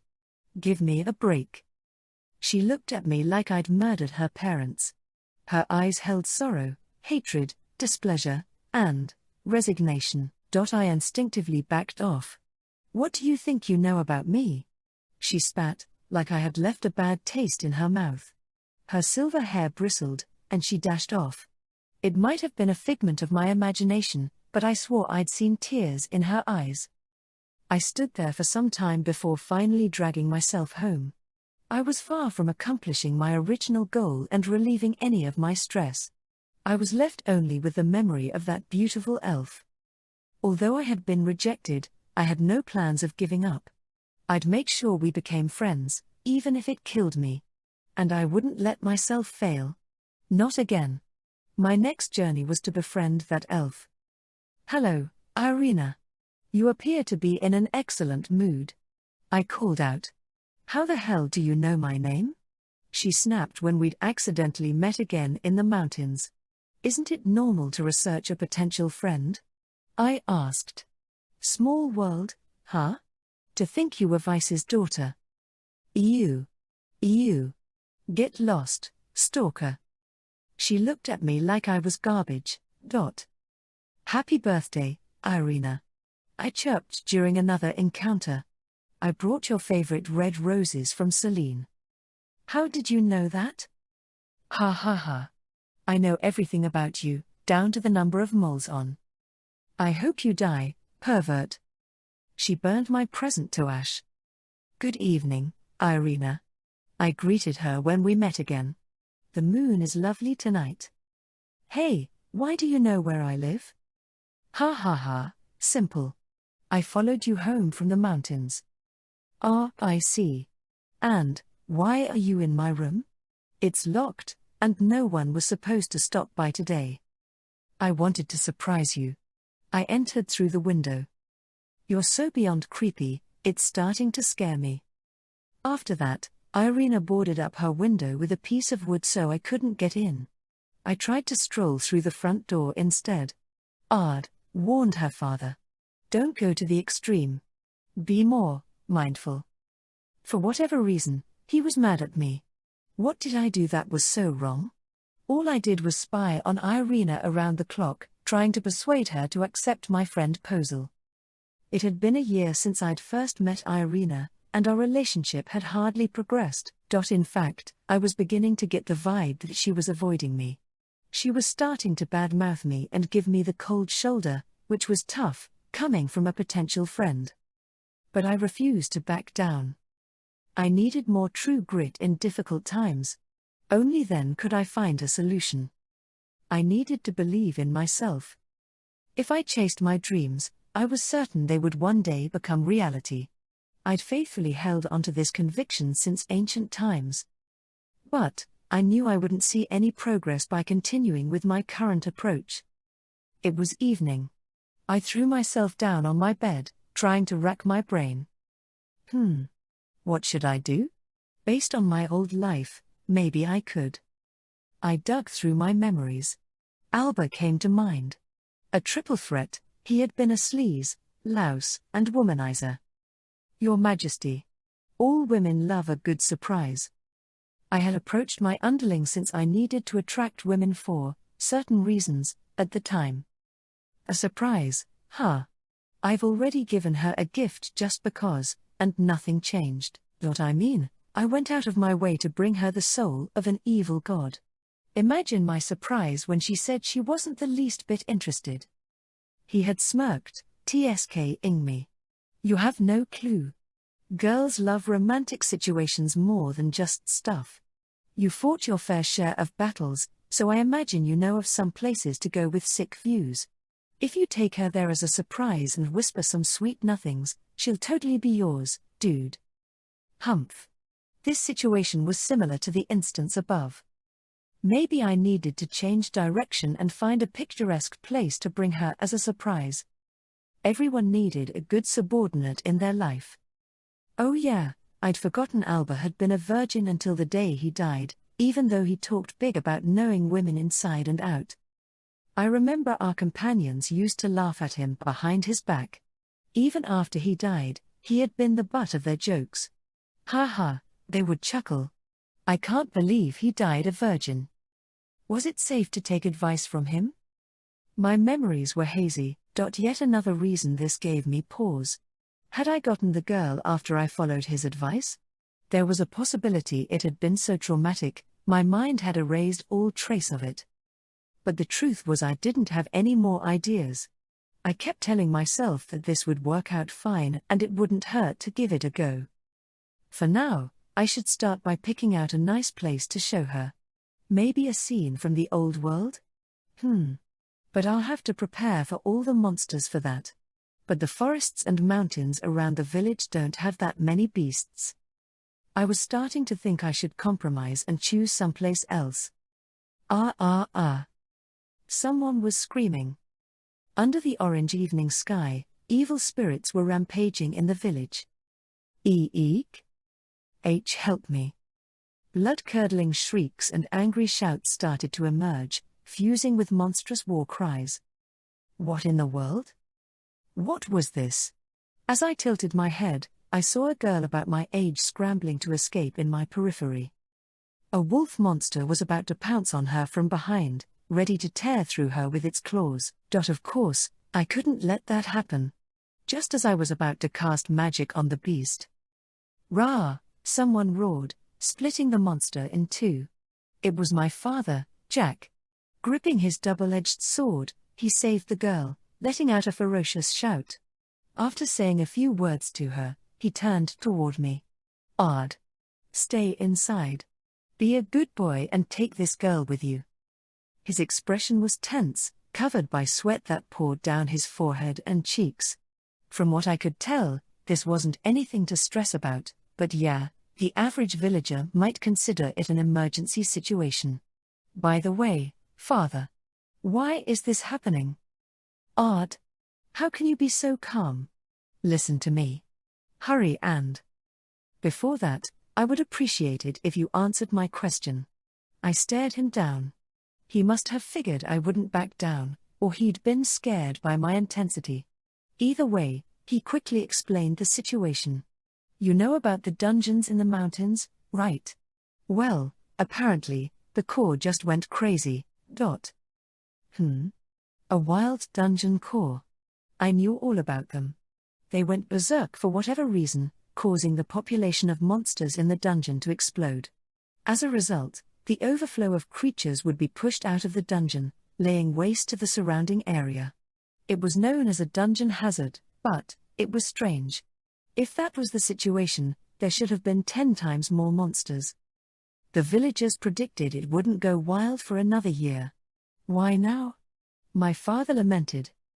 I felt a little guilt at the sight of his anguished face. Irina and I had been responsible for this disaster. The dungeon core wouldn't have been triggered if it had just been me, but the two of us had been hunting monsters as a way to let off steam. I had warned her not to go overboard, but it was clear she hadn't listened. Whatever. This sort of thing was right up my alley. Hey. Where do you think you're going? My father yanked me back by my shoulders as I tried to pass him. To see Irina, of Ku. Just then, we saw a figure sprinting toward us from the road, and I stopped mid-sentence. My father called out. Vice. Where are you going? You're supposed to be intercepting the monsters with us. Us. Excluding Ard Meteor. He was referring to him and his wife. Vice was also a part of this team, but he was clearly heading outside the village. I didn't imagine he was so frightened that he was trying to run away. From the fear on his face, there was a possibility that it had to do with Irina. My daughter is in the mountains. That turned me to stone. This was bad. The number of monsters in the village couldn't compare to those running wild in the mountains. Taking them on would be a heavy burden for someone at Irina's level. We were looking at a worst-case scenario, but I could safely declare it wouldn't come to that. After all, they had me on their side. Let me go, Jack. I'm going to save Irina, Vice shouted. Calm down. She'll be fine. She can get away on her own. I watched them push and shove out of the corner of my eye before casting a spell to whisk me to Irina. A flight spell. Skywalker. My body started to float in the air. Please stop fighting. I'll bring Irina home, I declared. What? What are you, Sar? Huh? All the energy they'd had a moment ago seemed to seep out of them. They gaped at me? I didn't have time to entertain them any further, though. Well then, I need to go. I vaulted into the orange sky, heading toward the nearby mountains. Hey, Vice. That was a flight spell, right? Uh-huh. Skywalker, a lost skill. I could only pick up bits and pieces of this conversation. I had to be mistaken. There was no way a random flight spell would be a lost skill. Hold on, Irina. When I finally save you, I'll have a fun surprise waiting, I thought to myself, aiming for the mountains and cutting a beeline across the sky. She had to be cursed. Irina swore at the scene before her, gnashing her teeth. Deep in the mountain, it could have been any time of day. The monsters were interlaced between the trees and weeds, camping around her. Their numbers had to add up to a ridiculous sum. Her predicament was more than enough to make the girl accept her imminent death. Heh. Look what we have here. A pretty little lady, Kuda Goblin, taking a step toward her. Irina was shocked. It was rare for monsters to be born with a modicum of intelligence, except for the super overpowered. That meant this goblin could easily destroy a village or two, even though goblins were the bottom feeders on the monster food chain. If this rare breed had any form of compassion, she would be saved. Ah. I'm so lucky. I didn't think I'd find fresh meat so soon after being born. Its green face twisted with sadism and ecstasy. This is it for me. Maybe this was her punishment. She'd come into the mountains every day, slaughtering to relieve her stress. She must have angered the gods here. If that was the case, it made her despise them all the more. It wasn't as if anyone would form a habit of killing just for fun. Irina was certain others would find themselves in her position if they had been cursed from birth like her. She had suffered from the hand the gods dealt her, which she imagined would continue to give her grief until the day she died. Compared to that, getting eaten alive didn't seem so bad. Okay, What? Do you guys want a piece of this meat, too? Fair enough. But leave some for me. The monster army hooted, causing the earth to rumble. Irina accepted her death. Okay, girl. Resist and let me have some fun. A vulgar smile spread across the goblin's green face, but she wasn't going to oblige. She'd already accepted she was going to die. She braced herself for the pain, knowing it would only be a few minutes at most. It was a better end than spending decades in hell on Earth. The goblin looked at her with disappointment. I was hoping you would yell for help from friends and family. Friends, huh? Irina's heart stung. I don't have anyone. They've all left me. She hadn't always been alone. When she was younger, she'd had her own friends during a time in her life when she could be carefree. Things changed, though, the moment her secrets came to light. What? No way. Irina. She had trusted her friends with her secret, but disgust was written on their faces, which felt like the ultimate betrayal. Didn't you say we'd always be friends? She had asked.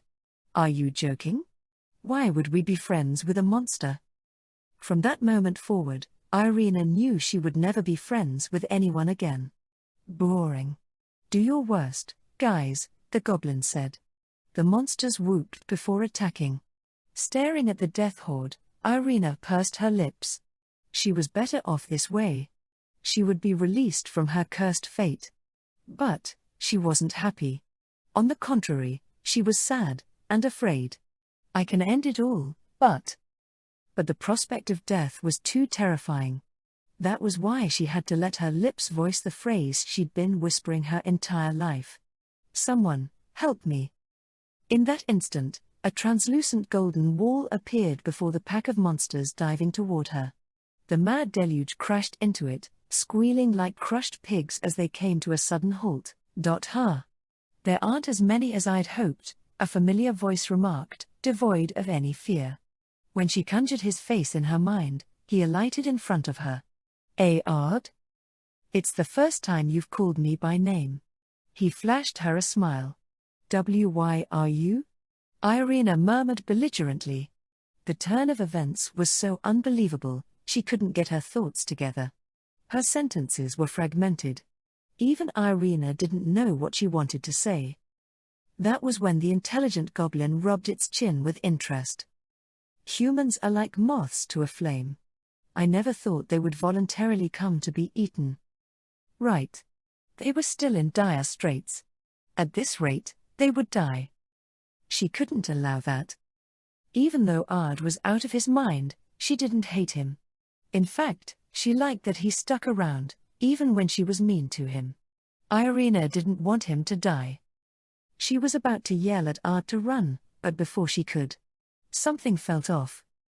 The goblin had been standing there, straight as a rod, doing nothing for some time now. Its words were cut off mid-sentence, and it didn't even attempt to make the slightest movement. What happened? She wondered. Intelligent specimen or not, a goblin is still a goblin. It can't even fend off this level of magic. Magic?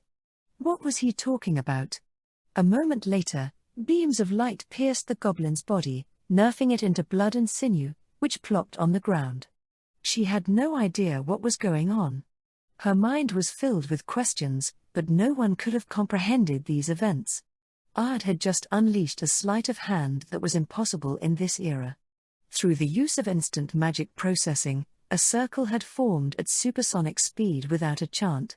It was a maneuver that was lightning fast, and far beyond the realm of normal.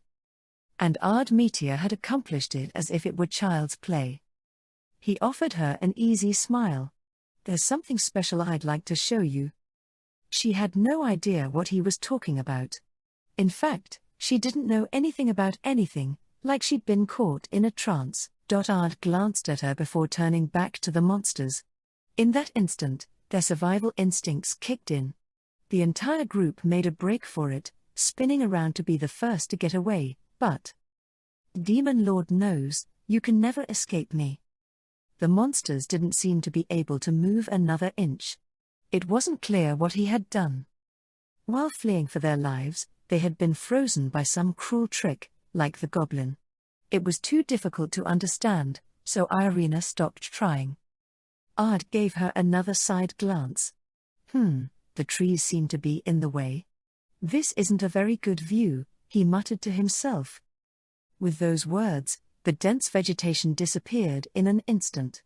From this open space, they could survey the area around them. The expanse of sky above was unobstructed. Of course, Irina made no attempt to process this, either. It was useless to try. Well then, Irina. Irina jumped when he pulled her back to her senses.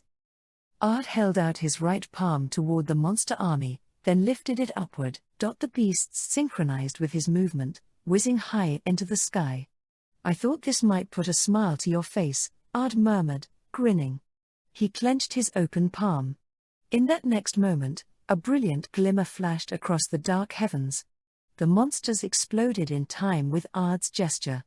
It was spectacular. The world had been falling into evening, but now, it was bright as day. It was otherworldly. What do you think, Irina? Look. Fireworks. Ha ha ha. They never get old. Ard Meteor had a smile that could have made flowers bloom. He was just like a great hero from myth. A monster in a fairy tale. He was just like the demon lord Varvatos. I'd managed to save and surprise Irina. Far from being delighted, though, she seemed to have been pushed farther away. Where did I go wrong? I wondered. Irina balled her hand into a fist and glared at me. Why did you save me? I wanted to die, she snapped. I stared into her teary eyes. Please don't say that. Why would you want to die? If you'd like, we can talk it over, Togue. No thanks. You'll never understand. I bet you don't even know what it feels like to be lonely. Tears rolled down her cheeks. I responded in all seriousness. I don't know your circumstances. When it comes to loneliness, though, I understand it better than anyone else. That's why I want to be friends with you. We'll grow to understand one another, I thought. I wasn't sure if that came through. Because Irina rejected my request. No. I bet you'll betray me someday, too. Just like everyone else. That's why I'll never give up on you. I'll never betray a dear friend again, I declared, casting a certain spell. A magic circle appeared before us, transforming into a spear.